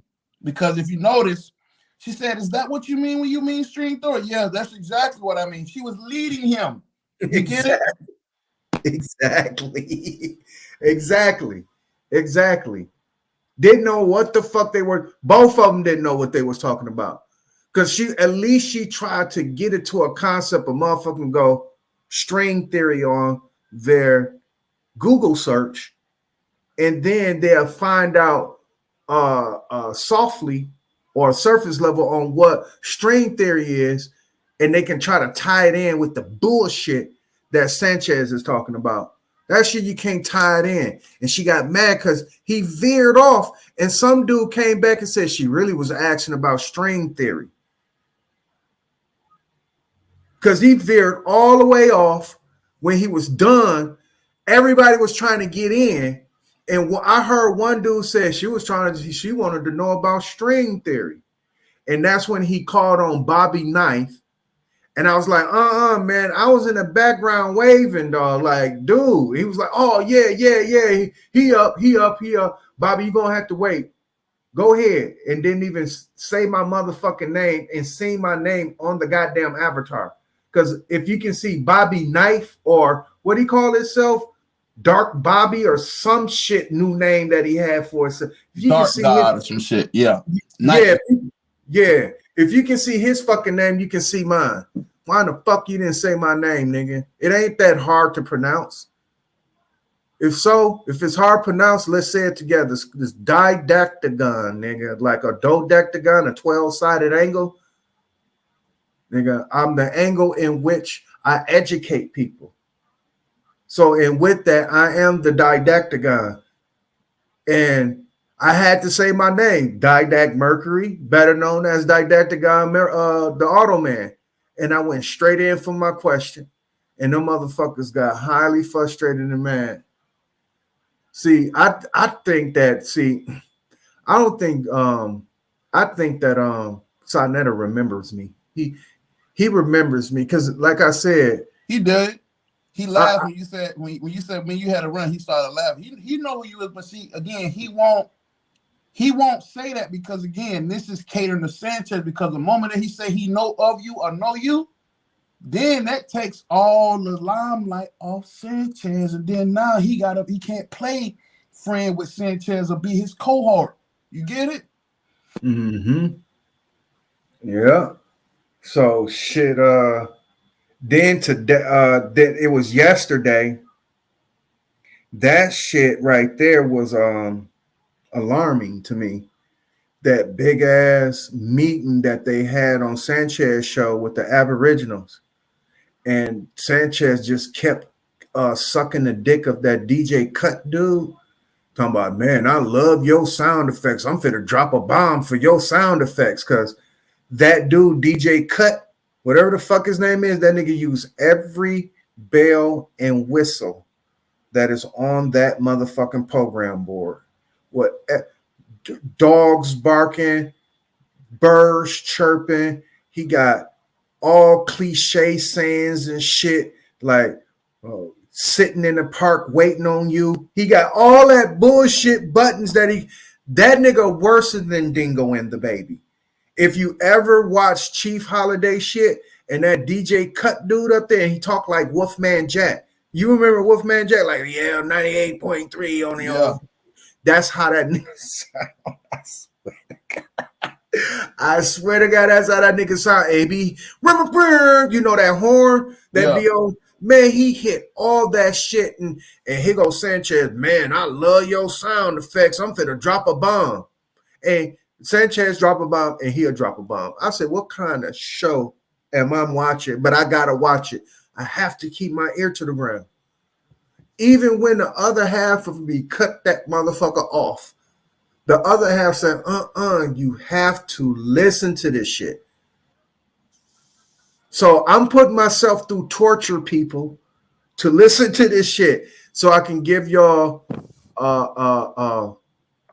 what's that shit? So I can balance that shit out. It's like I'm the salad to the steak. You keep eating steak, you're gonna get fucked up. You need that salad to balance that shit out. And with that being said, yeah, that's dude. I don't know if you seen that yesterday, but that was a show for your ass. And it went on for a long time. And it's one other thing that I do recognize. People, what's up with Sanchez? What's up with Philly OG? And what's up with Sister Bethy? Allowing a proclaimed white extremist. I ain't gonna call him a racist. I'm gonna call him an extremist. What allows them to have that dude on the show? How can they tolerate him? But when a brother like me, Didact, get on your panel, you can't stand for me for 5 minutes. That's something to think about. This dude called himself Rob Notches. I seen him on Root Word for a long time. Root Word said he was about to listen, man. I told you I got my ear to the ground. I be seeing this shit. Root Word said he was about to end his stream. Rob Notches came up there and made that motherfucker run for another hour longer. So he was not kicking him off the show. Sanchez tolerates this dude, calling his whole panel dummies, all this and that, and saying that he's a proclaimed white man and he know where he come from. He said all black people come from Africa and Austria. He just be fucking with Sanchez, and Sanchez never kicks him off the show. Big Philly OG, same shit. He come up there talking plenty shit, reckless, never kicked him off. Sister Bethy, same thing, never kicked him off. I told Sister Bethy, I said, can you do me a favor? Can you pull up the Mashpee Indian? I ain't doing that. If you want to look it up, you look it up on your own. I said, no, I just want to show you something. I'm getting rid of you. She got rid of me and then said the Mashpee Indian ain't nothing but Jamaicans. Watch this. And another time I participated, they was talking about power, because they think everybody who comes into power got to sell out or some shit. So I said, here's a prime example. Sister Bethy is trying to get her tribe started. She said, keep my goddamn tribe name out of your mouth. I said, Sister Bethy, I'm making an example. Don't make an example out of me. See, this is what the fuck I'm talking about. And she kicked me off. Because the example that I was trying to make, my fault, minds. I'm just now looking up. If you was up my in nigga, you know it's all Gucci. yeah, I just looked up. But yeah. Salute, y'all. Salute. But yeah, when I talked to Sister Bethy the last time, I was like, I wanted to make an example. I said, now what if Sister Bethy come into power with her tribe? Y'all gonna say she a sellout? Or she fucking sold her soul to the devil? Because she's working towards getting people empowered. That's what I was about to say. But she said, leave my goddamn tribe out of your mouth. And took me off the stream and said, that's what the fuck I'm talking about. Niggas like that. But when Rob Notches get up there and tell you that you ain't Aboriginal, he tell a white man telling a black person and they tolerate that shit just to tell him, you a white man, you can't tell me I ain't Aboriginal. Why is you even arguing with this dude? Why you won't do them like you do me? Why is you allowing this motherfucker to even having a dialogue with you where I'm having a serious dialogue with y'all, a serious one, and y'all kick me off, and y'all keep Rob Notches up there, who is a self-proclaimed white extremist, not a racist. Not going to say a racist, but he's definitely an extremist.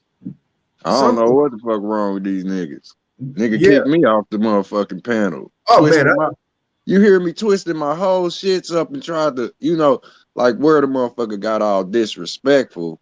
It's like I couldn't even stay focused on my point that I was trying to make. You know what I'm saying?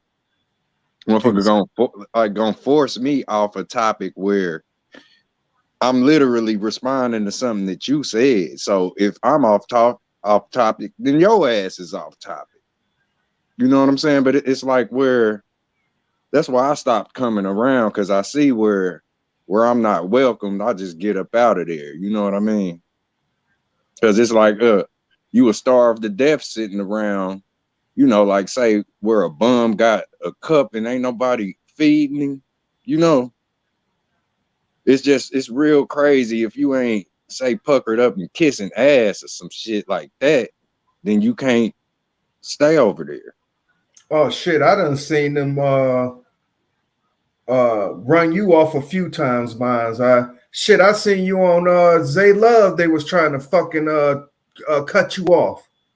Yeah, so, like say I've elevated, so it's like say where a lot of people, the trolling, the button pressing, you feel me? Like I don't let none of that affect me. So it's like real tough. It's real tough for somebody to sort of speak, move me. You know how the trolls do. Right. Like a lot of that stuff, yeah, it frustrates me. It makes me see some type of way, but it's like, this ain't what I came up here for. You know what I mean? So I let the madness that people, say direct a negative energy towards us or you know what I'm saying? You just gotta kind of, what a bulletproof vest do? Water repellent, that sucker repellent, Yeah, but you know what? I still, you right, Minds Eye, but I tell you what. Respect, man. I'm like this. I guess I'm very easy piss off. And when it's like that, I will raise my voice to a point where I'm antagonizing because I know I have. Yeah, I know I got that gift. I know I do because all my teachers throughout my school years always told me, you know, you got a silver tongue. When I was young, like 8 years old, I didn't know what the fuck that meant until I got older. And once I got older, I said, oh, that's what the fuck they mean. Because even with the best of them, because if Sanchez don't cut me off, he'll get overtalked. I'm just letting you know that. He'll get overtalked fucking with me. Because Philly OG, he felt it. That's the reason why when he came up to my panel, because he spread the rumor. He spread the lie talking about, I tried to go to Didac's channel and he wouldn't let me up. What the fuck is you talking about? You done came up to my chat, being my panel plenty times. It was the one I wasn't letting you up because you didn't let me up on yours because you overheard what I did on my shit in terms of exposing you as a fake soldier. So now he want to go around telling people that I wouldn't let him up on my shit, but when I did, he had another thing coming. He didn't have the control of the mute button. Only thing he can control is the exit button. And he exit his ass right up out of there. And then he was in my chat room talking about I'm unsubscribing and all this shit. And I'm saying to myself, damn, this is how you threaten people in the community, huh? Tell them you unsubscribing. Hey, look, like say the last time I was over there, you know, where it's flat at, if you know what I mean. I was just chilling in the chat, right? I was just in the chat, like, what it do? And I look up, like, say, I'm knowing goddamn well that he ain't talking to some random motherfuckers. He's subliminally talking to me. You hear me? In this chat, he's verbally speaking to me where I'm spelling in the chat or saying what I need to say or, you know, just chilling in the chat. You know, but it's like, say, I can guarantee to every fiber of my being that everything that was being said, he was directing it towards me, but it wouldn't say my name. You know what I'm saying? And I know I've been around. You know what I'm saying? And like, say, everybody speaks from their point of view. It's like, damn, if YouTube treated you niggas like you niggas treat us, then it wouldn't be nothing. You know what I mean? It wouldn't be nothing. Like, wouldn't nobody have a motherfucking platform? That's a fact. You know what I'm saying? So it's like, damn. So YouTube will let you say whatever you want to say, but where you welcome the people to your circumference, they can't even say shit. They can't say shit that's gonna say surpass what the fuck you saying, and you let it be what it be. You would take what the motherfucker said and then say it the next day like you thought it up. You feel me? And it's like, this is where the racism comes into play, because where you said it first, you gonna hear your teachings echo and they gonna sound like you. You feel me? So it's like everybody who does teach what they teach, whether you give the person who taught or told you the props, people know where it came from, especially the one that taught it. The one that said it first, and this is where people get themselves caught up in trying to get all the smoke. You know how they talk about wanting all the smoke. You don't want no motherfucking smoke. You hear me?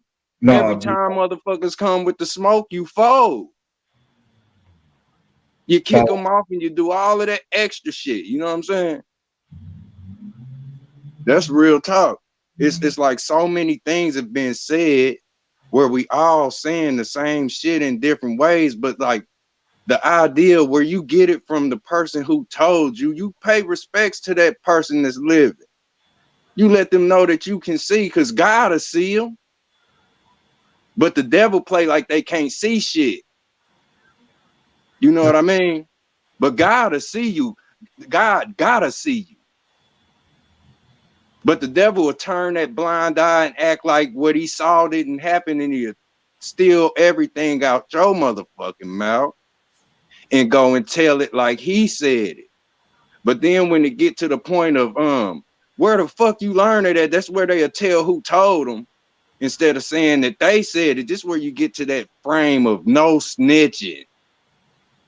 You know, motherfuckers won't tell who told them the truth until they ass get put in that hot seat. You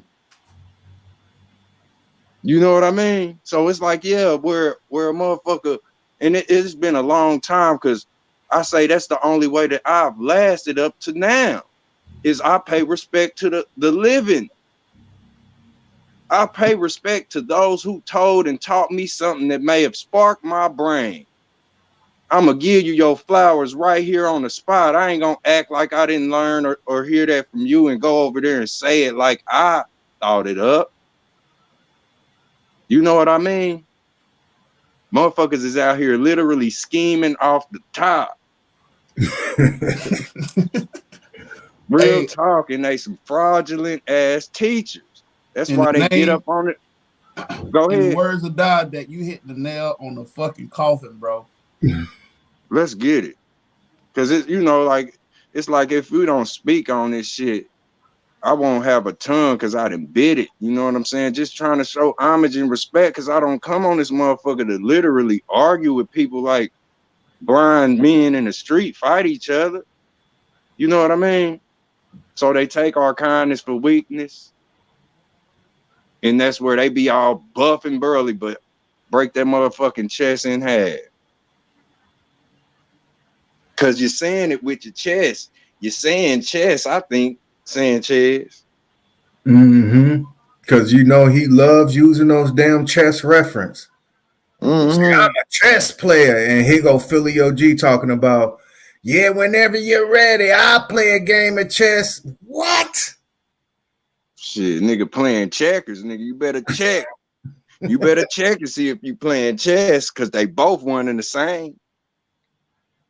Niggas don't know if they playing chess or checkers. They ain't checked to see what chess is. If you see what I'm saying. You know what I'm saying? But we checking chips out this motherfucker, and niggas ain't connected for yet. But they swear they have. I won't overstand it, and I won't understand it, because this shit is nonsense. You know what I'm saying? Motherfuckers like literally say the whole thing with, say how big is your house and how many can you have come over and really post up with you, where you gonna treat them equal. I'll tear this motherfucking house up if you disrespect me, like, say, your platform. You know what I mean? Say your little YouTube platform is your home now, and you disrespecting yourself where you think you disrespecting me. We gonna tear this motherfucker up. Fuck, you think you could just talk to a motherfucker, mute a motherfucker, put, you know, say disrespectful ass, sleight of hand ass slurs, where that's how you thinking, and then to say, ain't that right, chat? Ain't that right, chat? Nah, motherfucker, that's right for you. That's what you said, but that ain't what they thinking. Facts. Fucker, like, it's real disrespectful. Like, and look, I'm a get on this, because like where I felt targeted, you know what I'm saying, and the motherfucker didn't say my name. You know what I mean? But he seen what I was saying in that chat, like where he say everybody else's name and kiss their ass and say, oh yeah, that's what it do. But your eyes don't work when you see my sentence or my little paragraph. You know what I'm saying? Your eyes don't work now. Say that shit that I'm saying in this motherfucker and speak up on that. You know what I'm saying? You can't do it, because it's like where you do that shit, you will be calling Candyman, and I will hook your dumb ass. Nigga dare not say my motherfucking name, but he know me, and he know I had love for him from the gate. But it's like where you don't know your power now, you didn't create it, you know, say a outer you, because I ain't your enemy. I'm outside of your ass, but I can go within. Like where a motherfucker talking about sitting in this shit and pissed like a coward, talking about sitting and waiting on the motherfucker for them to come home. You a coward, that's some coward shit. I'll come to your ass straight up and uppercut your motherfucking ass. But I ain't gotta sit in no goddamn tree like I'm an owl looking for a rat in the nighttime. I ain't gotta bamboozle a motherfucker or come up out of the cuts to hurt somebody to death because I hate them. But yeah, that's the energy the motherfucker gave me. I was just chilling in the chat. You know what I mean? I was just chilling in the chat, Diadeck. And it got like, you know what I'm saying? Don't make me point out the stream, the video, because I'll post that motherfucker. You hear me? Nigga literally got the cry. I'll go in, I kick hard and I punch hard. You know what I'm saying? Mm-hmm. I ain't sure enough. I'm Bruce Leroy, my nigga. Well, shit. That's the only way a motherfucking could get better. Like in Dragon Ball Z, Broly, nigga. That nigga beat the living shit out of Vegeta and Goku. Right. You know, I was tapped into that shit. Yeah. As a youngster. But it's like, yeah, motherfucker can, you know, it's like where people disrespect themselves because you can never disrespect me. You think you are like any person in the world who think they causing, you know, some type of energy where, you know, they call it trolling and shit. You know what I'm saying? Right. And this here's the killer part about it. How the fuck can a kettle call the pot black? They be saying that a person is trolling when they really doing the trolling. Like, I don't understand that shit. That's the shit I don't understand. It's like y'all definition of trolling is exactly what y'all doing. But y'all trying to call it. Oh, go ahead. No, I was just gonna say, like, the trolling, like, this, say the energy of a bully, like, say the pride. You know what I'm saying? You know, like you can say pride is like, it's literally the ride that you roll in. You know, you got ride and pride. Right. So it's whatever, like say where you put yourself in that shit. Look, it's like you put the ride there, the pride. You know what I mean? Mm-hmm. And where people be all inside of that shit, it's just like where we deal with, like, say, you know how people be like, man, I'm just doing my job, man. I'm just doing my job, cuz. Yeah. Look, be your own motherfucking peoples. It be your own big brother. You a police talking about I'm doing my job, bro. Okay, like, know what I'm saying? Now look, say where you get pride, you know, this is where they gonna put you right there. Like, say the cop is just doing his job, right? And he gonna put your ass in that cell. Whoa. Because your pride. T.I. said that. Whoa. That song. I'm just doing my dun, dun, dun, dun, dun, dun, dun, dun, dun, dun. What? I'm just doing my job. There go Latrell 10 Well. Yeah, this him. Those haters. What's up? Let's get it, man. I'm back, man. Hey, it's like put that right there. The pride. Put it right there. Like, say everything the motherfucker that's just doing their job, you can literally point them out. They are put right there. Just like you would see, like, say y'all remember the movie Belly, that bitch nigga was eating a banana. And he was like, I don't like this shit. With bifocals. Go ahead. And a perm. And what a nigga had a suit on with a New Balance 76. Eating a banana in full yellow. That nigga had on yellow from the head to the toe. But he seen him sliding. He seen he seen him in the bins. Huh? He said that nigga was looking at them niggas in the bins, and that's the P ride. Like them, that's pride riding down the street, or say that's God riding down the street. This nigga eating the banana saw say, because we all represent the Most High. You know what I mean? Mm-hmm. This nigga in that yellow eating the Kong, banana. Huh? Cain went Donkey Kong. Cain transformed from a Homo sapien into a primate and went. Oh, tell on them. Oh, King Kong, Donkey Kong. Huh? My turn. Man, don't get me on the silverback, man. Cause I want my motherfucking money back. Goddamn fraudulent ass niggas. You know what I'm saying? I could have gave that money to somebody who would have appreciated it. Whoa. Could you get orgasms back and fucking oh hell no, we ain't dealing with that. Hell no, that's money spent. Huh? Yeah, that shit spent. But it's like, you know, put it right there, goddamn it. You know, you old motherfucker, you feel like you got Egypt, you gonna pay the fuck up. Give me my motherfucking money back. Pharaoh, let my people go. Look, let the coat go. Mm-hmm. Like Nas said, I take it in blood. Take that shit in blood. Like where you know, like say in the end, you gonna give it the fuck back. Take this church and shove it. We ain't going here no. Oh, I thought I should have said that. My bad. Dolly Parton. My bad. But shit. Remember Red Hot Chili Pepper said, "Give that shit away." Give it away. Give it away. Give it away. You gonna give it the fuck back? Watch. Give it away. And they also sung "Take Me to the Place I Love." Take me all the way. I don't never. Whoa, that's what it was. That's what it is. They don't want to go back to the place that they love. That's poverty. Hell no, man. No, shit.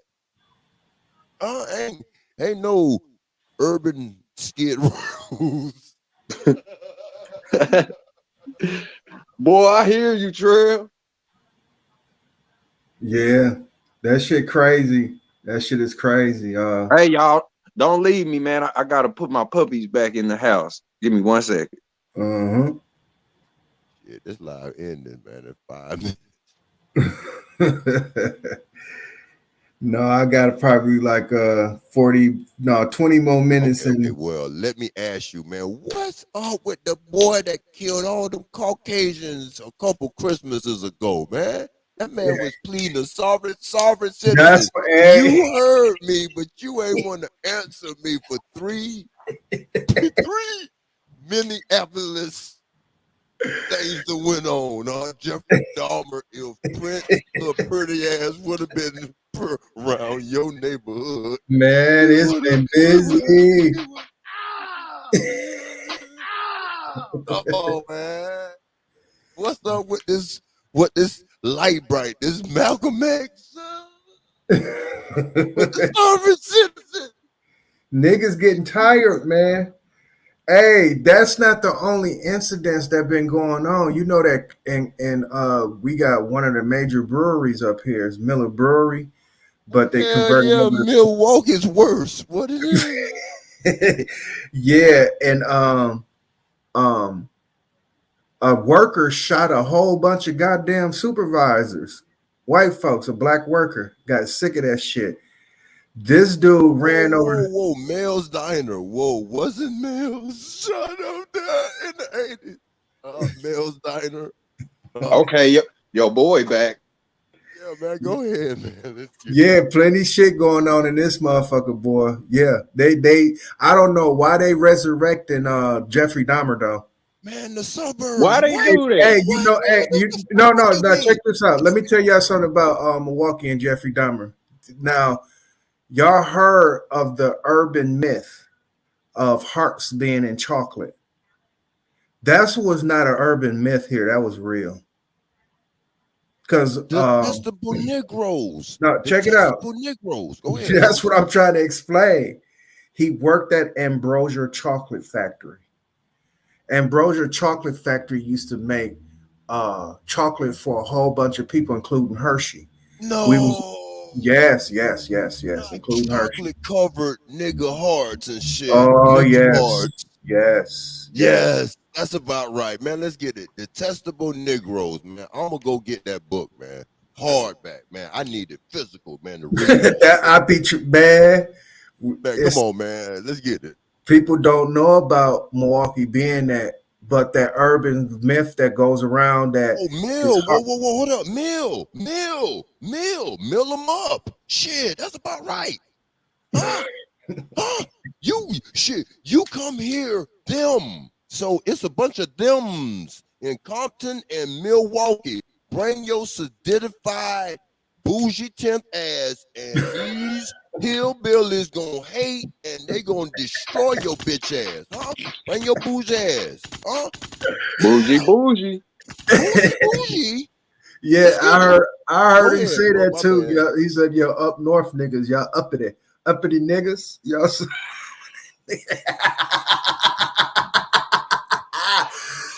But yeah, Jeffrey Dahmer, the urban legend here, it was not a urban myth. It was an actual thing. It was an actual thing that went on, that Jeffrey Dahmer was putting human beings inside of the chocolate, man. Whoa. So that's okay. That's the reason why they tore it down. Yeah. Okay. They had to cover it up, so they had to shut it down, huh? They tore that motherfucker down, yeah. And guess what's there? And guess what's there right now? The Pfizer form where the Bucks play. Whoa, yeah, and now Energies, and now Laverne, Mel's Diner was probably niggas' diner, huh? Man, I'm your age, man. We Geminis, man. They gonna get me first, but it's an honor knowing y'all motherfuckers. Huh? Come on, I'm finding it, man. Look, YouTube will not let me screenshot that Jeffrey's friend, because they know what I'm going for. That scene that Jeffrey Dahmer wanted the dark meat, but he had to give the dark meat to his little brother, and he had to settle for the white meat. What? YouTube won't let me screenshot, man. Shit start fucking up on the iPhone and shit. What? Just because of that. What? They shut what? Nigga, what? That chocolate. What? What? But yeah, that's the inside shit on Jeffrey Dahmer. That one dude that ran over that parade, he was enraged. He was Arabic, wasn't he? No, he was a nigga. Look, that witness didn't want to give it up. Nigga, you went for that motherfucking money, nigga. But you gonna try to plead. I mean, like, man, you wanted that money. You wanted it all. Yeah. Come on. And then he wouldn't have got away with that. Them Karens and Becky's would have been gave up the lick. So the nigga wanted all the juice. He round your way. What? Niggas know that it's death juice leaking in their apartments, but because Larry Bird up there, Jesus Christ up there, y'all ain't gonna drop a dime. Somebody should have became a Judas, huh? Told somebody. What was the Charleston White of that era? Where was Charleston White or Charleston Brown or Charlie Brown? Shit, where was Sanchez during this era? But with that being said, yeah, dude took a page from the Moors. He was trying to fight his own case. He claimed sovereign. So they slammed the fuck out of him, gave that nigga like 6 lifetimes. You know, I already know. Whoa, man. They put him under the cell, huh?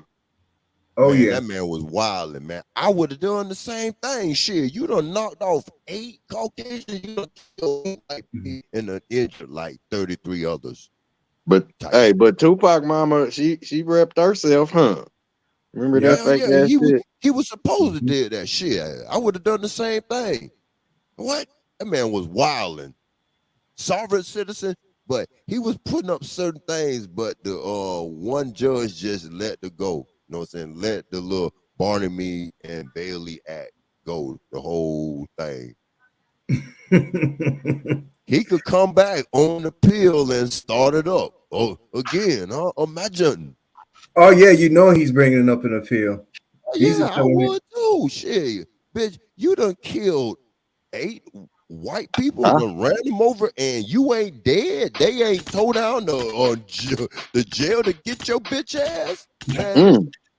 They ain't at him, huh? Yeah, that man mowed down during Christmas. What? Shit. You that said at the parade, right? Yeah, during the same year that George Floyd. So that was payback. That man was payback in the Maybach. Run him over in the Maybach. It was a caravan, though. Oh, soccer fan. They never All I remember is coming. the color it was burgundy. Yeah, with fucking soccer patches on it. They never seen it coming, huh? That man came through there doing the whole 85. And how come the people ain't covering that, talking about that was a psyop? Because Kanye bitch ass all in the way. They didn't want no Moors. They didn't want the revenge of the Moors to know. Look. Jeff Ford started in Wisconsin, man. Don't start me, man. Don't get me started.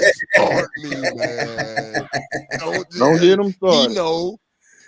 Dick know. Dick know.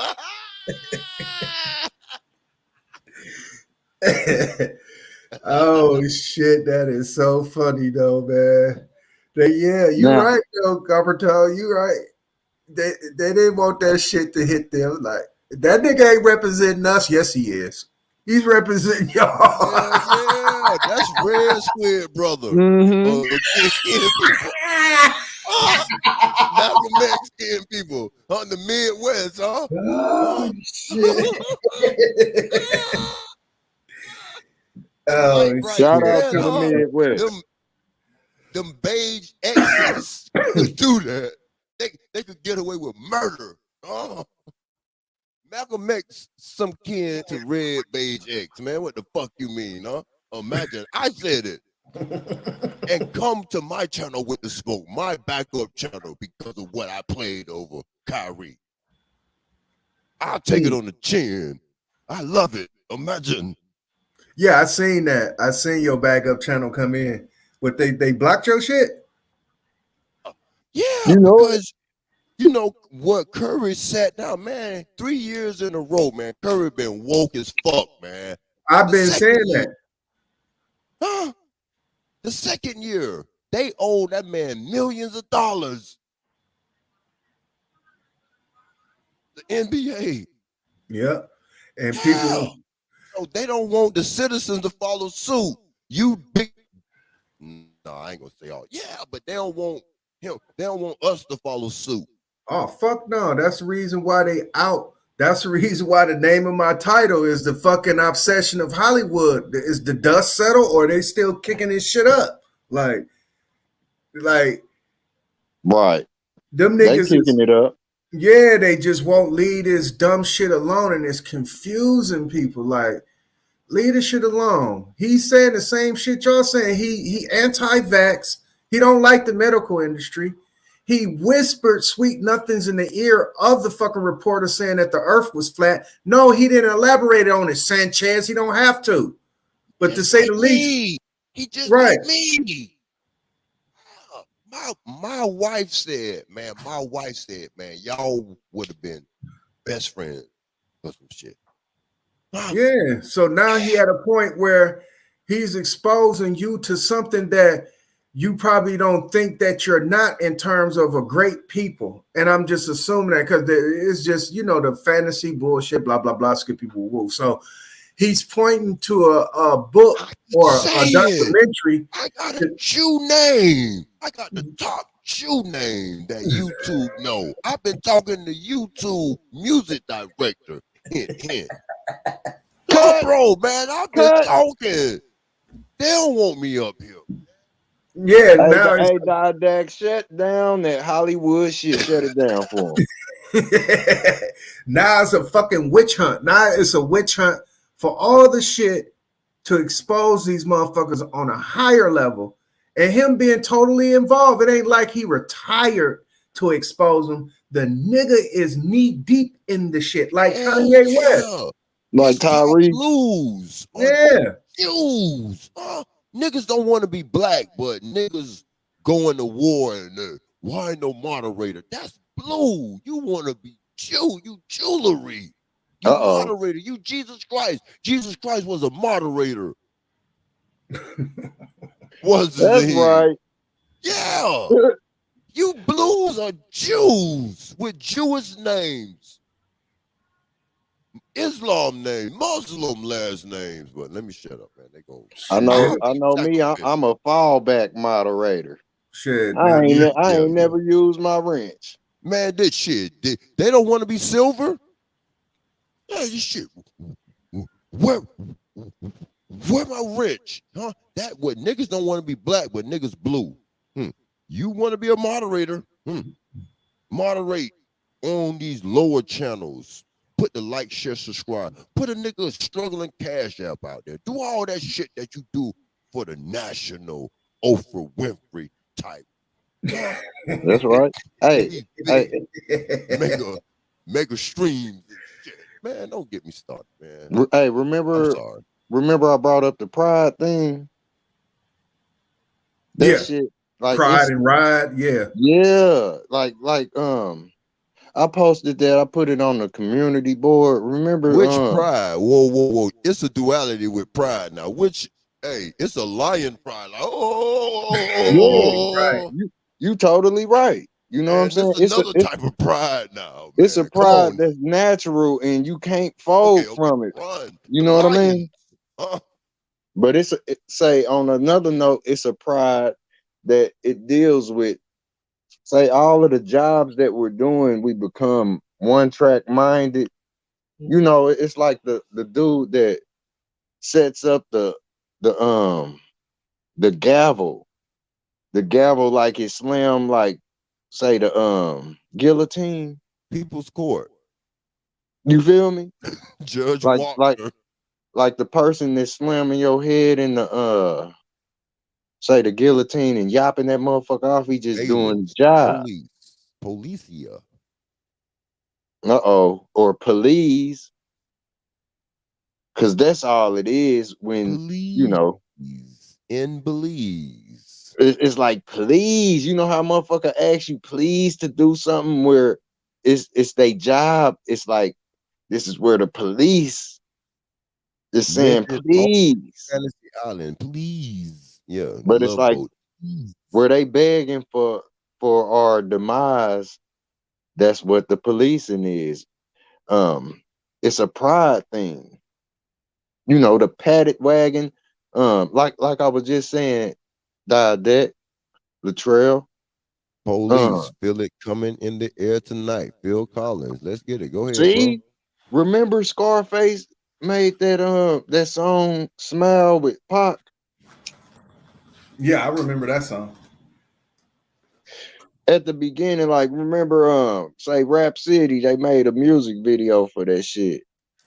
A lot of these 2000ers, they don't know about it, but you know, it was like a small intro before the music played. In the music video of Smile, remember that?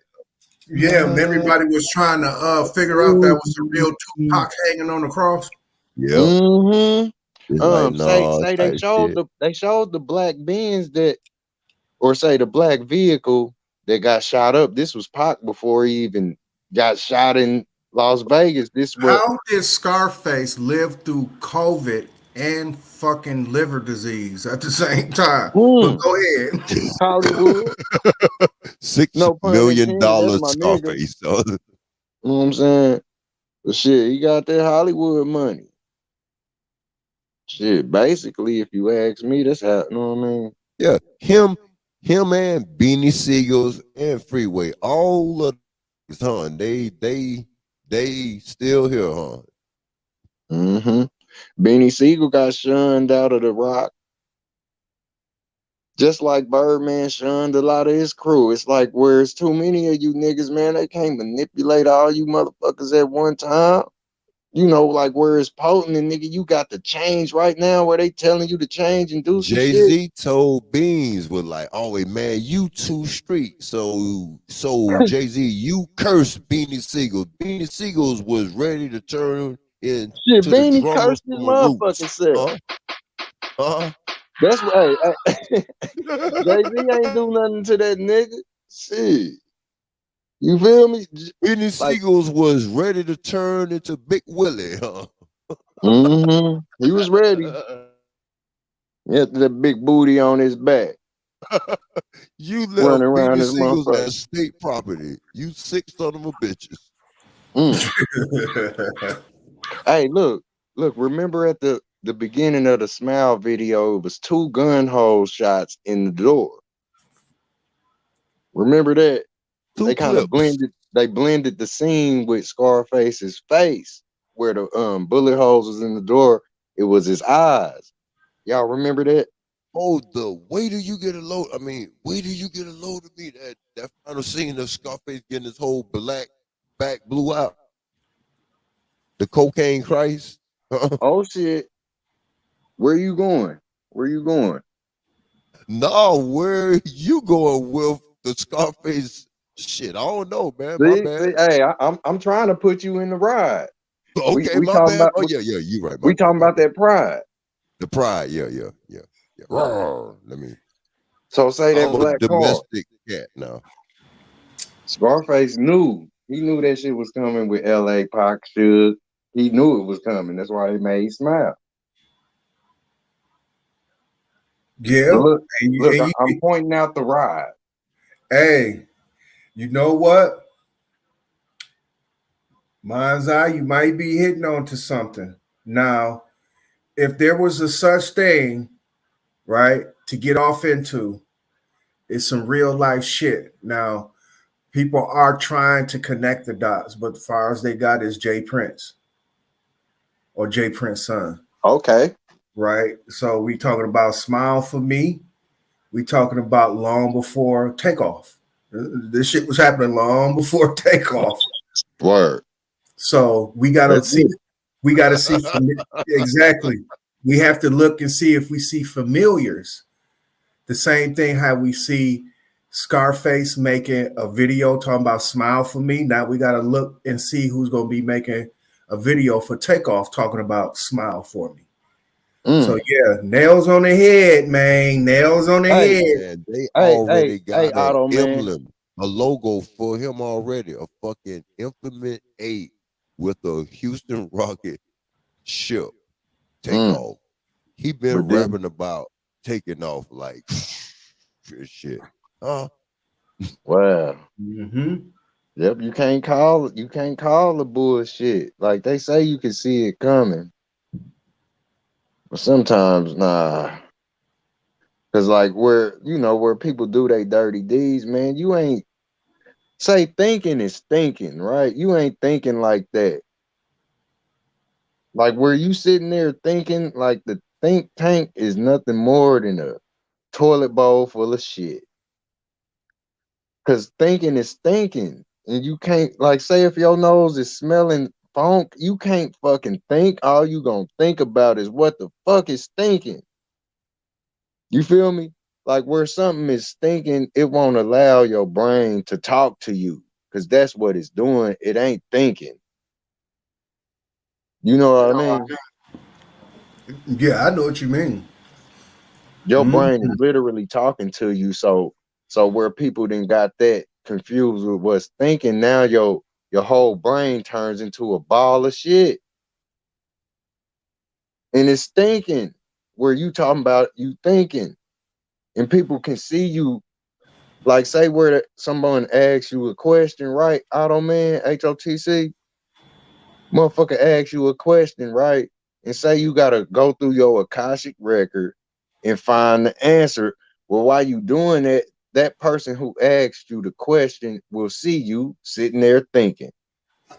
And like you a said, pile of shit. And like you said, if something stinks so bad, nigga, it would change your mind. I mean, it like the stench would be on your fucking senses. And all you would be able to think about is something is close to me and it's dead. Whoa. So wasn't the jungle loving the jungle fever? Hey, when the certain stench? Because it ain't no okay, if we going back to primitive, is it a primitive tussie smell that that will run away lions? Yeah, if it's about the pride. Mm-hmm. And check it out. Ooh, the guess pride. What's hey, guess what vultures are attracted to? Stinky meat. The stench, like a fly. Stench. Exactly. Wow, like so look, I was making the comparison, right? Or say the equality, because that's what it is, you know, where you compare things. Is really like math, and this is the answer right there. This equals that, you know. That's kind of profound when you realize, like, say, so the scent from flowers, this is where the bees smell that, like flies smell shit. You know what I mean? Oh yeah, for sure. And you know what the saying goes: you lean a little bit closer to them roses, nigga. They really smell like boo boo. Boo boo. Ooh. Hold on then. And look, the lean. Look, this is what I'll be trying to tell people. Like, say where you get a pyramid, right? As above, so below. Where you get a pyramid, flip it upside down. It turns into a cup.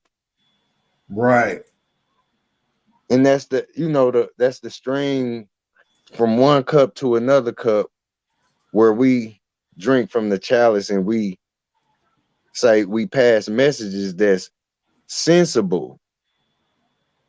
We answer questions that's, say, acknowledgeable. It makes what we call sense.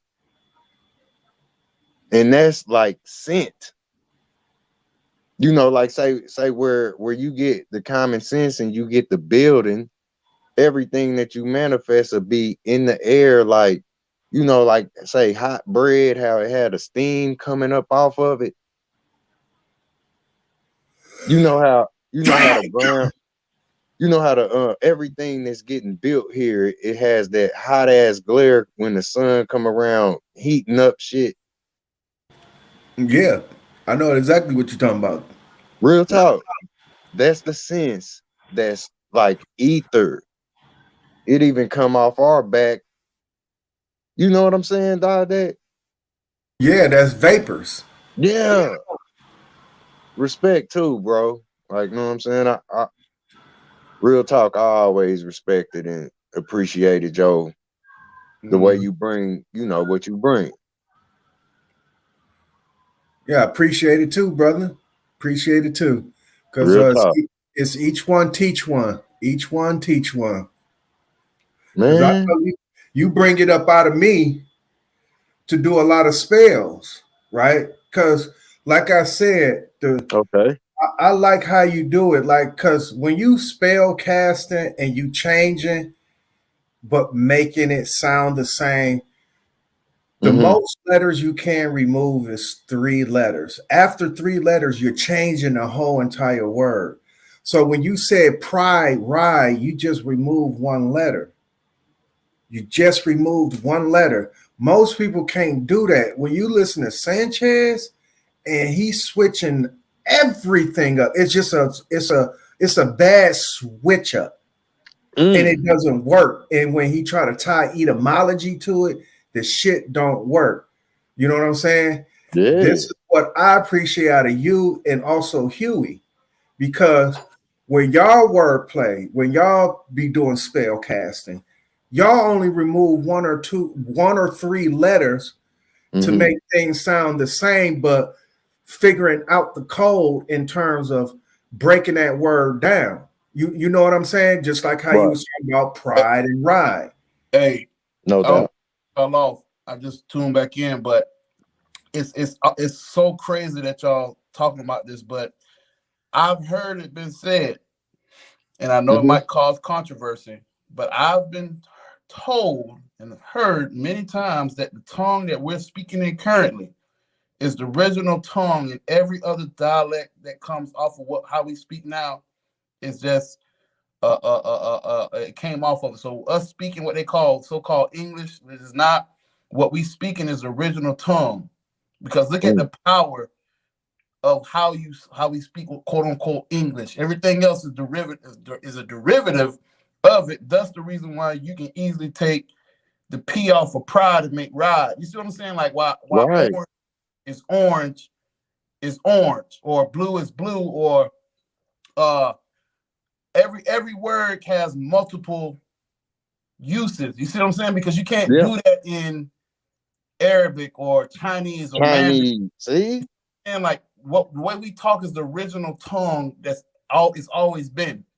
I will not deny you that, bro. Because it's like where we do it is, like you would wonder why everybody outside of America can come here and adapt this language. But I'm like, damn, if I go over to China, it's gonna be like me studying going to college to learn how they talk that gibberish. That motherfucking they sound like a tape being fast forwarded. Right. They sound like where we look, and that's something you say that, because what I do say about the English language right now, we are communicating through a reverse curse, and we are talking backwards. Like this is what allows say where you become a parent and your child ends up talking back to you. See, I understand that on a deep. Say that shit again. You said people speaking reverse. Yeah, I know. I heard him. He said people speaking reverse, so they talking backwards. But go ahead, Manza. Like saying it right now with where Brandon just said that, and that salutes to you, because it's like where we are talking right now, it's all backwards. You know what I'm saying? Where say all of the other people, it sound like the tape being rewinded and fast forwarded. But you know how we get to the point where they was talking about motherfuckers like the Beatles and rock bands and shit. They called it backmasking. You know what I'm saying? So like say where it dropped, like and I remember this on a permanent, because Drop always stressed it, where they said that Obama was saying yes we can, and if you flip it around, it'll be saying thank you Satan. So if it's flipped around now, then they was normally saying thank you Satan instead of yes we can. I'll give you another flip. So let's get it. All heard it. If you take a song and reverse it, it's like when I first heard that, what came to my mind was when you hear them Russian people talk that wow. It sounds like a song in reverse. You see what I'm saying? So when you say that, it goes back to what I said, what I heard a guy say, that the way we speak has always been the original tongue. Because look at how you can speak so arrogantly or so proudful with it, and it's like so much power. Even the word power, but like for us, we say, well, how you say power in Spanish, it don't have the same force when you say I got power. But power is power. Power. You saying power, but what is power? And we can define power as, well, the sun generates power, or this car generates power, but power is still force. Because I can say power forcefully, or I can say power softly, but it's still power. You see what I'm saying? Oh, black power. Now check this out. Now, to build off both of what y'all are saying, both of what y'all are saying. Now, in wordplay and in spell casting, a lot of people probably missed it. Like I said, I'm going to try to make it as logical and as simple as simply applicable as I can in terms of that. What you heard in terms of the wordplay, right? Okay. Things are not changing, but you see the subtleness in the change in terms of what was being said. For instance, when Mazza said Batman and Batmask, he dropped the N, added a SK. You can see both parallels in the Batman and a Batmask. Because if I say Batmask, you will automatically think of Batman. Automatically. If I say Batmask. Even though you can get a Batmask that can probably look like Count Dracula, right? Because he's a bat, right? Or you can get an actual mask that look like a goddamn bat. You know what I mean? That don't look like Batman. But if a person say Batmask, this is what I mean by removing letters, right, and making things saying the same thing but saying something different. So when Brandon was harping on I forgot the word he was harping on. Power. When he was hopping on that word power, you have to understand when he was changing it, and even in the condentation of his voice, he's spell casting, but a lot of people don't understand that. So what I'm doing, I'm hoping what I'm doing here is breaking it down simply, because when you start hearing conversations like this, if you're not prepared to understand the conversation, it will go over your head. And I'm letting you know on certain channels, they are not going to prep you for this conversation, but you will hear it. And you will hear it outside of YouTube. You will hear this type of conversation outside of YouTube. And most people are not prepared for that conversation. So sometimes that shit will fly over their head, to say the least. Look like mine's eye just dropped out. He must have either lost signal or had something to do. But nonetheless, yeah, to elaborate on what was being said, that was there you go. That was spell casting in its finest, in its purest essence. It wasn't being twisted and taken out of context like some people would do. How in the fuck you get Christ out of a crease in your pants? Right. Can somebody please tell me how in the fuck you get Christ out of a crease? Now that's some new shit right there. I ain't heard that shit.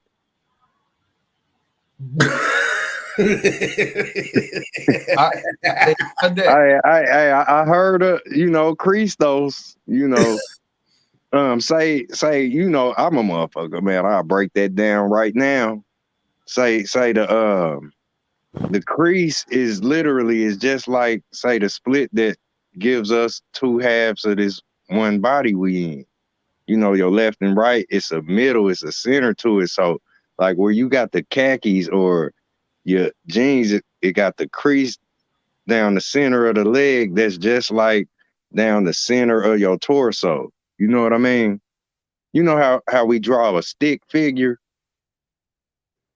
That's where, like, and they say the Christ is the neutral one, the one that straddles the fence, or like say the pineal gland at the center of your body. You feel me?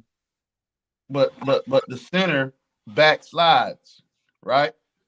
Let's get it. I'm catching your drift to even go deep within the code of, for example, if you around a group of essays, Spanish, they're gonna speak Spanish. That's the code to you. You won't understand it, but see, I could take that same code, my language, and if it's a group of police around or people that, I can say, hey man, I got that food back at the house. You want some you will automatically know what I'm talking about, even though I'm saying food, but that's a code that they don't understand, even though I'm speaking English. Mm-hmm. Wow. It like where you said the backslide, man. A lot, they say talk baseball. It's a lot of say this type of Twitter or tweaking going on. Now check it out. I was thinking, see, great minds think alike, but I'm not going to take credit. Linda has hit the nail on the head what crease means. If y'all can see it in the chat, crease is the split. I don't know if anybody know anything about mechanics of carpentry, but one of them is called a wedge. These are typical things that been used since the times of ancients. Okay, you got the screw, of course, right? Is right tight, left loose. That's a matrix. That's a screw, a wedge. Damn, it's at the tip of my tongue. Come on, man. Remember. It's screw, wedge, prior. No. These are what I'm explaining is mechanics in which we use to machine things in terms of tool and die. So when you are on a CNC machine, when you tighten up all these screws and putting shit in place, those are like wedges. You wedging shit in the way. So when the machine cutting out in the metal, you know what I'm saying? Before lasers, you used to have to wedge it. So when she said crease is the split, when you crease shit, you do split it. It's like the splitting of the Red Sea. Now, when Sanchez tried to parallel that shit to Christ, he took it and tore it all the way up because you can't get Christ out of crease. You remember?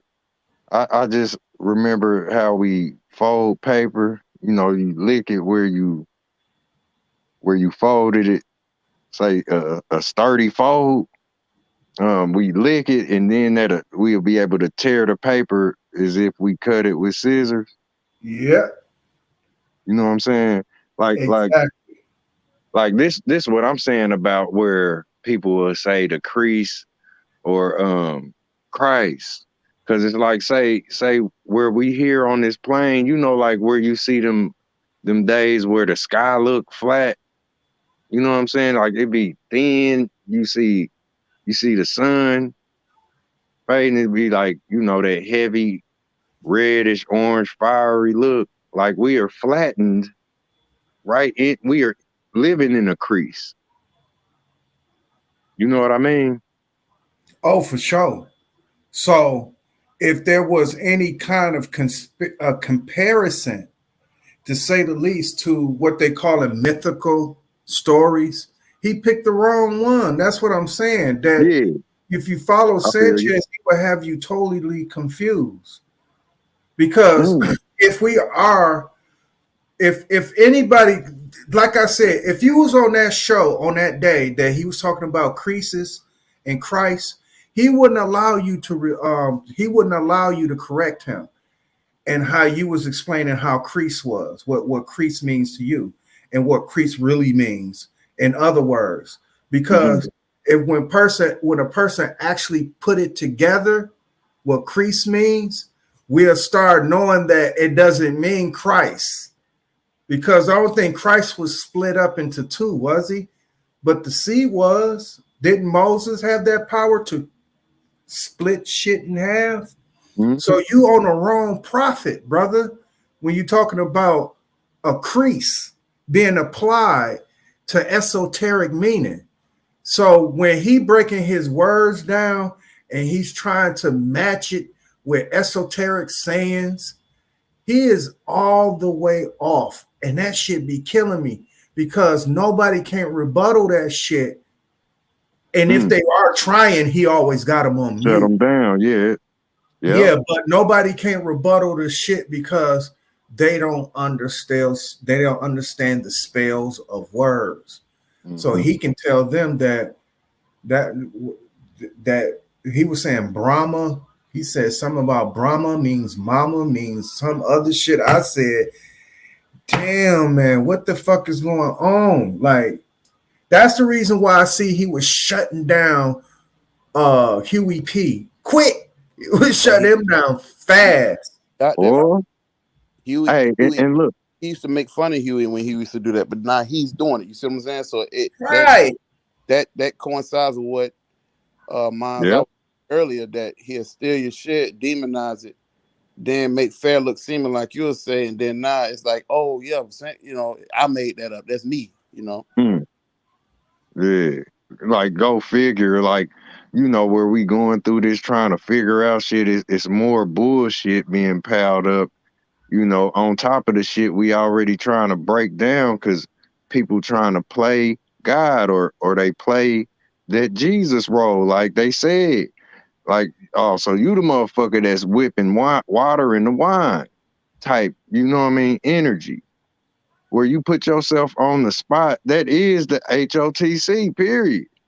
You know how a big ass spotlight, that motherfucker get hot like the sun on your ass. And that's the smoke that people want.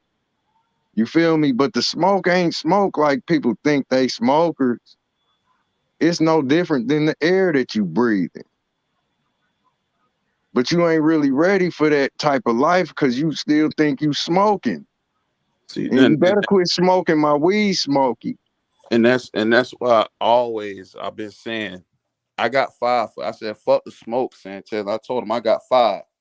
Because you know what I'm saying? You know what I'm saying? And remember that day that we was talking about fire? Yep. And Brandon had to come up there and set that nigga straight. Whoa. How the fuck you gonna try to tell a professionally trained firefighter that works in a goddamn ladder house? I think they call them ladder houses. Up here in Milwaukee, they do. That works as a professional firefighter. How the fuck you gonna try to tell him how fire works now and how it moves and operates and smolder and all that shit? He was about to tell you how fire works, Brandon. Oh, I know. Yeah, man. I don't smoke, my nigga. I breathe this. And he didn't want like you said, he don't want that smoke. He don't want no motherfucker. Boy, you gonna see, you gonna need a motherfucking firefighter to come put that out for you. Cause like you gonna be one of those that get the panicking in the smoky burning house. And where you don't know that you're breathing it, yeah, you got lung damage. Them niggas would throw water on a grease fire. So watch you hear me. Right. Fuck up the whole recipe. They'll say you fight fire with water, but they'll throw water on a grease fire. Dumbass niggas. Word. You don't always fight fire with water. There's all kind of shit you can fight that motherfucker. As long as you smother that motherfucker. But no wonder why he won't smoke, because he'll smoke screen. You see what I'm saying? Fire brings life. But the same matter of fact, fire destroys, but it also brings life. And what a lot of people understand is that right now, if you got a green pasture, or like here in South Florida, where they got all the sugarcane fields and all the corn fields, but mainly all the sugarcane fields down here in Okeechobee, Central Florida, when they get all that sugarcane up, it'd be nothing but green grass. But what they do is they'll burn their whole field, burn it, and that grass come back even greener than it was before they start, you know what I'm saying, harvesting. So he talk about smoke is death. Smoke is death. What we call in the fire service IDLH conditions. You see what I'm saying? It's hazardous life and health. So he could say smoke, but he dead. You know what I'm saying? He a smoke screen. You can't see through smoke, but fire, fire. Wait. Hey, won't the fire make them? That'll make them get up, won't it? Hey, it's real now. If you want to get snakes out your grass, you set fire to that shit. Talk about it, man. cause like where say the remedy for things that's sensible, where you don't say so much confusion is amongst everybody. You know what I mean? Where we specifically point out that the spell, like say what we talking about, is the very thing. Like if we don't decipher that, we gonna continue to be laughed at. Fact. Yeah, and that's the stage that is presented. Mm-hmm. They act like that they want all the action that will permeate life, but in hindsight, they permeating death because they are really a smokescreen, like uh, That Brandon little is nigga. saying. And they truly asking that too for you to bring the smoke and not the fire. Because Mm-hmm. fire brings life. Because I know exactly what Brandon was saying in horticulture, which I practice, that leads back ash. Ash is very rich in calcium and phosphorus, which Mm-hmm. is uh, two of the major macronutrients in plants that needs to grow. Your other That's one is right. it's nitrogen, phosphorus, and potassium. Calcium is good for stem growth in terms of strengthening up the stem. The Mm-hmm. phosphorus is for light in terms of photosynthesis. Nitrogen is for chlorophyll, and potassium is to break all down the sugars. Mm. So I know horticulture That's very, real. very well. Yeah. So when he said that fire brings life and smokes bring death, that's what he's asking for. Death. He won't death on this show. And look, it's like where everybody's dealing with that. Like say, where like say, I feel like the lane that I'm in is my lane, right? And I know what I'm doing. So whatever I may suffer in my future, you know what I'm saying? That's what I know I gotta deal with. You know what I'm saying? Because I'm putting myself out there. You know what I mean? Mm-hmm. So it's like this is what I was saying with the death row thing, right?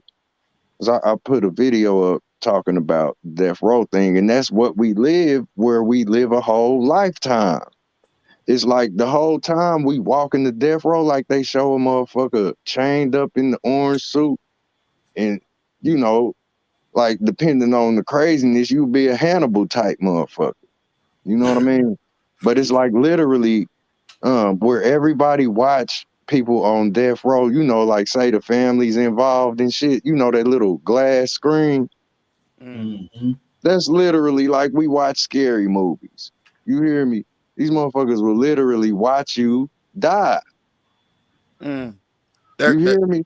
and a mouthful, because like what's coming to my mind now is this is for Let's get it, man. for people. And I'm talking about us as black folk. If you want to reclassify yourself or classify yourself as Aboriginal, whatever the fuck, for us to want smoke and want beef or opposition amongst ourselves, but at the same time, within that, on a macrocosmic level, we are Okay. suffering beef or smoke with the oppressor, if there is a thing. You see what I'm saying? So it's like we're putting ourselves in bondage even deeper by fighting amongst ourselves inside the prison. The damn prison, the warden, he done left. You see what I'm saying? Like the warden has left the prison. He done flew off the helipad. You know what I'm saying? He gone on the beach, and we in here like, oh, who gonna be the Michael J. White or the Kimbo Slife or the prison yard? But you still in prison though. Who gonna be the dude in the prison that's gonna stand tall, but you still locked up? And that's the problem that we have, because everybody, it's like, it's the solution to the problems is easy, but I honestly believe deep in my heart that the community of Sanchez and all these other motherfuckers, they don't want the problem solved, because then there's no views. It's just like right now, and I'm gonna get, it's the best analogy I can give. If Jesus was to come back, let's just say Jesus came back, right? Sanchez, Philly OG, they the type of niggas that'll say, I don't want to go, so that they can talk about it and say, hey, y'all, guess what? Jesus came back. Now let's break this down on some symbolic shit. Whole time, Jesus was real, but they'd rather be on the other side of the goddamn line to talk about it. See who the first to breaking news. Jesus done came back, y'all. Now let's dig deep into this. That's the type of shit they own. You see what I'm saying? They don't want the problem solved because they can't use it. It doesn't sell. You see what I'm saying? Like, yeah, to tell people, hey man, we all need to go out. It don't troll the energy about the people. Right. That part. We trolling ourselves to go nowhere. You see what I'm saying? Like this is truly, and I said this a couple years ago, this is truly our digital underground railroad, bro. You know what I'm saying? And even then, the plantation owner, he owns the YouTube, he owns Google. So it's like I think Linda said it. They put the information that Sanchez is using in Google. Shout out, Linda. So it's like the stuff that you're talking about, that you think you putting the pieces together, they put it in there. So you don't think that they don't know what you know, even on the back end, even though it's bullshit and pseudo. You see what I'm saying? Right. Underground railroad. They're gonna take a fucking picture of the sun and a picture of a fucking GIF of a ripple and say, oh, this is gonna be this, and the third. Oh, look, they don't put that together. Now, okay, well, hey, that's what they're going to believe. Yeah, they believe it. Okay, let them believe it. You see what I'm saying? So it's like you indoctrinating people on Google that's created, because the same Google that you use in America is not the same Google you use in China, y'all. So it's like, shit, what's really going on? But people's mind is not attuned to that or to think on that level to unindoctrinate themselves to even say, well, hold on, wait a minute. They gave us Google, and now you got motherfuckers like Philly OG say fuck the book. So now, guess what? Libraries are gonna be the thing of the past, just like newspaper. Oh, nobody want to read no more. Nobody want to go to the library. So now you can't go to the library no more. Well, now you read no books because they made that shit. Well, guess what? It's more easier now to fuck up and change shit on the internet than what's on paper. You see what I'm saying? It's that type of indoctrination that's going on now that's causing our people to continually, deeply get more enslaved. Right. Within slavery, because it's not sex. Like a thick book full of pages. You know what I'm saying? I see you, because it's like, say, where people can access all, like the internet, then sucked up all of the libraries, then sucked up all of the smoke. Like a tornado, you hear me? Like everything that, like, say, where a lot of neighborhoods and say even the libraries, you know what I'm saying? Like everything is falling, like just like they said in them damn movies, motherfucking Washington falling. You know what I mean? Like all of this shit, you can see it going away. Yep. It looked like a big trash can, like. So all of that is more accessible within this phone, where they talk about these matrices. You know what I mean? That's what I just got from what you said. Like as far as like all of this materialism, like just imagine, man, if we was carrying all the information in this motherfucker. Literally, like, you know what I mean? Your phone would be heavy as imagine this, your backpack full of this shit that's in the phone. You got the whole world at the tip of your fingers, as far as the shit that they talking about manifesting and, with this matrix, man. It's literally like, I feel just like where they showed us the matrix, we slowly going into that. You know what I'm saying? People online or off. Right. But guess what? It's see, Dr. Phil Valentine says something that's so profound. It's always been here.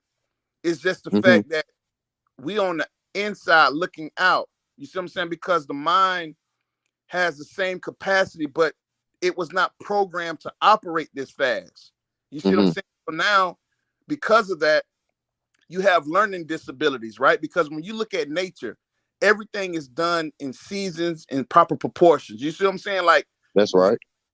If you put want to plant an orange tree, you can't microwave it and make it grow real quick. You see what I'm saying? Or else you're gonna get seedless oranges. Or if you got a chicken, you can't just make that chick go from a little chick to a full grown chicken.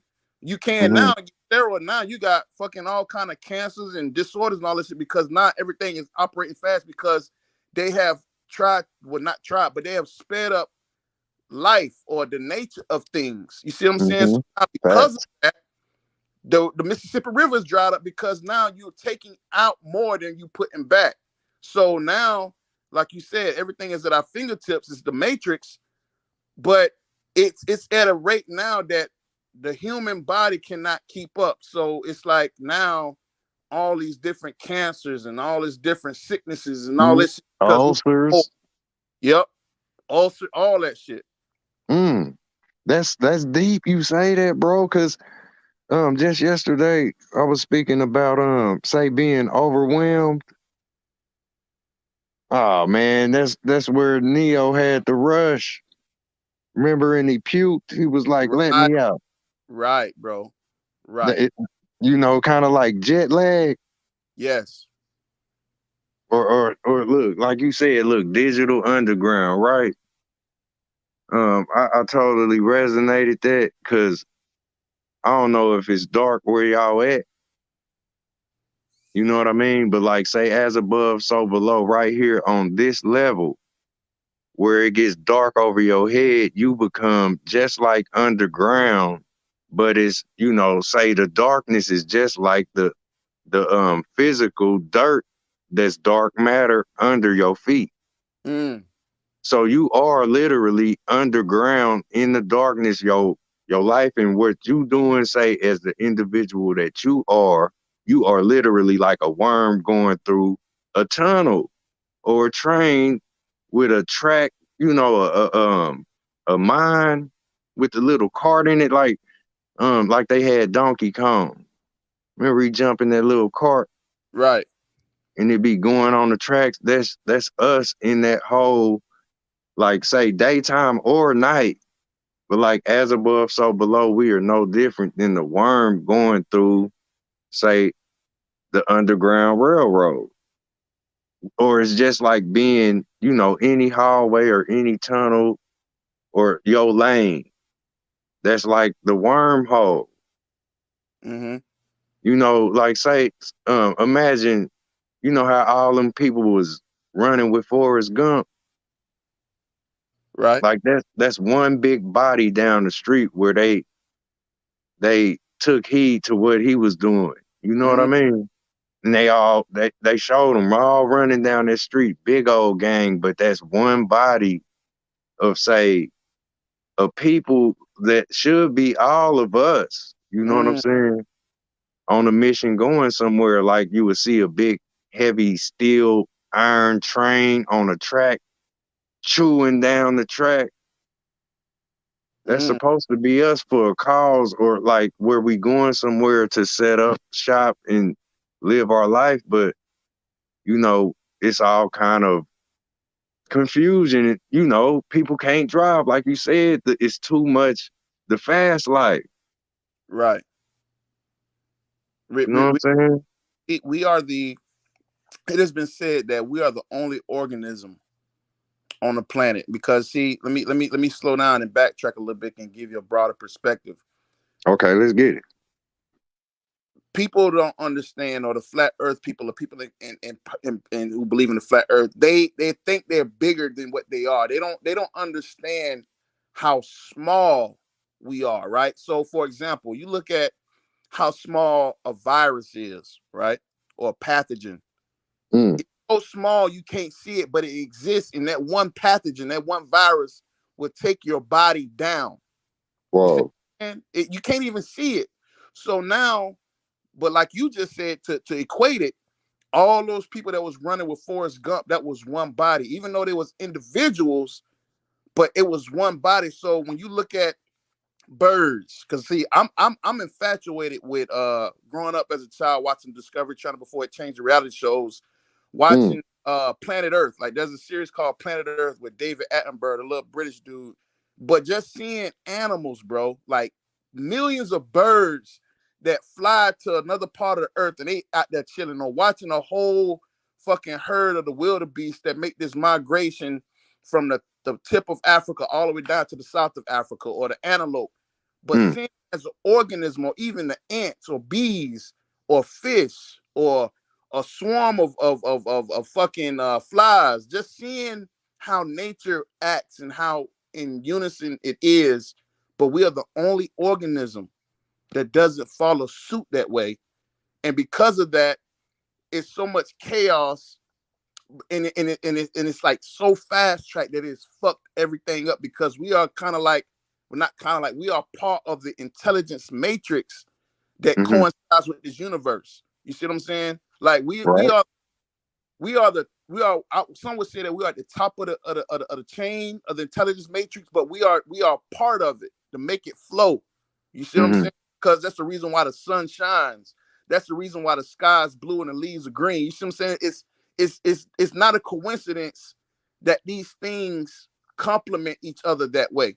Like the same reason why a woman complements a man, or the darkness complements the night, and the light complements the day. It's all for a purpose, but somehow we have separated ourselves from that mentally, but physically we are still in tune with it. But it's like we trying to, like you said, Neo is so much he get over one, he throwing up, and that's what we do, throwing up. Not a bullshit piles up.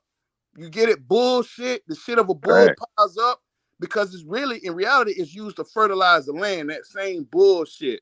You see what I'm saying? Woo, boy.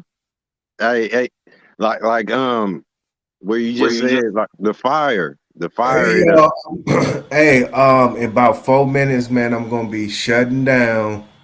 Okay, that's cool. Yeah, so yeah, y'all getting it in though for sure, because I'm digging everything. Trust me.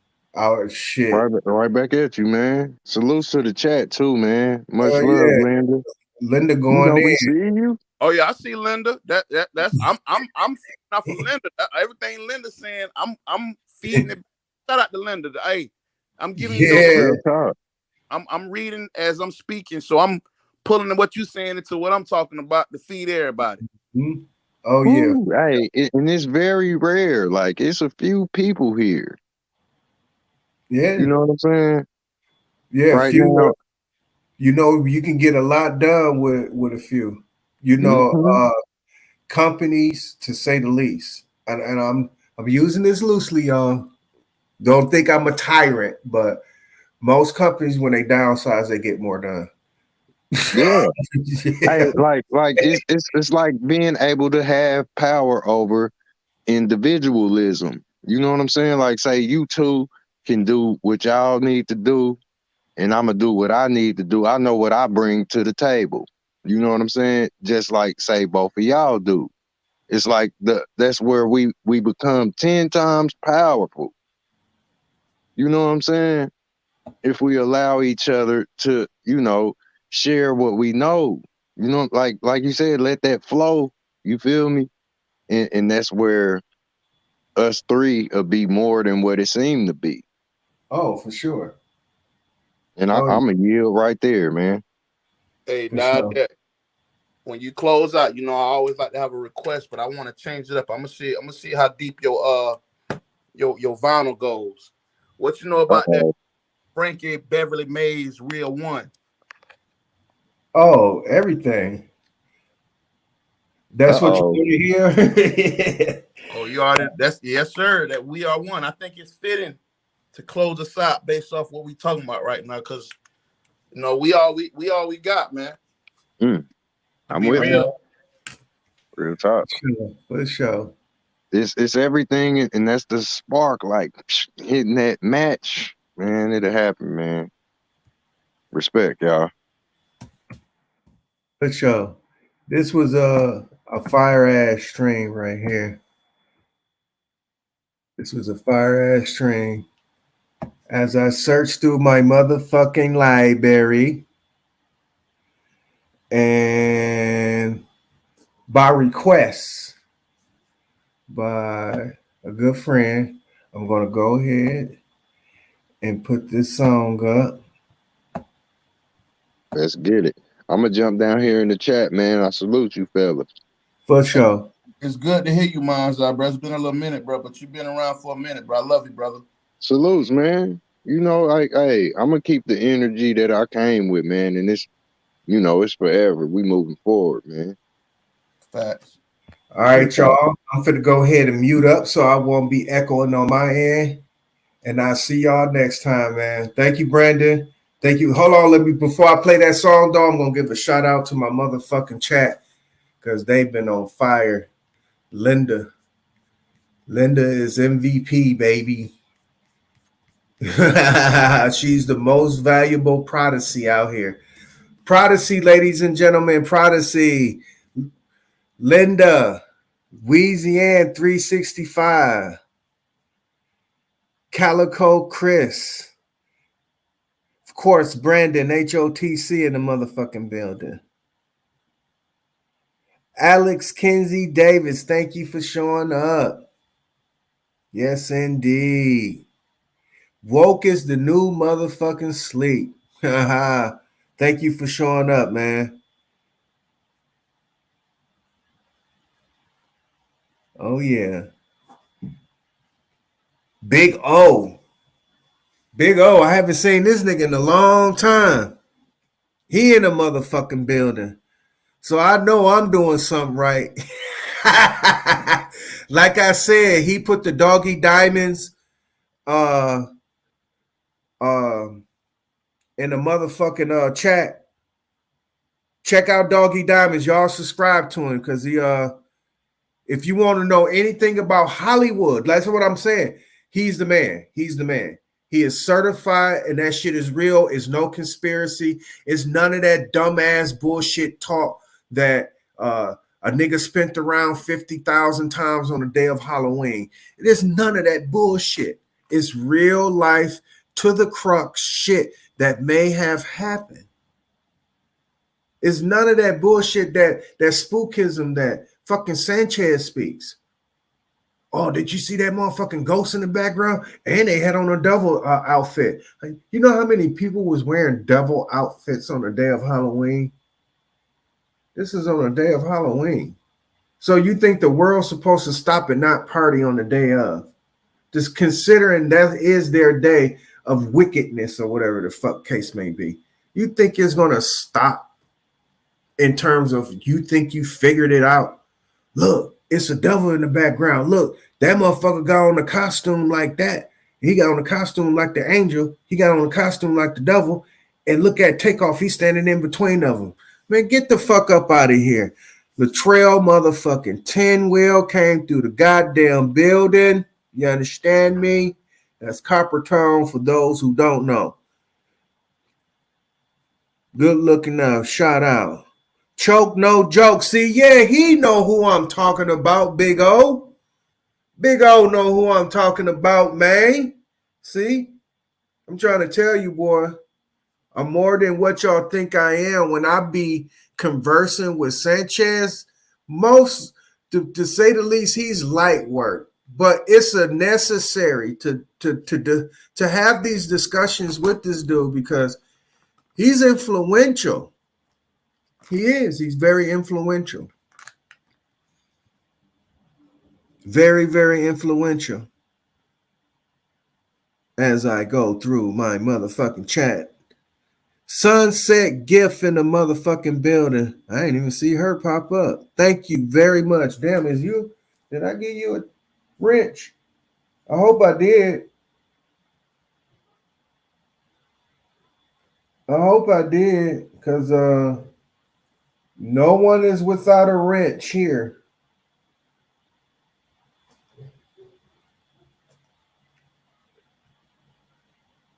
No, I did make him a moderator. Hold on, I'm looking through my other chat. See if I.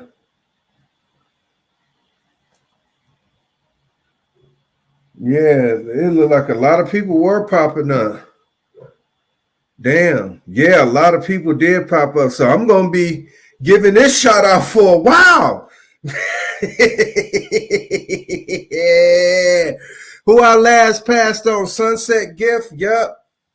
So what I'm going to do from this point, let me see if I can catch up with that. Okay, here it is right here. Let me see. Hold on.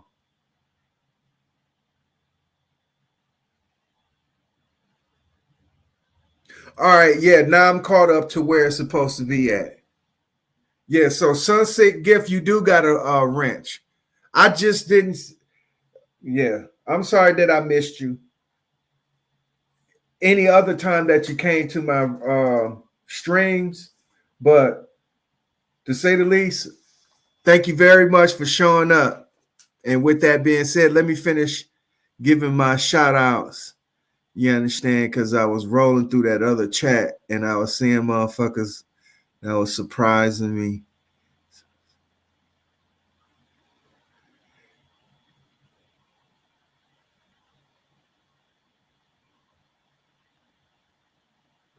Gerard Jaguar, am I saying that right? Thank you for showing up. Nick J in the motherfucking building. Thank you for showing up. Even Girls 18 XYZ. Hey, you might say that shit 3 times fast to you. Candyman might show up. But whoever the fuck sent this girl 18.xy, what up, though?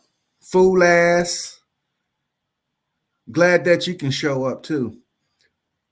Who else we got here? Mind's Eye in the motherfucking building. Thank you for showing up. Trey Lemon in the motherfucking building. Thank you for showing up. Ed Vance. Thank you for showing up in the motherfucking building.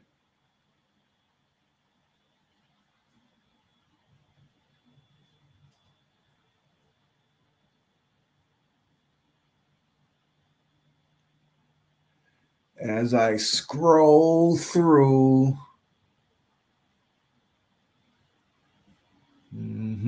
Naga Genie, thank you for showing up in the motherfucking building.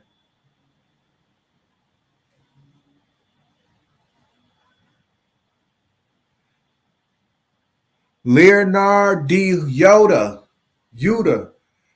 Why I keep fucking these names up? Would you say Judah? Can I say Judah with the Y? Remember the Y interchange with the J after so many years and shit, and according to the alphabet. But Leonardo Yuda. What is that? French? Pierre.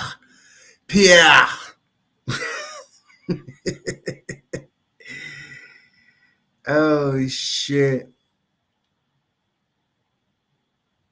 Roderick Jakes, thank you for showing up in the motherfucking building. There go the porn dude again. Triple X 18 online nigga, whoever the fuck you are, thank you for showing up. I'm pretty sure somebody already wiped that shit out. Did they?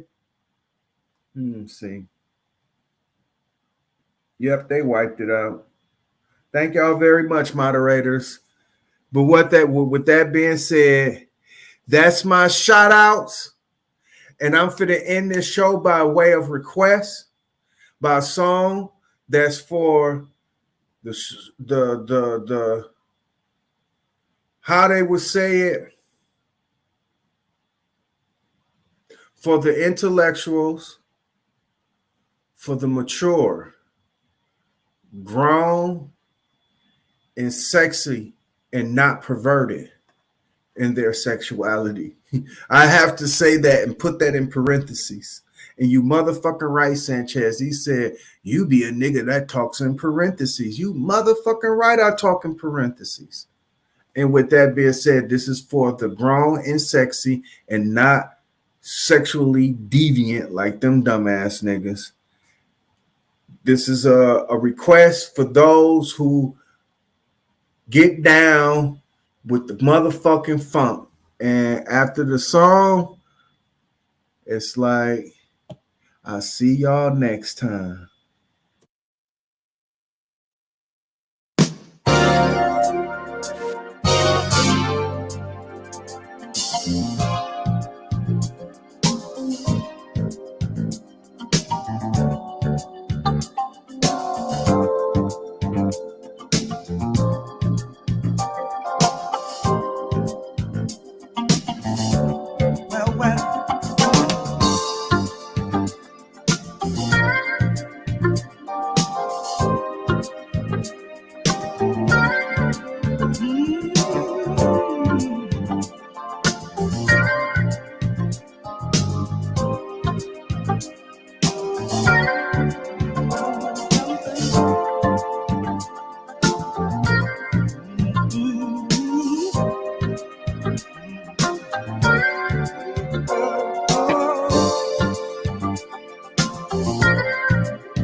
Can't understand why we treat each other in this way.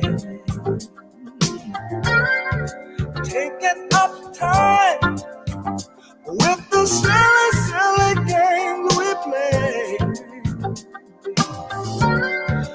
We've got our love, and no matter how it's said or done, we are one. No matter what we do, we are one. God will see us through, we are one. And that's the way it is.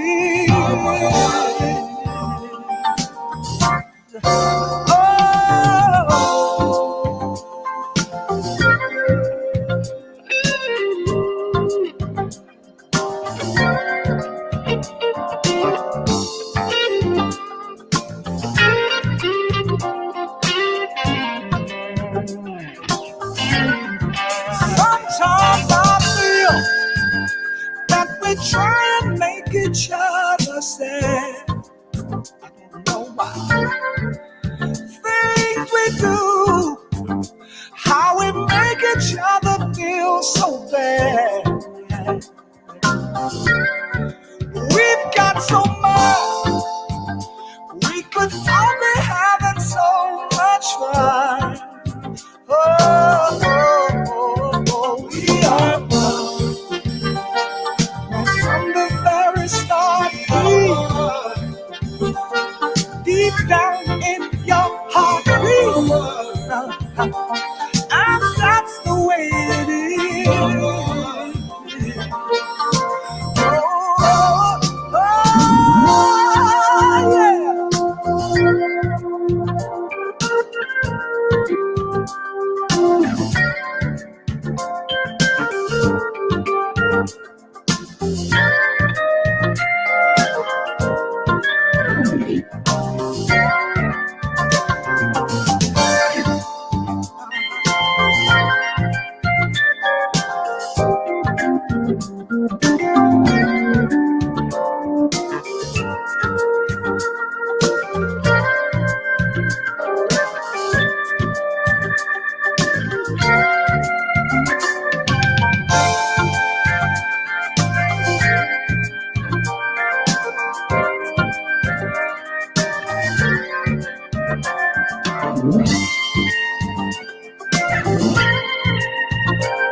Taking up time with the silly, silly games we play.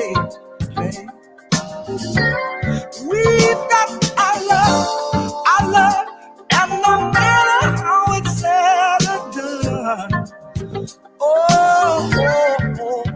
we are.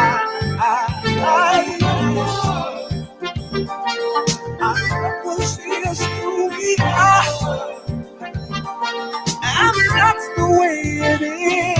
Yeah.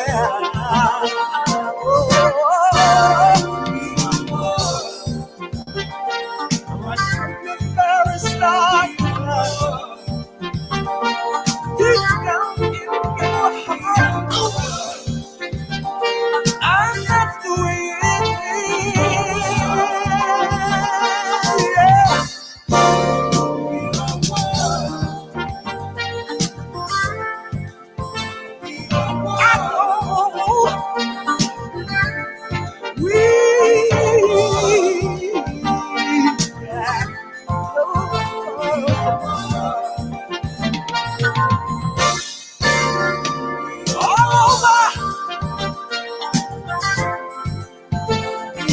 You can get away.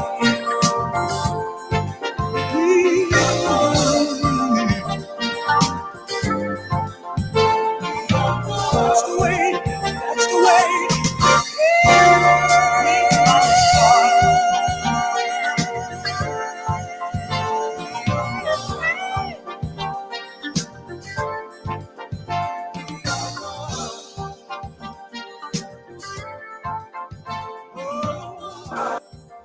Again, motherfucking shout out to my motherfucking chat room. Shout out to the motherfucking panel. Shout out to motherfucking Cosmo Kid because Linda said so. But I seen Linda put it up in there. But I love Professor X too. Shout out to Cosmo Kid, Pop Lock Quay, Taiha Haru, Professor X, and all the other names she go by. She's the original Black Dot, you understand me? The original Boig, B-W-I-G, Boig, you understand? Black woman is God, you understand? The true nine, the true nine ether, you understand me? But with that being said, shout out to fucking Professor X. And with that being said, I'll see y'all next time, y'all.